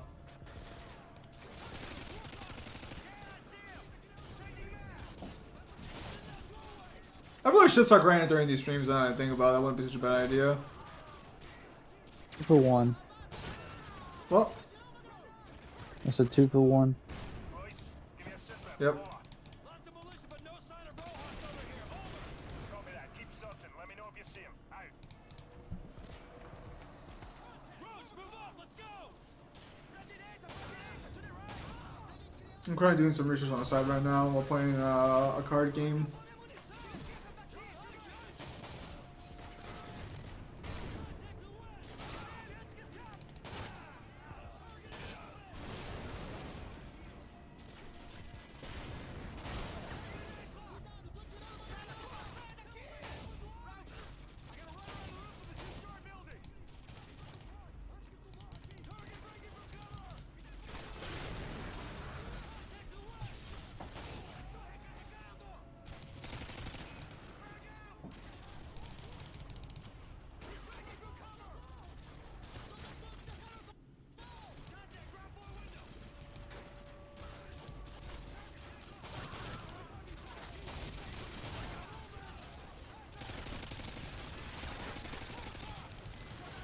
If you're moving so fast that time literally slows down, that's kind of having time dilation or time reduction powers? No, that would just be your speed. That would have nothing to do with time. That have nothing, unless stated otherwise, that had nothing to do with like time's effect on you or anything like that. Of course he's down. Came into the battle with a name like Meat. They were bound to go after him first. Man, you fuck. I get it. You don't like his name. Damn. Not that I don't like his name. It's just dumb. Like, your name is Meat. You're clearly intended to be forgettable. Yeah, it's more of a speed thing rather than actual like fucking time dilation powers or anything like that.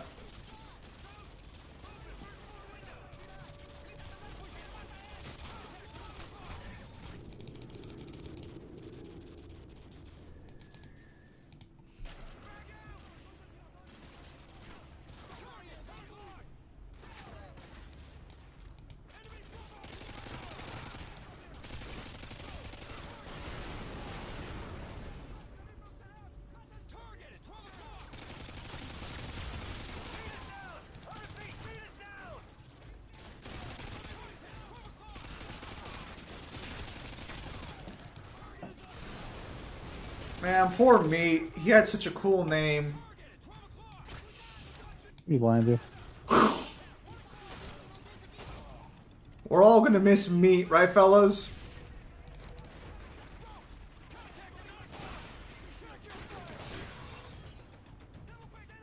Rest in peace, my boy Meat. Will not press F in the chat for me. Fuck. Unless it's F for failure. Bro, what did Meat do to you? He died.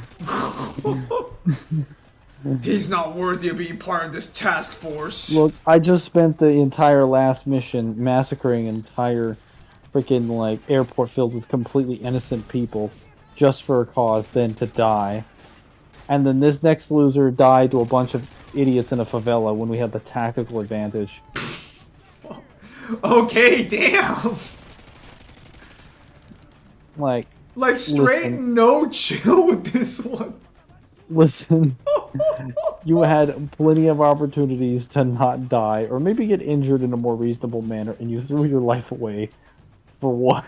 Threw his life away fighting the entire favela. I'm sorry. Fuck. Dude, we had an advantage. We're aggressing on their position. It's not like they can flank you. Well, fucking Mangler's being fucking judgmental as hell, I guess. Damn. Tactical advantage, the militia had numbers, terrain advantage. Not according to Mangler. No, they don't.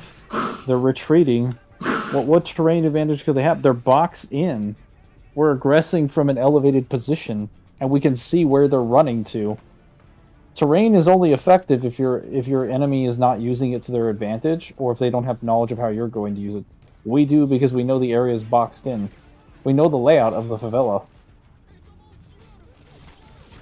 You could say, well, they could hide around like various buildings or something. Then what they would do, what would be smart, is if they got inside like 3 or 4 buildings, lock the doors until we passed, and then shot us in the back out the side of the windows. Instead, they open the doors and fire out of the doors when we're around the corner, and then just like blind fire instead of checking the windows and then like cooking a grenade or something.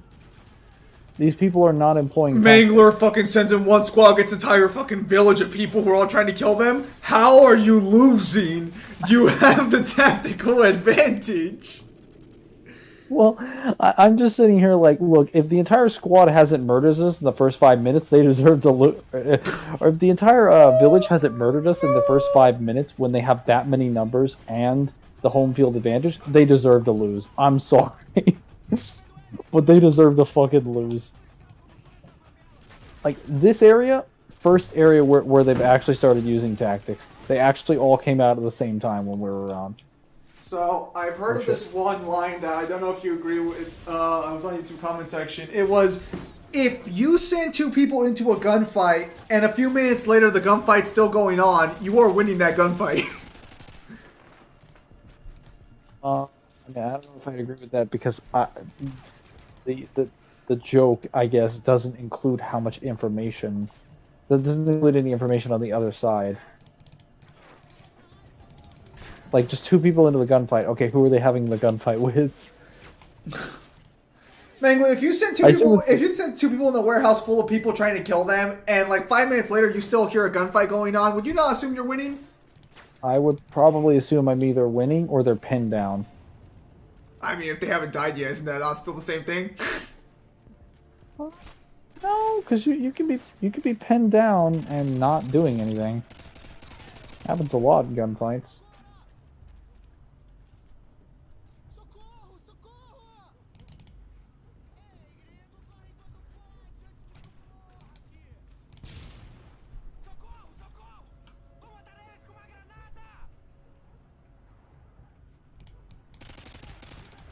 The odds are not in your favor. Your mission is to capture someone who's running away from you and having numerous armed men in a labyrinth. Do you have 12% chance to complete the mission?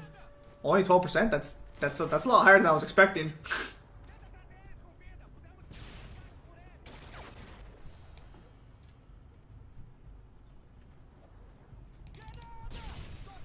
I mean, I'm not gonna lie. Oh, if 12% is the only number we're dealing with, that's fuck it. I'll take those numbers. Fuck yeah, I'll take those fucking numbers. Now they're actually using tactics. After I wiped the entire favela clean. Fuck, we get it. You've murdered all of them. Damn.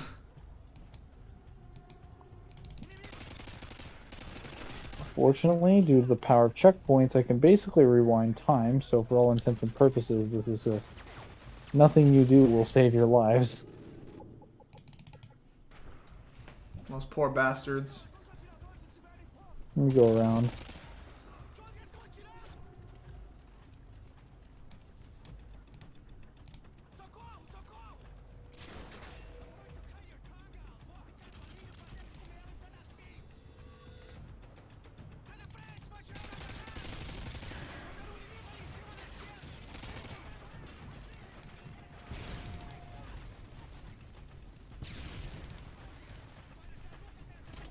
You are dead, that's all that matters to them. You could be the only one man standing. If you are dead, they have won. Well, yeah, but that's only. Then you only lose when you lose. Then you only lose when you die. If you're pinned down, I would say you are losing. Well, they're going all the way around.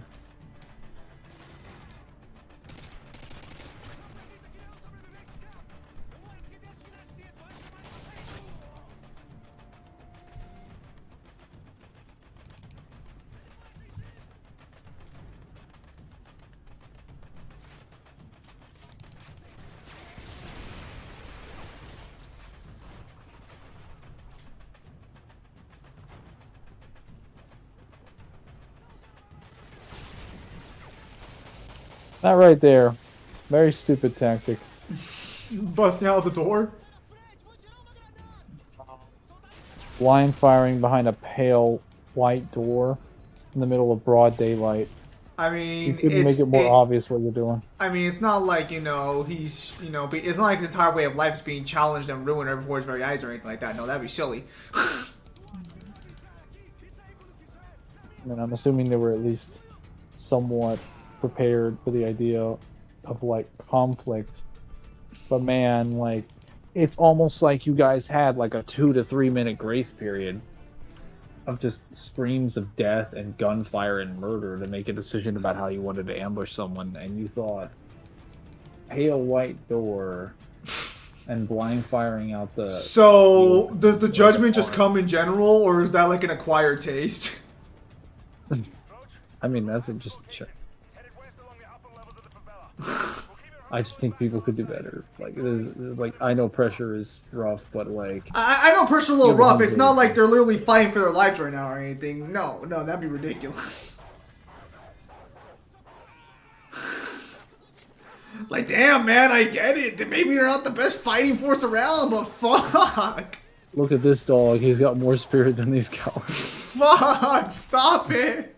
I just wanted to. I mean, the fact that they're still trying to fight you is actually fucking just incredible. You have literally destroyed almost all of their friends and family, but yeah, just keep trying to fight me.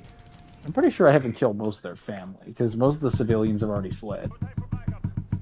Is that how you justify it to yourself?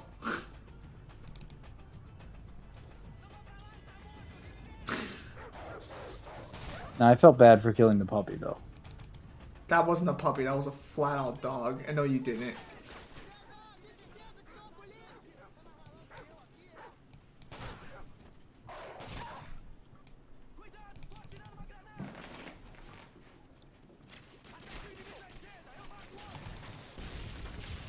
You could nuke the area, but that's not the common answer. Dude, if you had a task force as efficient as the one Mangler's like a part of right now, you would never need nukes. There would be no army on the planet that could stop you if every one of your task forces were this effective. Headshot accuracy. The people these do, if they're as well equipped, they're consistently on scene where they need to be. And they always have the financial support that they need to carry out their operation. Oh, Mangler's tuckered out. Hey, I chose their fate when they joined the battlefield. Mangler just being the Reaper. I would not. I would not. No, bad. Well, they chose that this fate was one of the outcomes for them. It was now on the table. Mission loose ends. Would like a word with that. Soap, that is the biggest lie I've ever fucking heard. This is their territory and they know it well. Clearly, we were not in the same area for the last 5 minutes. Okay, to be fair, in a normal scenario, they were supposed to be better than you. I think in a normal scenario, they should have done better than me. Like, should I have been able to kill a few of them? Probably. Should have been able to hold out a position? Probably. But eventually, I'm going to have to advance with the favela, and that's when they get me. Instead, they're like, let's only ambush him in this one area after he's already dealt with, like, half of us.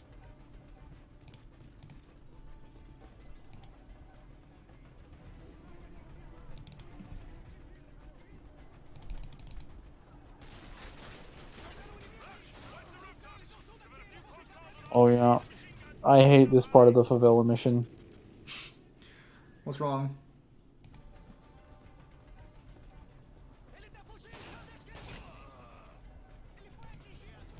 Rather annoying.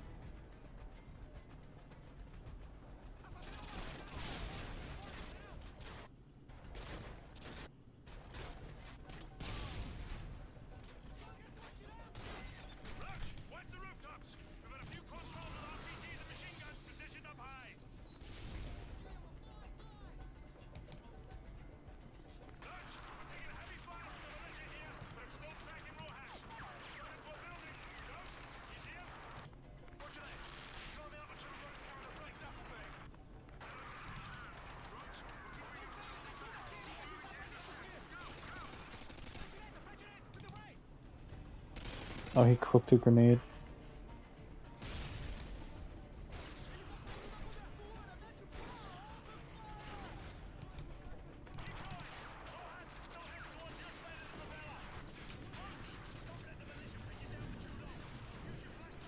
I love how Soul Roach are talking with sense of urgency while you are like, I think I'll just take my time. I mean, what are they gonna do? Fucking reprimand him for not killing an entire village faster? This time they've actually started using a lot of tactics. So it's going to be quite difficult for me to get through here in a timely manner. Oh, all of a sudden they're using tactics, huh?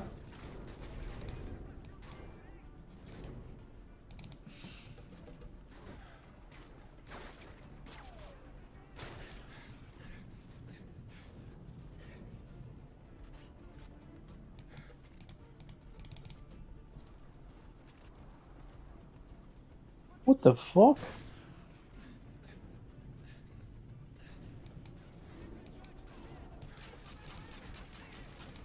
Got him.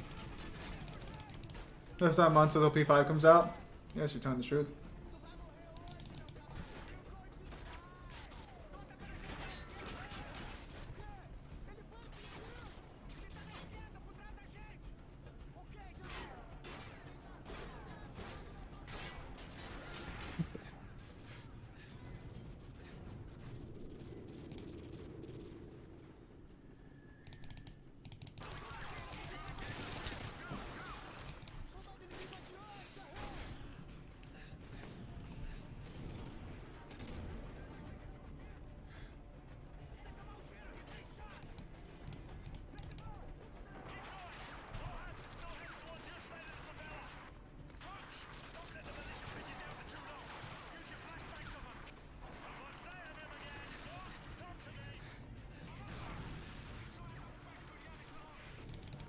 I thought I killed that sniper. I could have sworn I shot him.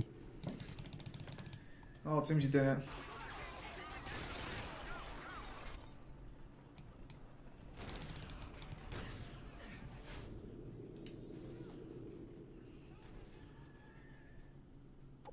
Meat spelled backwards his team, so Meat literally made the team. He also failed the team.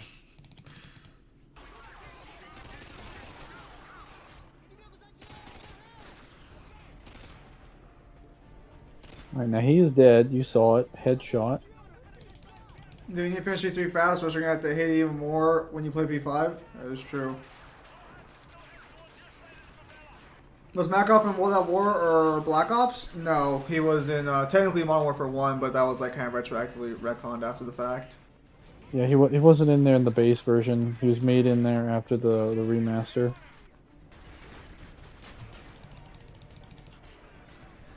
Yeah, I got some work ahead of me because I also got an essay due on the 1st of this month, or on the 1st of next month if I'm not mistaken. So I got to sit down and hash that out.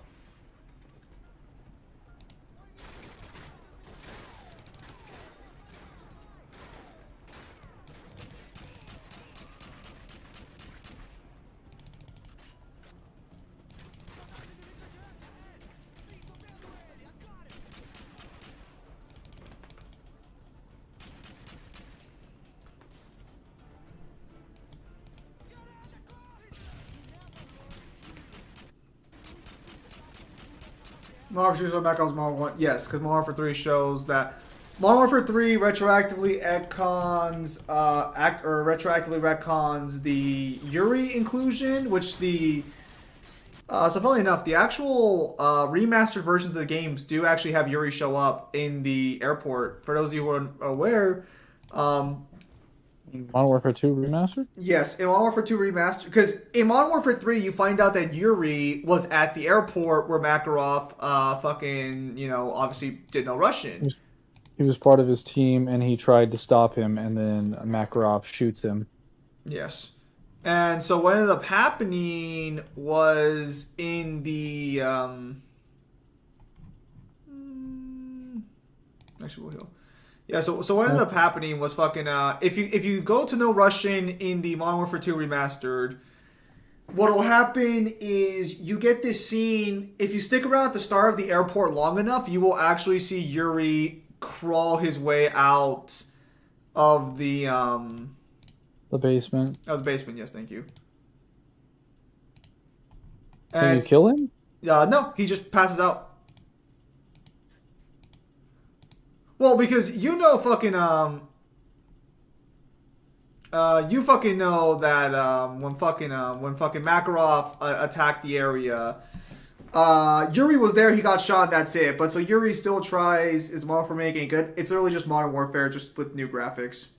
Well, actually, Mangler you were playing the Modern Warfare remake, right? When you first started playing these Call of Duty games on stream? The remaster? Yes, you were playing the remaster for 1, right? Yes. So it has a couple extra features. It usually gives you arcade mode, which is the ability to play through the game with like scoring in a limited system, like a limited live system. It gives you intel cheats, so whenever you go and get the intel computers in the missions, you get cheats that you can activate in the campaign that do various things like mess up your visuals, give people like heads, give you cluster bombs, things like that. I haven't unlocked all of them, but a lot of them have been fun so far. And then you get like obviously the remastered graphics, and then additional like Easter eggs in the game. And then sometimes, if they're nice enough, they'll give you like an extra difficulty mode. The way you say that, sometimes they're nice enough, you'll get an extra difficulty mode. So sometimes. I mean, what I would have really wanted is co-op campaign. Like, that would have been fucking fun. I never understood why Modern Warfare and Black Ops didn't have co-op campaigns.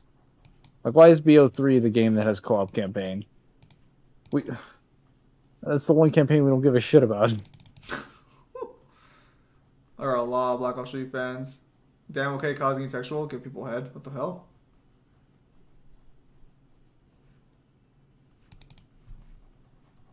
In with the door thing.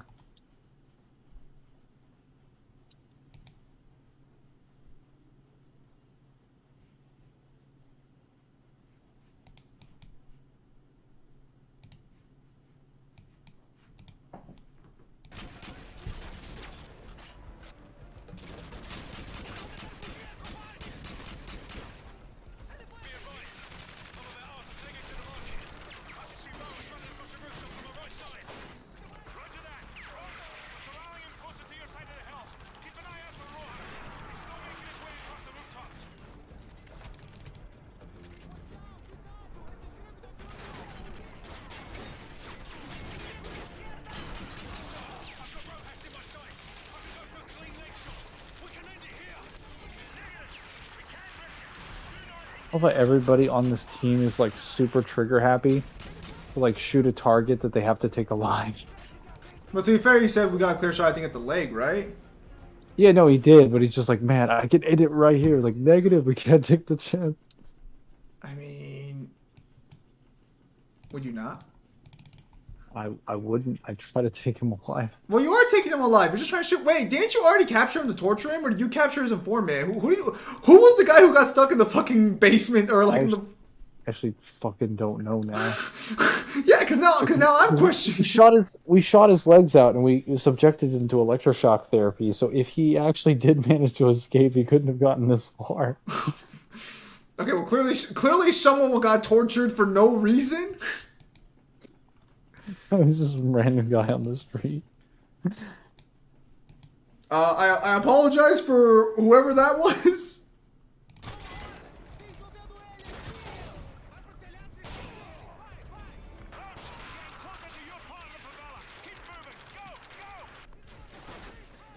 That was a different guy just shot in the leg. Okay, so then why are we torturing all these people exactly? Forgive me for being a little curious, but what exactly are we getting out of this deal?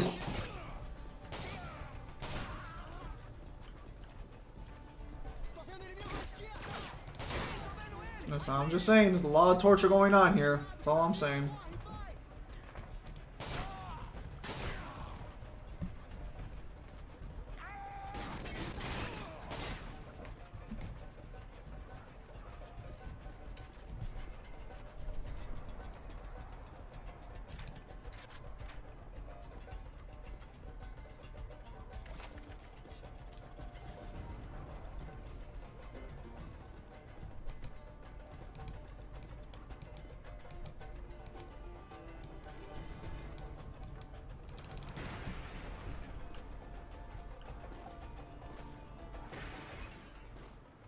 How do you know Dragon Star Rifle, a gun you can use in multiplayer? I think the Dragonaut does appear in the campaign at some point. What? I think the Dragonaut sniper. Well, isn't that the Dragonaut? Yeah, this is the sniper right here. Dude, the Dragonoff appears all the time in Modern Warfare 1 and Modern Warfare 2. And in 3, but it's not as good in 3. But that's only because of Black Ops 1. Why do you blame Black Ops 1 for that? Because Black Ops 1 fucked up every single good gun from Modern Warfare 1 and Modern Warfare 2. They literally fucked up every single iconic weapon. Every single one. Like the Spaz 12, they turned it into a semi-automatic shotgun that had like the worst reload time of all time and flattened the flatten the spread. No, The no, no. Dragunov, they increased the recoil by like 10 No, Red times the Dusk, amount. I understand that, Red Dusk. You said, how come they didn't have the Dragunov sniper rifle you can use in the multiplayer? They have it right here. No, so that's why, because he asked me, like, like, he's asking, like, well, why did I, like, what he's trying to explain, but that's why I'm asking, like, what the hell's going on here? Oh, they're at the top, the very tippity top. You gonna... Ow.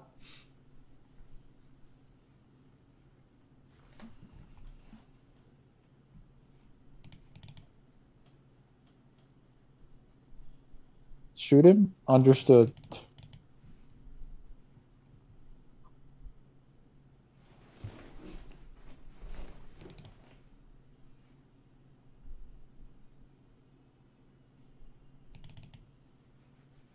Is it a gun that appears in the campaign? Why not multiplayer? No. Well, he is using the Dragunov. It's right there in his hand. That's what I'm saying. Like, well, I'm confused as to what your question is, because he's using it right there.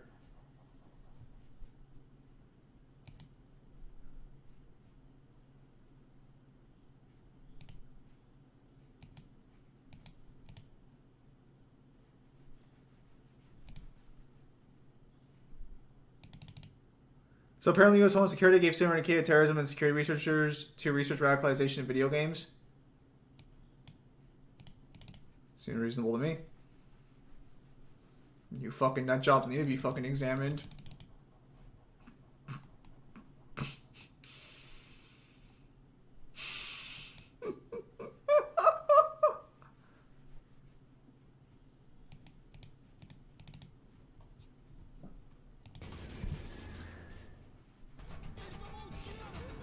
That's where your taxes are going, Zim?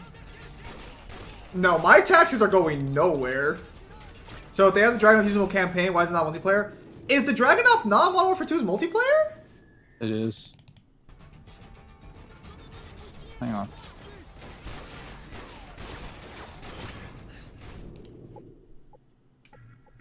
You're gonna go check it now. Oh, fuck. It is not. Wow. Wait, it's not the fucking multiplayer? What the fuck? The M2 1. Oh, I think I know why. It's because the WA2000 and the M21 are already here. The Dragunov was technically like already in the multiplayer for Modern Warfare 1. I think they didn't include it because, well, it's so fucking good. It has like no recoil. They would literally have to make it like fucking...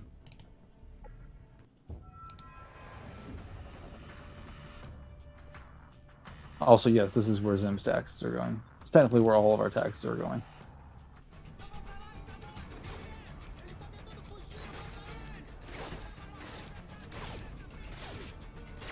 Not gonna lie, that's kind of fucking stupid. That what? That shot? No, the landing? Dragunov wasn't fucking in multiplayer. Oh yeah. Well, when you consider how well the M21 was received, which was wonderfully, but you know everybody who fucking hates sniper rifles was complaining like a bitch. They were like, yeah, we're not gonna put the we're not gonna put the Dragunov in the next game when it's basically as non-existent recoil as it is in Modern Warfare 1. It's an insanely accurate sniper rifle.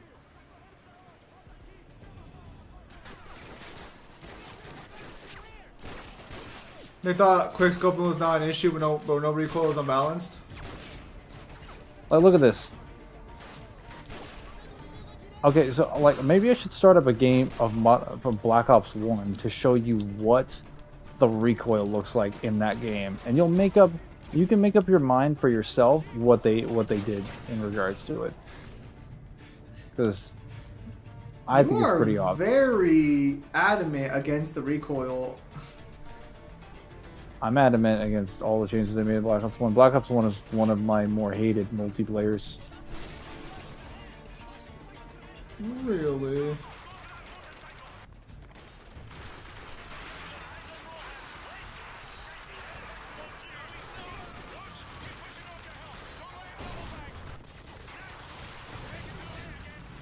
Shoot him, you need him harmed. Understood.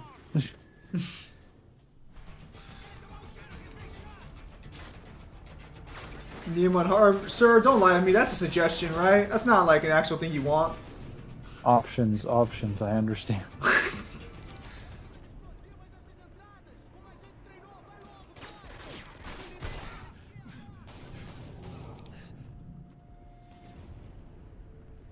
Dude.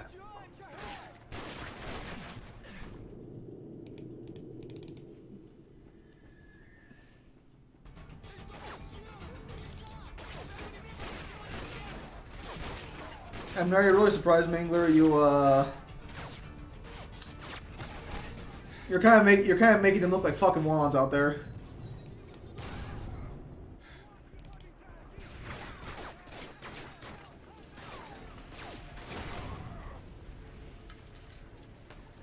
Okay, if you're not fucking dead, then I give a. I'm gonna be honest. Like, I don't. What do they think this research is gonna reveal? Like, okay, we're gonna research fucking video game players to see if they're terrorists. It's like, bro, if they were fucking terrorists, you really think they wouldn't have already started fucking? If video games actually cause as much fucking damage as they fucking fear it does, there's no way like these shootings would not be like fucking 10 times more common. Are you kidding me? Especially in like so many states where getting a gun is easy as shit. If they want to figure out what causes shootings, they should just petition Congress to stop blocking gun violence research. Maybe. Is that like actually a thing that gets stopped? Yes. Yes. It's been blocked for years. That don't make no sense. It makes perfect sense. There are congressmen that are paid off by the gun lobbyists. I've never actually known there was such a thing as potentially as fucking gun lobby. Well, there's lobbyists for like everything. I mean, I can kind of understand that. It's like, look, I pay you big money. Okay, you vote a certain way. Okay. No, that one makes sense to me. That I understand. Yeah. Okay, so they just all that means is that you just do everything you can to make sure something doesn't come to a vote. I understand that. I just never realized there was actually just like a fucking category called fucking. Like I mean, it makes sense when you tell it to me, but like it just never really clicked in my head that like, oh, you never figured they could block like studies as well. Well, I just didn't think there was an actual study for gun violence specifically because I always assumed that was the whole reason they went to video games because they assumed that was the situation. Well, I mean that could be like a reason, but like the point is that we actually have people that have been willing to do studies at least for the last 6 years, but they can't using any sort of government pensions or money because the government blocks them, and specifically those and not others. It's like, well, we have a mass shooting epidemic right now. It's like, I understand. You're still not getting your money. Okay, I shot his hand, so he should be dead. I say that, knowing fully well, these assholes. No, not liking the government is a civil duty. That is a civil duty everyone should fucking do. I'm just confused as to like. Well, I mean, I guess not a lot of people pay attention in Congress, but that just seems so strange to me. Like, you're gonna go at the video. You have no idea how much fucking stuff they block, do you? Those dinosaurs. Well, you know, as long as we're not being upset with them. If they block cancer remedies, so many doctors would lose their jobs. No, not a single doctor would lose their job. What? No, hospitals would lose a fuck ton of money, but like. Doctors themselves would lose nothing. What you don't like doctors don't lose jobs because of treatments. That's a myth. What happens is that the hospitals they work for lose money off of procedures. And the pharmaceuticals would lose. And insurance companies that cover those things lose money off of those procedures. That's it. Like they're not going to be like, well, we're firing you. Like, why would they fire the staff that works at their hospital and makes them the money? That would make them lose even more money than they'd be losing if they lost the procedures. No. So, doctors themselves would not be affected directly by like cancer remedies, like Mingler's getting at. Is like the people who would be affected by it are people who inherently fucking who need those cancer treatments. And that would not be like doctors. That'd be the insurances and stuff. Yeah, it just wouldn't be doctors that get hit. It would be like it would be the medical field for sure gets hit. It just wouldn't be doctors specifically who are getting hit. It would be everyone around the doctors. Because in order to find out you have cancer, you still need a doctor to diagnose you.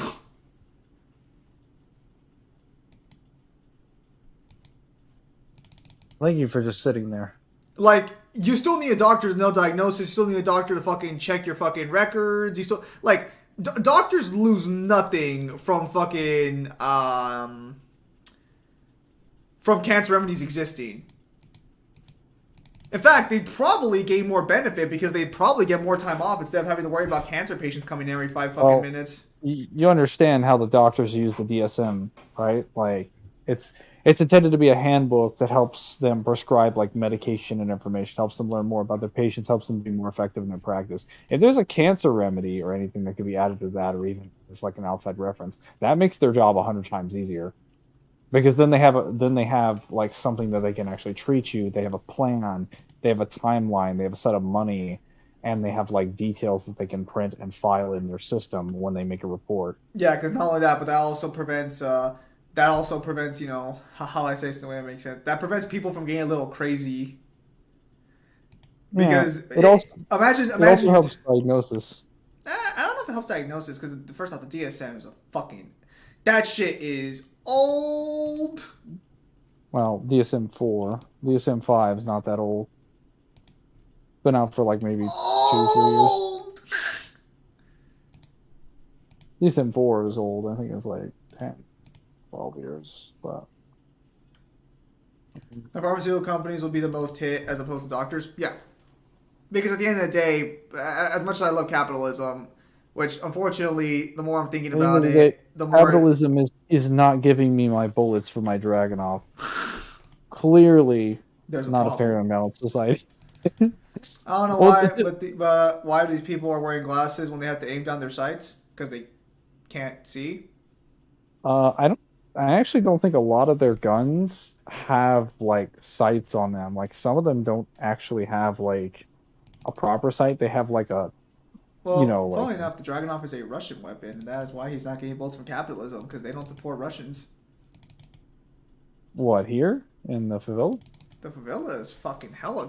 Fuck, the one time we're talking about South America, and the one guy we know from South America just isn't fucking here. We didn't mention DMC4 enough. No, I meant fucking Yuhin. Oh, okay. Samaj is here. Look at him. He's right there. I thought Samaj was from South America. Samaj, are you from South America? Confirm now, so I can be correct. I'm from the U.S., man. Yeah, he's not from South America. Say anything but yes. We have a problem. Because, like, it's actually one of the things I kind of like about, like, General COD games is that they keep weapons consistent usually with the geography of the levels you're in. So, like, you won't find a task force, like, 141 weapon in, like, or an American, like, you know, manufactured weapon. You won't find an American manufactured weapon in an area unless the enemies of that mission have like dialogue or information that confirms that they stole like a shipment or something, or they're employed by the American military or something like that, or they have a contract with them. Like if you're in a South American country, they won't suddenly have those weapons unless they've been like somehow outfitted, and the story has told you that. Also, there's a single Call of Duty game where America's the bad guy. I think you could argue Advanced Warfare America's the bad guy, since that's just basically, like, it's an American company, right? I wouldn't... It's not really America, because he's a private corporation. The actual government isn't in alignment with America. Well, no. So, like, I don't think you understand. He actually has a... I don't think you do. You said it was a private corporation. That's America. No. So you don't understand, because America, like, as a like government, literally sends a representative to talk to him about like going in to kill Hades, and he's literally like, I don't need Congress's approval. It's like, but it'd be an act of war. It's like, we're private registered military corporation. We don't need Congress. I'm like, I'm declaring this agency I'm declaring this operation underway. On whose authority? On my authority. Like, I was like, fuck you. Man, you just like spelled out so many nightmares for people. No, no. So he literally is just like, I don't give a fuck. I'm gonna go kill Hades.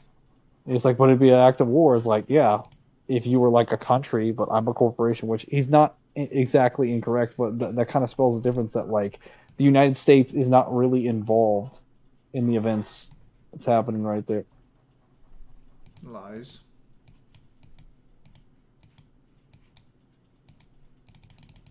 I need to kill that asshole. Shepard's a dickhead. I guess. Wasn't exactly the nicest guy, that's for sure.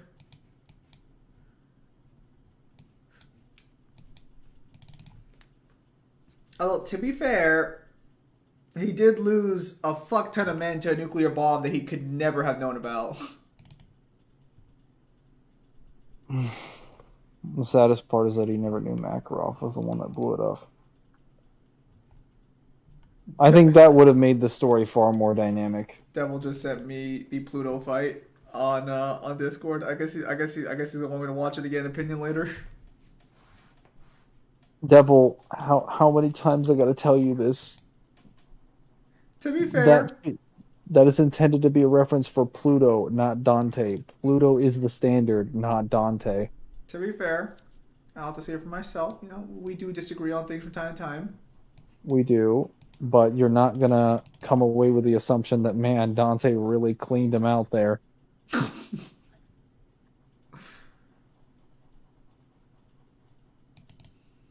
We do.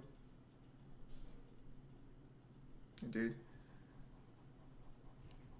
What we don't have right now? Bullets. Oh, you get an American gun then, huh? No American guns here. Did you say there's not an American gun in the war zone? I'll have you know, Mangler, that's against the country's religion. Oh, for your information, on this one occasion, America's not actually conducting imperialism right now. That was in a different mission. Not my America. Oh, clearly, this is the Task Force 141. Not my America. We're rolling with the Britbongers. Can you believe this bullshit Mangler's spewing out right now? Oh. Oh. Oh.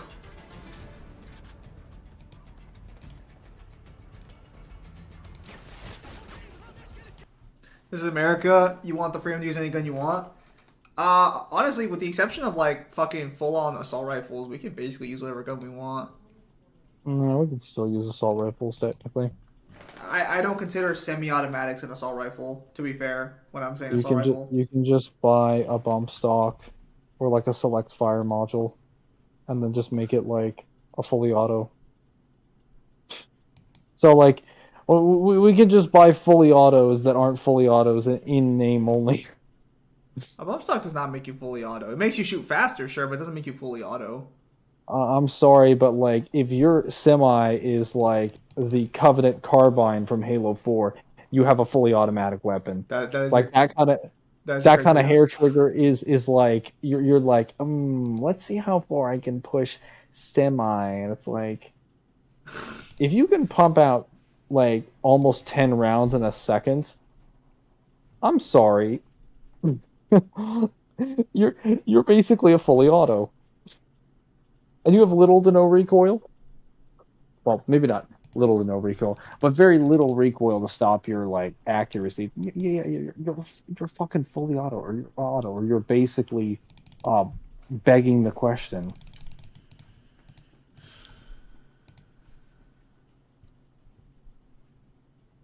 Like this loser.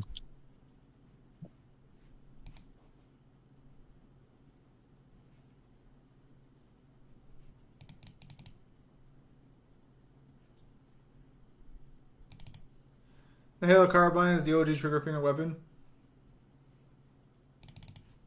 Halo 4 Carbine is some actual nuts. I don't know who the hell thought that weapon was a good idea.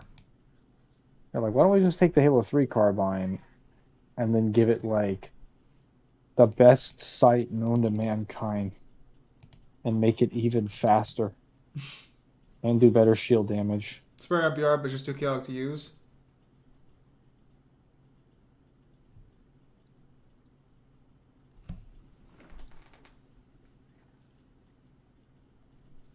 No, yeah, because like because the way like because a bump stock was one of the major discussions a while back regarding whether or not weapon or what weapon add-ons should be banned.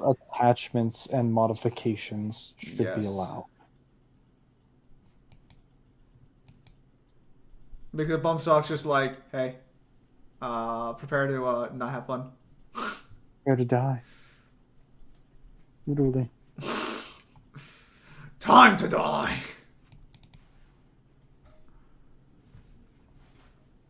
Yes, one of the more silly things created in the name of Profit. oh, I was gonna say fucking budding technologies. Profit. Budding technologies. I like that term better. Budding technologies. I'd like to put a nice ring on it that isn't as negative. I mean, mine is more so just truthful. It just the truth is negative, unfortunately. Lies.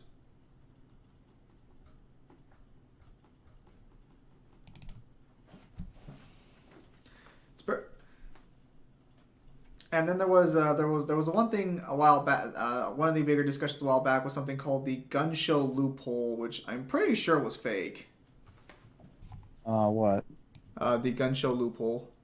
The idea that you can show up to a gun show and then get a gun without like a background check? Yeah. No, that's not fake. That's real. You can literally go up to most gun shows. Some of them will offer background checks, but like keep in mind, like most gun stores don't expect background checks, or if they do, their background check usually is done in like 24 hours, or I should say, it's not done in 24 hours. What's done is the waiting period, and if you don't get it within like the 48-hour period, they just give you the gun anyway, whether the check goes through or not. That's more so the problem with the fucking policy. I'm sorry. Is that you just get the gun regardless. That doesn't seem to make any sense. That would be ridiculous. What's the whole point of the background check then?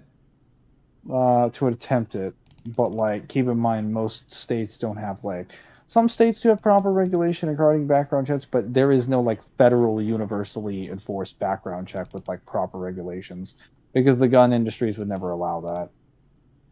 Because the point is just make as much money, even though it would be an extremely small drop in the bucket if we're being realistic, and it would save so many people's lives and actually stop several different shootings, most of the mass shootings especially, even ones that are performed, and it would actually stop many of the ones done specifically with handguns, because oftentimes with a lot of these shooters, the problem is that these people do have issues that show up, like a criminal record, like histories of violence and abuse, especially towards a relative, and a background check can go a long way because it can pull that stuff out. So you give it like another 24-hour period, and then like you can really solve that problem. Also, the longer it waits, there is actually a chance the person could cool off and not decide murder everyone around them.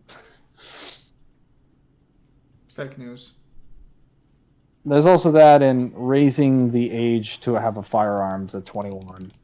Because, I mean, if we're going to raise the age of 21 for, like, fucking alcohol and, like... Isn't the age 21 already for pistols? I don't think so, because rifles is fucking 18.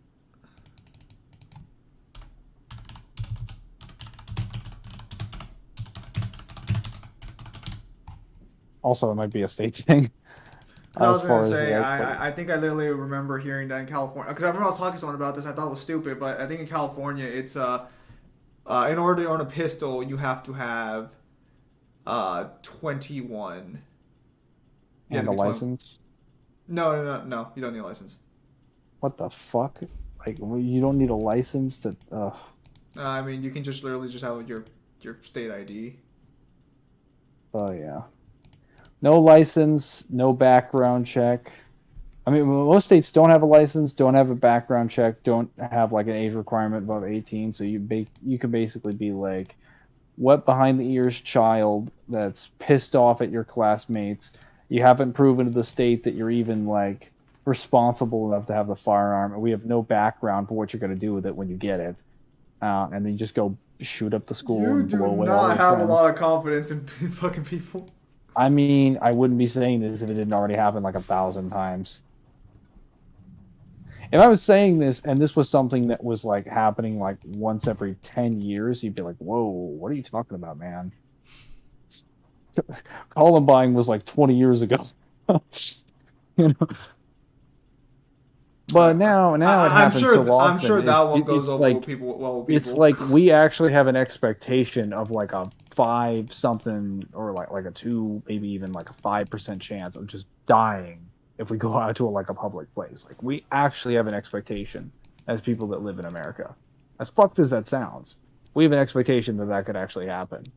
And we know all the details of how a situation like that could happen because it's happened so many times at this point. Also, I'm beginning to think you guys just don't want to give me ammo. Because I picked up your guns now, and I'm still not getting ammo. Does anybody else see the problem with my ammo situation? Nope. Also, why is that car on fire and then has, like, the stuff, like, the doors blown out? How does that make sense? What? That's just confusing. Okay, they can't see me at the top of the stairway. Of course, I say that when they're firing bullets.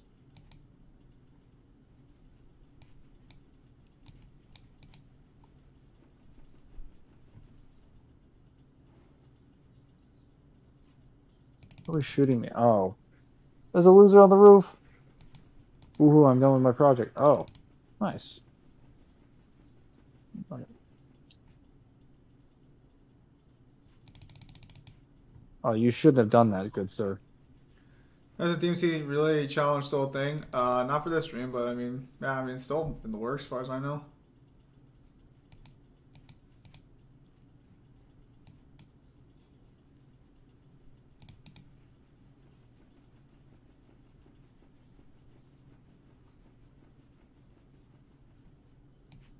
You know, I never really was a fan of the MP5K in this game. I Uh, guess like it wasn't ever good to me either. it wasn't really that like interesting. But to be honest, like I just didn't really try it out that much. I think the MP5K is probably one of the only guns that like it showed up in Black Ops 1 and I didn't have a problem with it. I actually forgot it was in this game.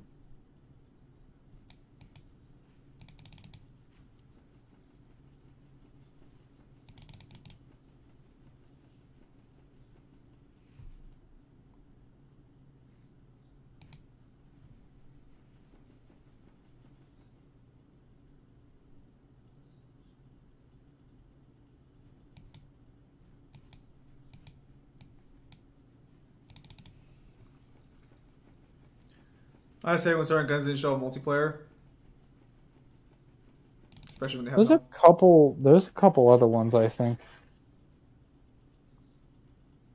I'm just like, what's the criteria picked though for why certain things appear in multiplayer and why certain things don't? Like, what the fuck? I don't know the specific reason Dragunov wasn't included. I'm just telling you, the Dragunov has basically no recoil. Is the fastest semi-automatic sniper rifle in the game. Does like, I think like the 3rd highest damage, and again just insane no recoil. And then it has like the highest magazine size in both stockpile and in mag. So I would assume it might have had something to do with that.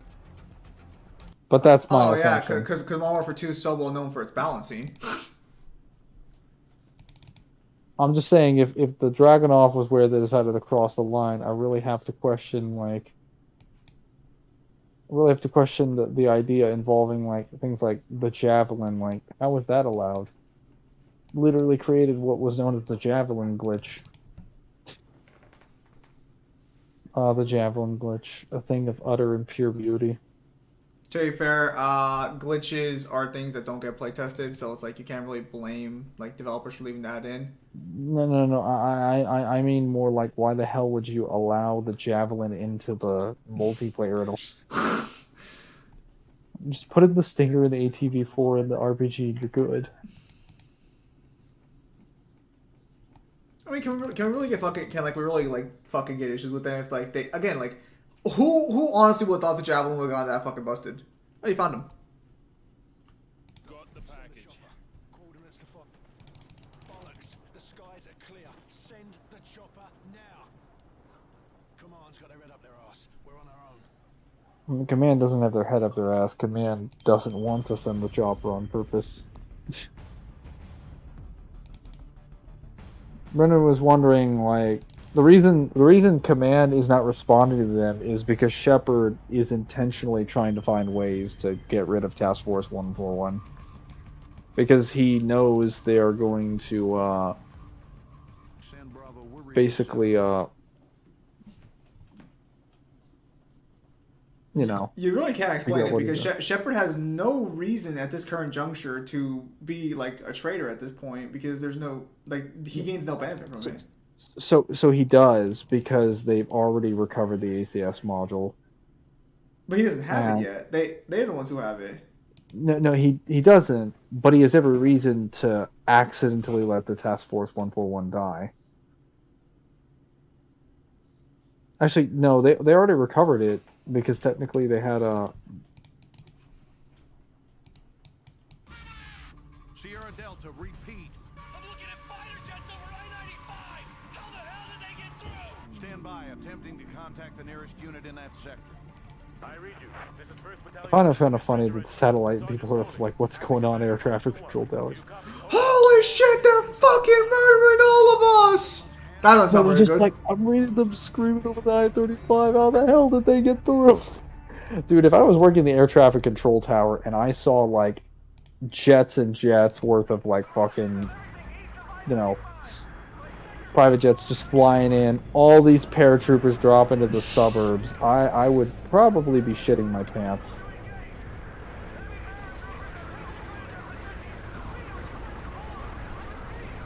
Also, I will say that Modern Warfare 2 did not paint Russia in a good pictured light because it really put their army and their economic capacity in a bit of more of a leniency than what today's events are currently. I was going to say, you mean they made accuracy. Russia look a lot better than what they actually are? Because apparently Russia is the most incompetent fucking military force to ever walk the face of the planet. Well, I mean, we already knew this if you paid attention to history, but like. So the most unrealistic part about this assault is that Russia's the one doing it. Well, you see that's the thing. Like anyone who had actually read like most of the history conflicts on like how they handled like World War II and a lot of their proxy wars understood that like they didn't always have some of the more competent commanders. Well, it's not even a commander issue. This is the entire logistics of this fucking assault is more than Russia can actually handle in real life. Well, so the issue here, the most believable aspect of this is that Russia would have the motive to send like that they would have the motive, and if they had an aircraft fleet, they could get it past the air traffic control. I believe they have an aircraft fleet. The aircraft would just break apart halfway through the ground. No, so like I said, the only believable part of it is getting past the air traffic control towers with the ACS module if it was already in the air and that they would have the motive to do so. No other element of the invasion would be justified. And I mean justified in the logical aspect of it. We're not talking morally. We're talking like, does it make logical sense for Russia to be able to do this? Probably not, because given what we saw the most time, like especially in the war in Ukraine. Can I just say now, how disappointing Russia is in context? I always thought Russia was actually like a global superpower. And then they're just like, most people thought that because of the Cold War and because of this fucking game. Like this game literally like changed a lot of people's opinions on what they thought Russia could do. because they just thought, yeah, Russia, if a lot of their citizens were like, this would basically be what like World War III would look like. I'm like, no, this is what Russia thinks World War III would look like, and what we think Russia would think World War III looks like. Well, reality is like Russia has a very much a fuel and consumption problem. Which is kind of ironic considering that they actually provide most gas, petrol, and fuel to most areas of the world. Yeah, well, they also have a logistics problem because, fun fact, I think I told you this already. The idea of logistics does not actually exist in the Russian language. It's not a terminology that translates one to one in the Russian language. I appreciate that.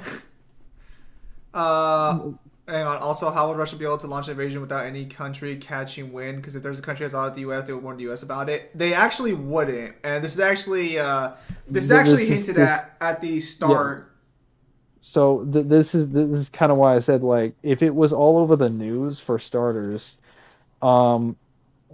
if America, especially the CIA agency, was found, like if it was found that the CIA orchestrated an assault to slaughter thousands of Russian civilians at an airport, Great Britain, France, most of the major nations, they would step the fuck out of Russia's way. Not because they wouldn't want to fight Russia, but because they don't think they have the right to. They would be like, no, Russia is completely in the right. We may disagree with them on essentially 99% of like all policies. But yeah, you like basically murdered, wholesale massacred most of their civilians in an open airport. This is black and white, buddy. Yeah, this would be a case where no nation would stand with America on this one, which actually would actually be probably one of the best case scenarios for World War III, because that would mean that like the idea of nukes being used and shit would probably not ever come into Russia's mind because they would have pure advantage. They also not only would that they'd be out for blood, so they would want to do it like on the ground. They wouldn't settle for something like a nuke. They would want a long war. And America wouldn't do it because they wouldn't want to destroy their own infrastructure. It'd actually be the perfect storm. So, Devil, I'm just going to say I don't really believe that Russian civilians don't want the war, because you can only fight a war with people. So that means some people are still wanting that war, regardless. And I don't mean like the big boss like fucking Putin. I mean like there are soldiers on the ground who clearly want to still fight.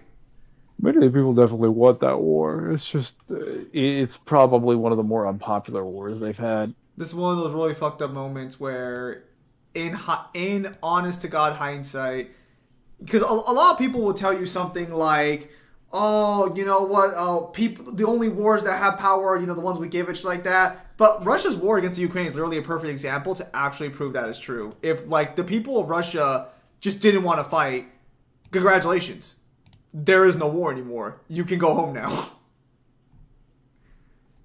That's partially true, but also like not entirely accurate because while Putin isn't the Soviet Union, like knock on your door, hush hush, you go away, he still technically kind of does that with reporters and like protesters on occasion. You would legitimately have again assuming so this is the thing about governments, they really don't have power. Like the only power they have is that the people are scared to fight them. But if everyone in the fucking even against the United States, if every civilian decided we don't want the FBI anymore, the FBI can do fuck all to stop us.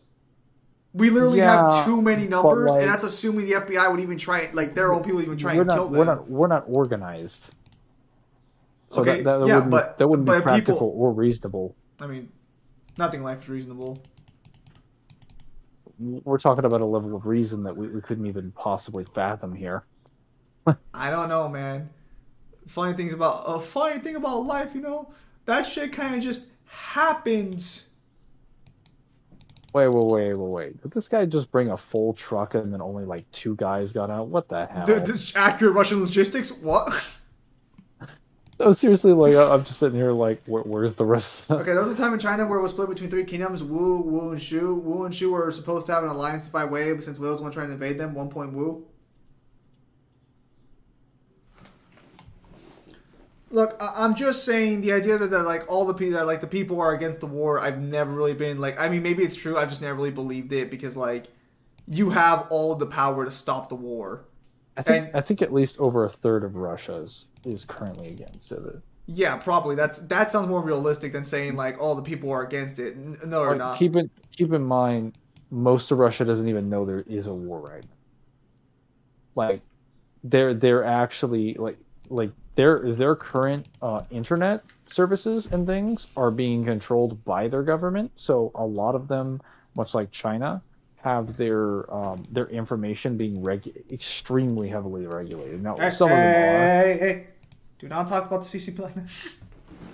But the point I'm making is that just like enough of their information is being regulated that many of the Russian people don't know that like they actually are under the assumption that the Russia is running military exercises in the Ukraine right now, and that at most Russia may have been attacked by Ukrainian To forces be and is fair, that is a defending very true sovereign statement. Ukrainian nations that have declared their independence. That's what they assume at the worst is happening. That's They have actually no idea that Russia has been nonchalantly, relentlessly bombing hospitals and schools and massacring like civilians and children in mass. They have no idea that's going on right now. well, of course it's not going on, Mangler, because that would imply that Russia's doing something wrong. They don't know Putin's out there sending legions of trucks with coffins inbound to get his soldiers off the ground so that he can keep morality up. They don't know that he's claimed that he's going to bring in several 100,000 reservists and that nuclear weapons aren't completely off the table. Um, Well, you know what? I'm pretty good at Fallout. I think I'll make it through. well, when he says nuclear weapons, keep in mind what Putin's mainly referring to are field tactical, like dirty bombs, like things that he can detonate in the field or fire from artillery shells that would fuck up like local infrastructure on a smaller scale. He's not talking like I'm gonna drop like a Hiroshima bomb in the middle of the city and just cause like no, he's referring to dirty bombs, but he'd still be talking about things that have like depleted uranium. So he could still cause some pretty massive devastation and obviously would still be violating the Geneva Convention and like every single crime against humanity. The But Geneva suggestion. the Geneva suggestion, yes. Oh, don't shoot me! I'm climbing a ladder. I promise I've been a good boy. Let's clarify. Let's clarify that one right now. Russia's military is incompetent. I mean, if that war proved anything, if that war is proving anything, Well, I have to ask, Red Dusk, why are you talking about the Three Kingdoms? maybe he thought it was a history time. It's like fun fact. Do you know Russia actually lost their pride flagship recently? Their what? Okay, so when I say pride flag, that makes it sound weird. So Russia had a ship that was the pride of the Soviet Union. It was their best ship. It was incredible. They lost it. It got fucking destroyed by Ukrainians, and now no one wants to talk about it. I actually thought you meant like they misplaced it and they don't know where it is. That would have been a lot funnier. Well, actually, I mean, apparently its radios were down, so because the maintenance was so bad, they just kind of ignored their radio situation. So, I mean, like, theoretically, you know. Oh shit, they're going into the restaurant. The Moscow? Yes, the Moscow. One of the funniest fucking things they could have lost. And they lost it right away.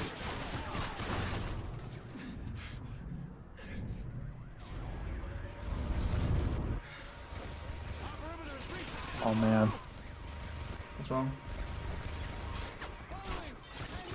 Incoming, north side! Roger that.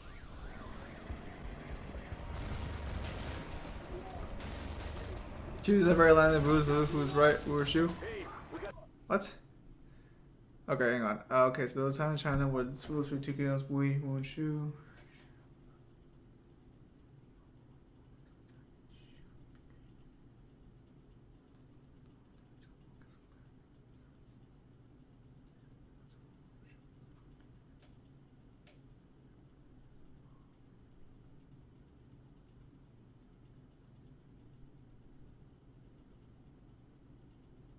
Who was in the right? Hmm? Shoe's in the right. No, Oh, I thought Red you said Red about this. Dusk is over there fucking giving like some sort of fucking like a fucking parable for the Three Kingdoms era.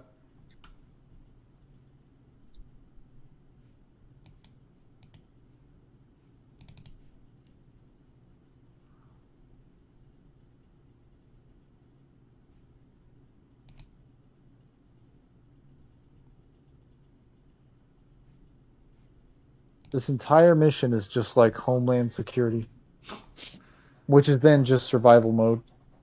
So effectively, this entire mission is survival mode.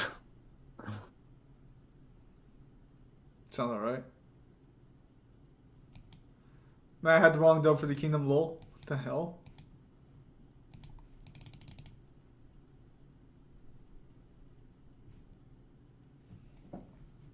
Remote piloting those missiles. He's inside that diner to the west, over. Ramirez, get away and kill it, SOB. Oh, part of the squad. I feel so happy. Don't get used to it. Cool, Ramirez, or you're getting one guy next. I think she was in the right too, so Wu was the one that ended up making things worse for both of them. Yeah, because like if Wu wanted the land, fine, but like could you at least fucking wait until after we kill our enemy?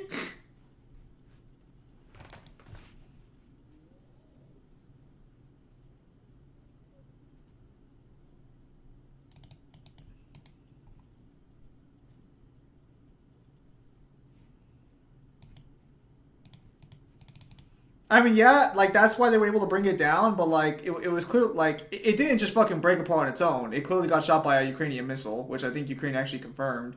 And the fucked up part about this war is that, well, I mean, I say fucked up loosely, but the fucked up part about this war is that Russia just won't openly admit to any of their failures. So you have this situation where you can't even fully confirm, or you just have to trust Ukraine regardless. Because like whether or not you think Ukraine's like valid or not, they're the only ones you can like basically assume is telling the truth. Kind of fun because you could probably assume they're doing some propaganda, like for sure. And Yeah, well, it's like the fucking alternative is Russia, and Russia sure as hell ain't fucking telling the but truth. it's like in this situation, Ukraine has done no wrong. They were literally just like yeah, no, we don't really want to be a part of Russia's like attempt to bring back Putin's attempt to bring back his glorious empire. Oh, I wonder what the fuck he could be referring to. No one with a brain needs to have that spelled out. But then they're just like, yeah, we don't really want to be a part of that. And then he's like, okay, invasion. And then it's like, well, it's like, oh, okay, we're gonna take a trip down to Ukraine. Like, you're invading us. It's like, no, we're performing a military exercise. It's just that we're gonna use your troops as the enemy forces. Use your troops as the enemy forces, and we're planning on targeting some hospitals and schools as target practice for our artillery. That just sounds like an invasion with extra steps. Nah. Do I look like the kind of guy who would invade you guys? Yeah, so unfortunately, you know. So the scar in this game is so fucking accurate. Honestly, the saddest part about it, besides, you know, all the death going on, obviously, but like the saddest part about it is like, holy shit. Russia literally looked so much stronger if they never would have showed up. Now they're kind of a fucking joke. I know. No, because like no one's gonna forget this. It's kind of like when fucking the U.S. lost to Vietnam. No one ever let it go. We did not lose Vietnam. You're right. It was a tie. You're right. My apologies. That was a tie. No, I was. I don't know if you've ever seen that clip from it was like that one movie. I can't remember what it was. I think it was that This 70s guy show. It's from the 70s show? Yes, because one of the characters was a veteran of the Vietnam War. We didn't lose And he Vietnam. was just like, we did not lose Vietnam. It was a tie. And he's like, oh, they kicked your little asses there, man. They whooped your hide real good. No, they didn't. Oh, yes, they did. No, they didn't. Russia's in the They're middle. just They're like slowing on Putin. So at that point, you have to question like how long or how willing are you to ignore that people aren't trying to stop him? Like that's kind of where it becomes that's where it becomes like a little bit moral quandary. I mean, he's kind of in an authoritarian country, so like I think he only needs permission from like his Dharma and like one fucking other person, and then like he can declare war. No, I understand that, but how low responsibility are we putting on the people who are basically allowing this war to happen?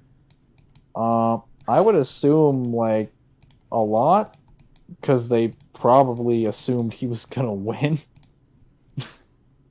Like, and when they realized, oh shit, like you realize the only reason like Putin right now has people that are gunning for his head because specifically because the Russian oligarchs, which are the people that own Putin, are like and that give him like the most support financially, are having their businesses fucked because like they're having their yachts attacked, sunk, some cases just being like appropriated. I heard that Many Trump. of their bank accounts are being frozen in the United States.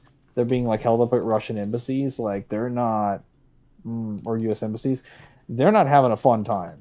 In fact, they're having the opposite of a fun time. Nonsense. We'll get there. I heard Trump is supporting Putin. Is that right? I don't know. I know they were fucking. I know they were friends while he was president. So I would say he has not condemned any of Putin's actions since like the war started, and he's made some interesting comments about the Ukraine. oh, by all means, Mangler, feel free to enlighten us. Well, I mean, during his entire campaign, he was talking about how Putin's always been like a very nice guy, and you could be.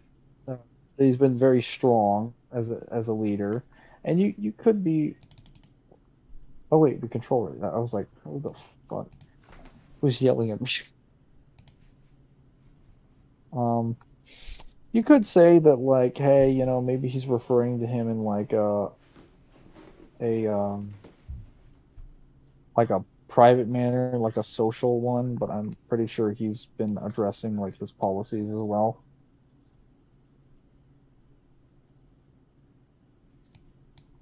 I mean, it'd be really simple for him to just be like, hey, I like Putin as a dude individually, but like Sounds like you don't policy-wise, appreciate the president of the United States.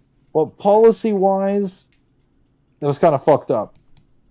I don't know if he would put it that way. He'd probably be like, man, Russia, you never should have gone into Ukraine. Never should have done it. Really bad.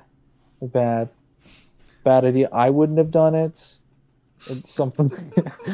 I'm sorry. I'm trying to say a sentence the way that like Trump would say it, which is like very, very unique.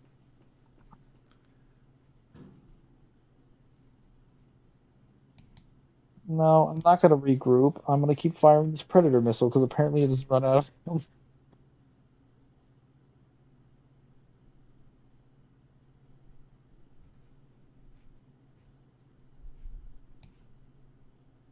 Nope.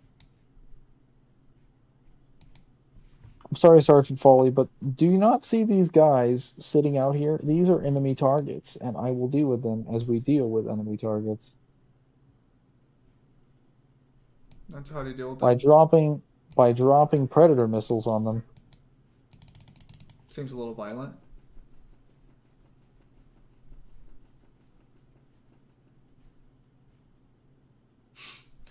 I don't like current figures as people are policymakers. The Vietnam War was a loss mainly due to the fact the U.S. could defeat North politically in terms of U.S. military use, majority one budget was completely offensive. Yeah, we didn't exactly get what we wanted out of it, which is the main reason why it's considered a failure. We showed up and we got really nothing out of it. I mean, the war as a whole was fucking like obviously pointless, but like yeah, that's like the main reason it's considered a failure among people.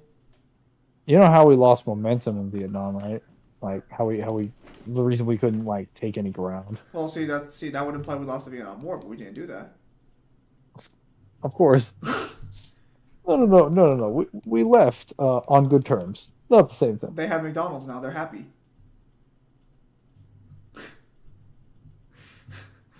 Right, Mangler? Capitalism is just over there, therefore we won. That's all you were gonna say, right, Mangler? was gonna say I think one of the more interesting like things you'll find if you research Vietnam is like one of the things I didn't initially know in high school. I found out in college was how we lost Vietnam was mainly due to like Why do you keep our using that logistics, word? our logistics Why do you keep involving using that our word? airstrikes. That L word. Why do you keep using it?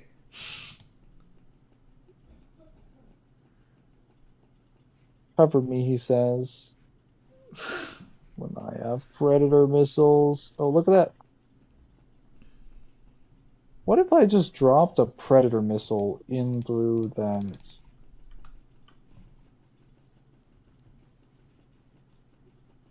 Yeah, I'm gonna fucking turn off this fucking fan. This shit's fucking cold.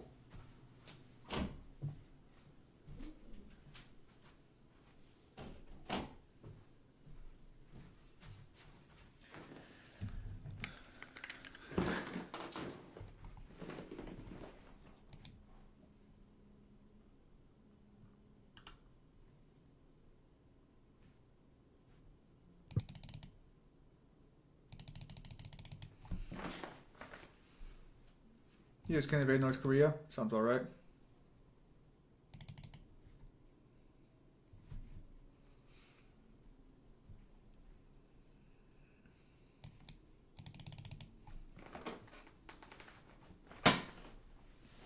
If you losers will find a way to just, you know,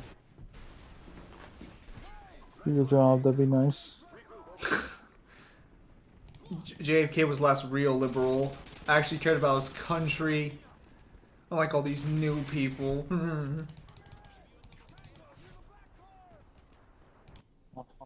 I will say I've come to a bit of a crossroads with capitalism, which hurts my soul.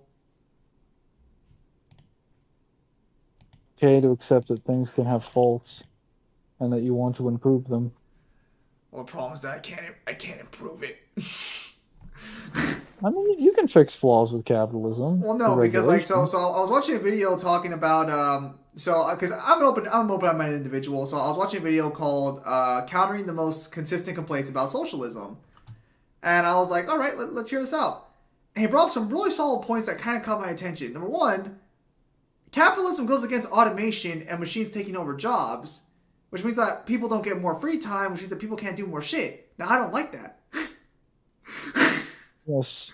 It goes against automation. So why is it that every capitalist in the country is trying to automate their jobs? Why is it that an economic system that advocates a specific policy is inconsistent with that policy with the industry leaders? And I was there looking at, I was there watching this. Quiet, your sacrilege, you whore. Anyway, so I was there. So I was there looking at that, and I'm like, that's a little fucking. And a little weird. One might even say a little bit hypocritical. You done? You done gloating? You done with your gloating here? I'm not even gloating. It's just like I'm glad you're finally having this revelation of basic reality. Boo. Thank you. Wait. Is this smoke grenade going to be a smart idea? Anyways, so I was there looking at it. Now, obviously, as a member of the working class, I was like, I don't want that. I want free time. I like free time, but no. And I was there looking, and I was like, automation is going to be the way of the future. So it's kind of weird. And so it's kind of weird that the actual policy goes against it. I'm like, damn, that hurts me.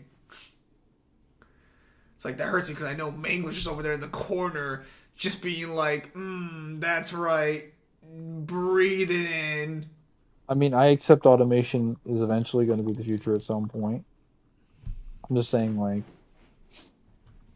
Son bitch, hang on. What is he doing? Why is he starting a countdown? Oh, is he still fighting this? You know what? I'm going to deal with this guy.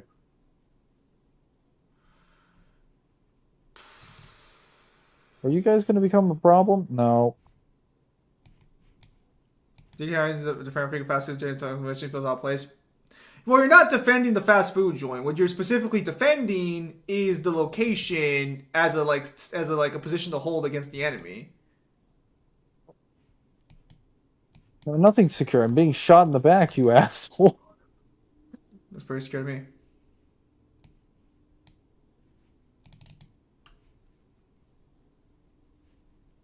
Ramirez cover Burger Town. Ramirez, cover the entire town with a Predator missile, please. Dude, where are these assholes coming from?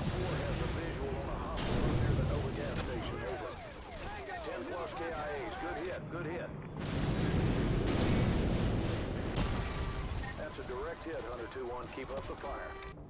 Hunter 2-1, this is Overlord action. We're seeing a large group of enemy reinforcements to your north. Over. Ramirez! Use the remote Predator missile! We got incoming infantry! Dude, I'm surprised they even want to be anywhere near Burger Town with all these rockets going off. Confirms Hunter 2-1. Good shooting. Hunter 2-1, Hunter 4 has a visual on a I'm assuming that killed them. Oh my fucking god, that is a lot of infantry. Get away from Burger Town, low.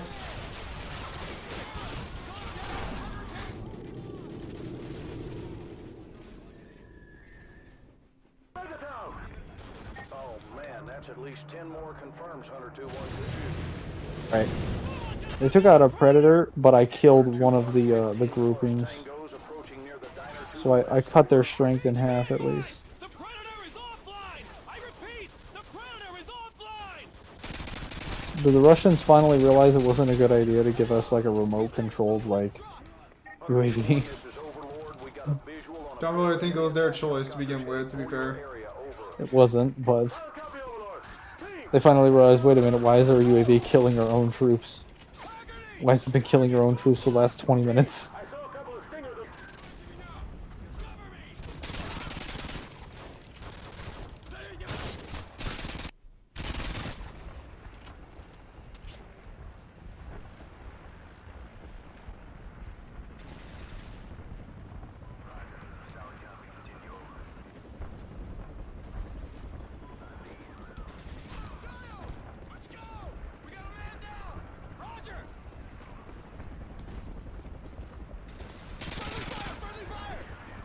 Why am I getting 12 damage from?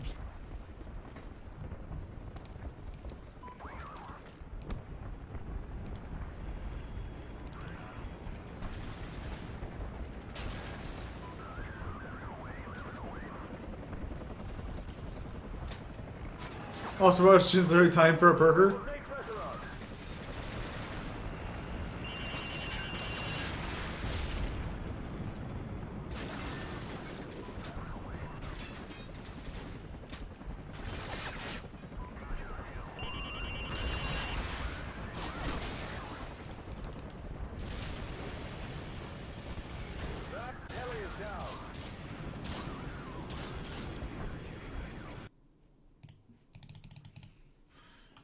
If your burger joint is in a warfield, is it really a burger joint?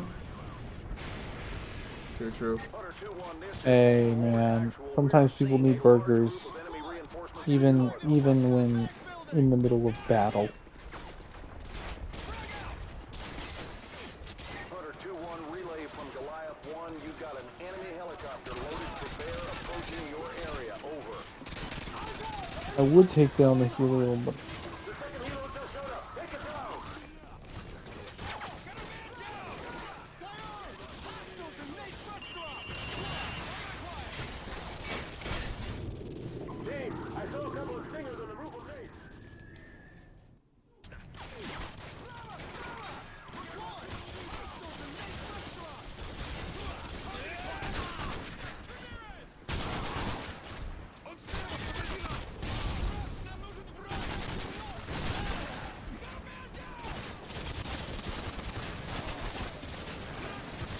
Nice counter triple on Spec Ops.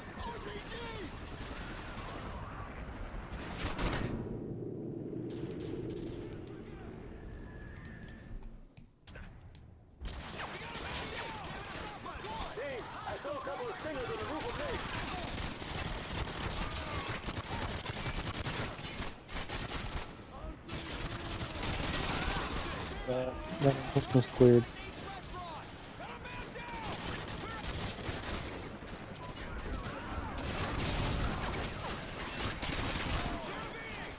I literally hate these fucking, like, enemies.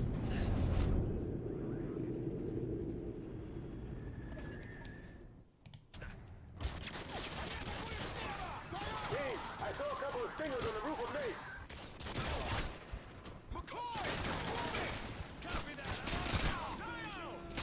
Dude, don't come climbing up the ladder. You fools. I just got killed by my own claymore.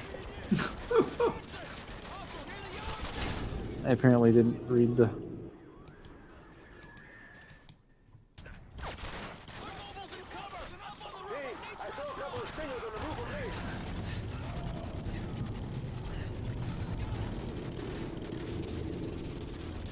Didn't read the fine print.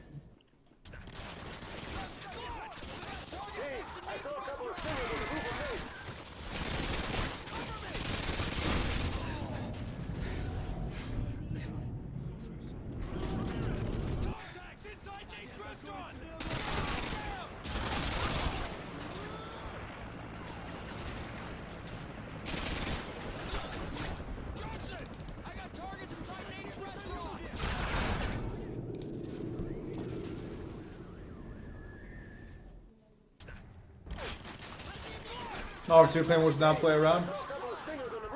Modern 2 Claymores or something else. Oh, how do you keep... Are you locked into like a... like... Are you locked into like a death animation or something? Or do you just keep fucking up?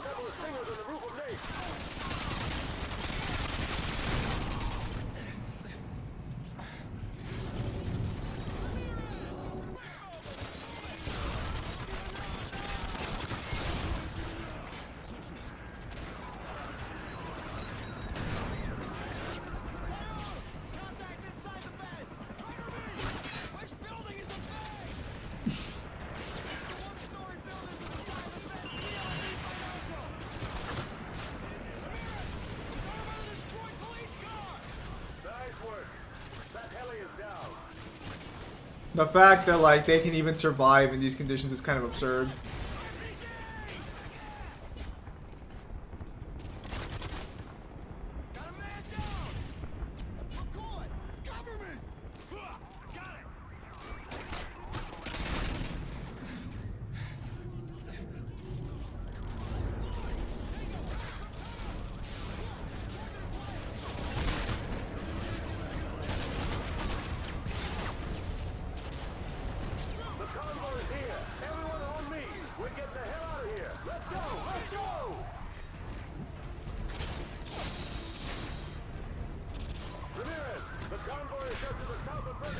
Literally fighting on a rooftop.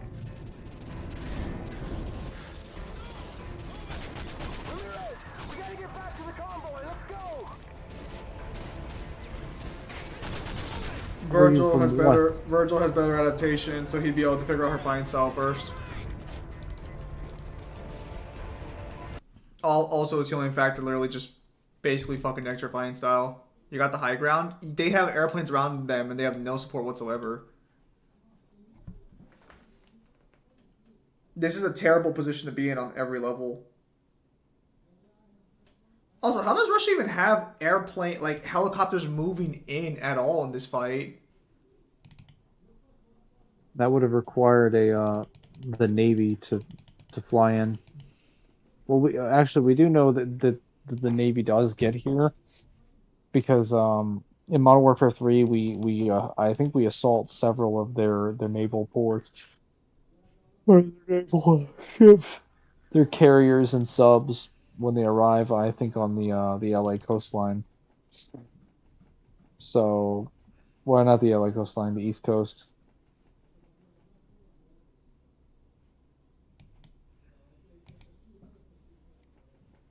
Say so.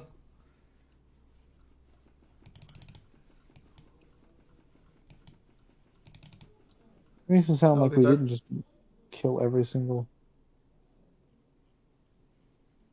What are you guys firing at?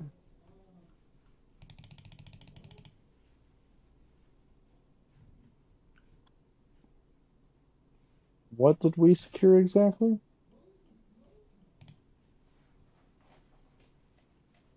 Secured hope.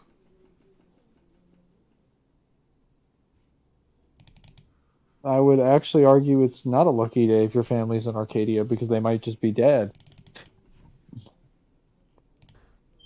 And the But fact that I guess that's not what he's trying to like raise people's spirits, but like I mean the fact that any of them survive, I think is the important part here.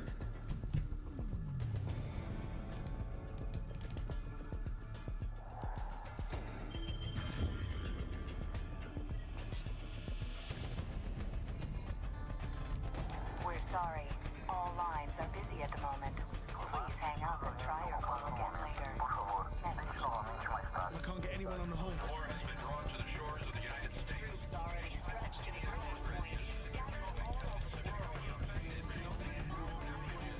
The Russians must have copied the ACS module. Got the key to every lock in America. And they're killing 1,000 Americans for every dead civilian in Moscow. Looks like we're all out of friends. I know a guy. Let's find a payphone, if they still exist. All we got out of Rojas is that the only guy Makarov hates worse than Americans is locked up in a gulag. That's all we've got. If this con's the bait to catch that psychopath, let's hang him from a tree. Oh, it's so nice for Soap to be his father figure in these games again. We're gonna have to fight our way to the LZ. Let's go. What about Rojas? Streets will take care of him. Works for What? me. Nikolai, we're at the top of the favela, surrounded by militia. Bring the chopper to the market. Do you copy? Over. Okay, my friend. I am on the way. Everyone get ready. Lock and load. Let's do this. oh, the UMP-45 in this game. We're getting into the helicopter. Head through the gate to the market. Move. Yes, I think you mentioned earlier that you weren't a big fan of it. No, the UMP-45 was pretty good. It's better in Modern Warfare 3 though. A little bit less recoil. It does roughly the same damage. Just a slight quality of life improvement.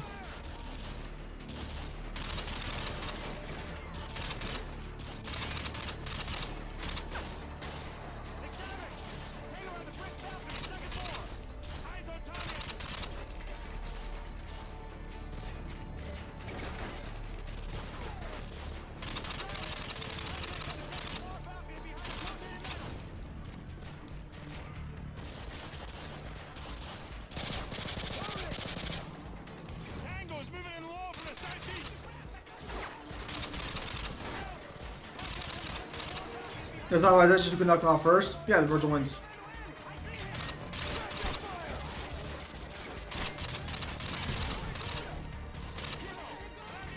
Splashes of blood are just like, they're just visible enough at long range that you can tell that you kind of like hit people. Militia coming out of the shack on the left. I will say though that I think the thing that really helps this game a lot is the color palette scheme. Because I can actually tell when I hit an enemy even without a hit marker. And that's the main thing. I thought you think that just makes it all better. Well yeah, because visibility matters a lot in these games. I think in the older COD games, you have a huge problem with that. You can't really... Black Ops 1, I'm gonna rant about this one, but Black Ops 1 and World at War, I had a massive problem with because I could never tell when I was fucking hitting the enemy. World at War had that long issue. I don't think Black Ops 1 did. Well, Black Ops 1 had that sound effect, that Yeah, it had that. I think Black Ops 2, if I'm not mistaken, is the first one that introduced hit markers in the campaign, right? Yes. If not, Modern Warfare 3 did. Well, no. No, Modern Warfare 3 did not have hit markers. I think. No, it did not. It did not have hit markers, but it had the same like graphic system that like 2 and 1 did. It was very responsive, very tight. Enemies are also very loud when they died because they would scream really loudly. So apparently Atlas, the company that makes the Persona games, is suing an amateur game studio for doing the cardinal sin of hosting a server for a game that no longer is being used by Atlas at all.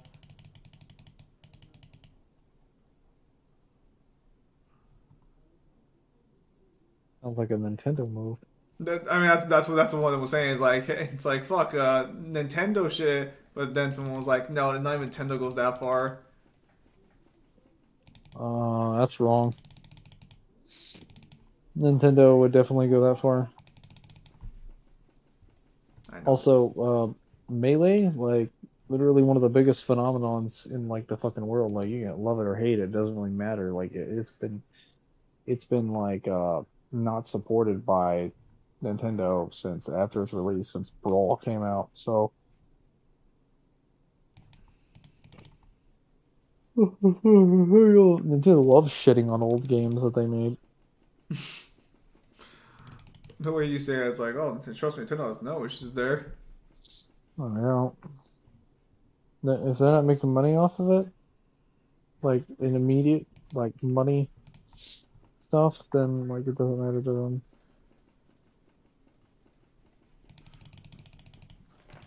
Well, that was one of my teammates, but now he's dead.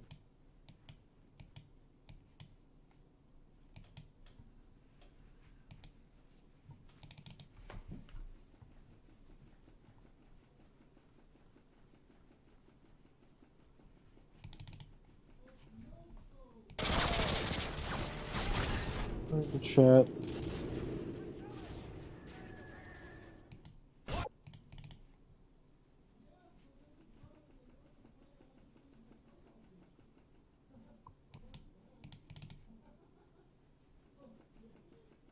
We've been going for 5 hours. Holy shit! Yes, whenever you stream, it's usually really long.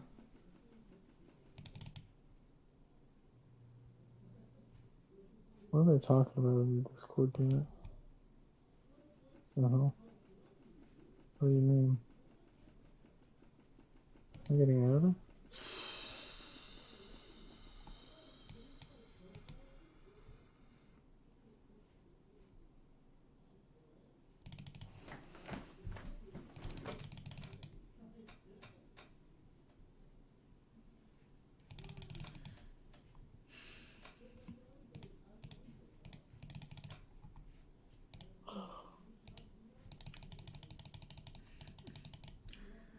We're 30 minutes away from 6 hours, which I think will actually be the longest stream I've ever had on this channel. Oh, Bob said not even Nintendo goes that far. Yeah, no. I mean, he's a Nintendo simp, so I can understand that. Just no chill, just no chill. He's like, oh, he's a Nintendo simp. Don't trust him. Yeah, no, he'll say plenty of things that basically justify Nintendo's practices without, outright saying it. I know what he's about. Long run, those all night streams you done? Those only came around to like clocked around at 5 hours actually. Let me kill these guys until we get a checkpoint.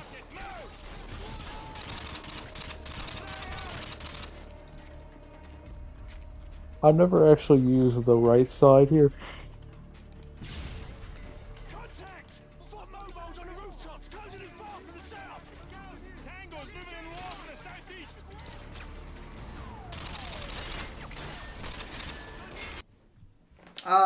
So tomorrow's Monday. I do have to work on the script, novel, and stuff like that. So we'll see what happens. I don't really feel like streaming on Monday, to be honest. But we'll see what happens. Because I would like to spend some time working on my college essay with like some music to just fucking keep me fucking chill. He's been broken by my bullets. He's half the man he used to be. Because it's my first essay for a class I already have an F in. So got to take that a little seriously.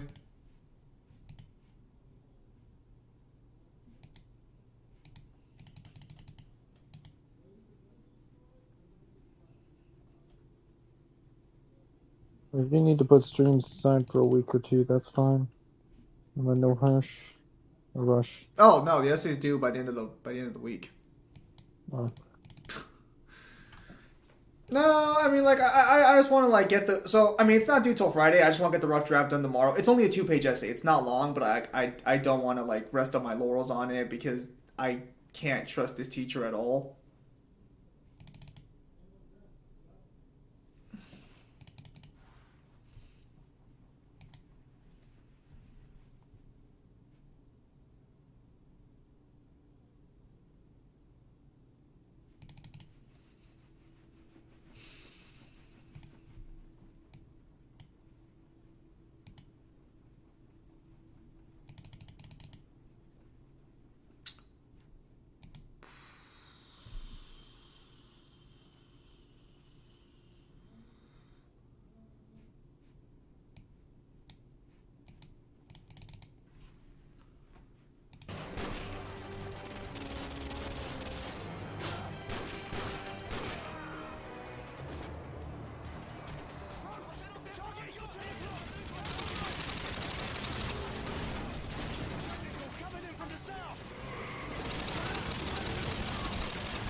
Oh, I didn't get a checkpoint. Oh, well.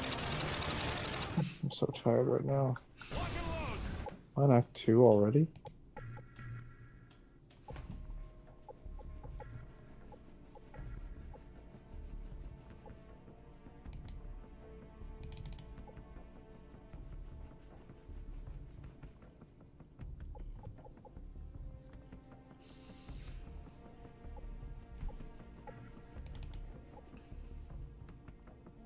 Okay. Sleep. Hang on, just Fine. for now. Alright. Let's see if any of your allies are named Taco. I tried. None of them are named Taco.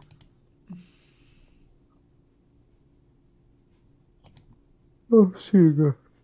Alright. Where?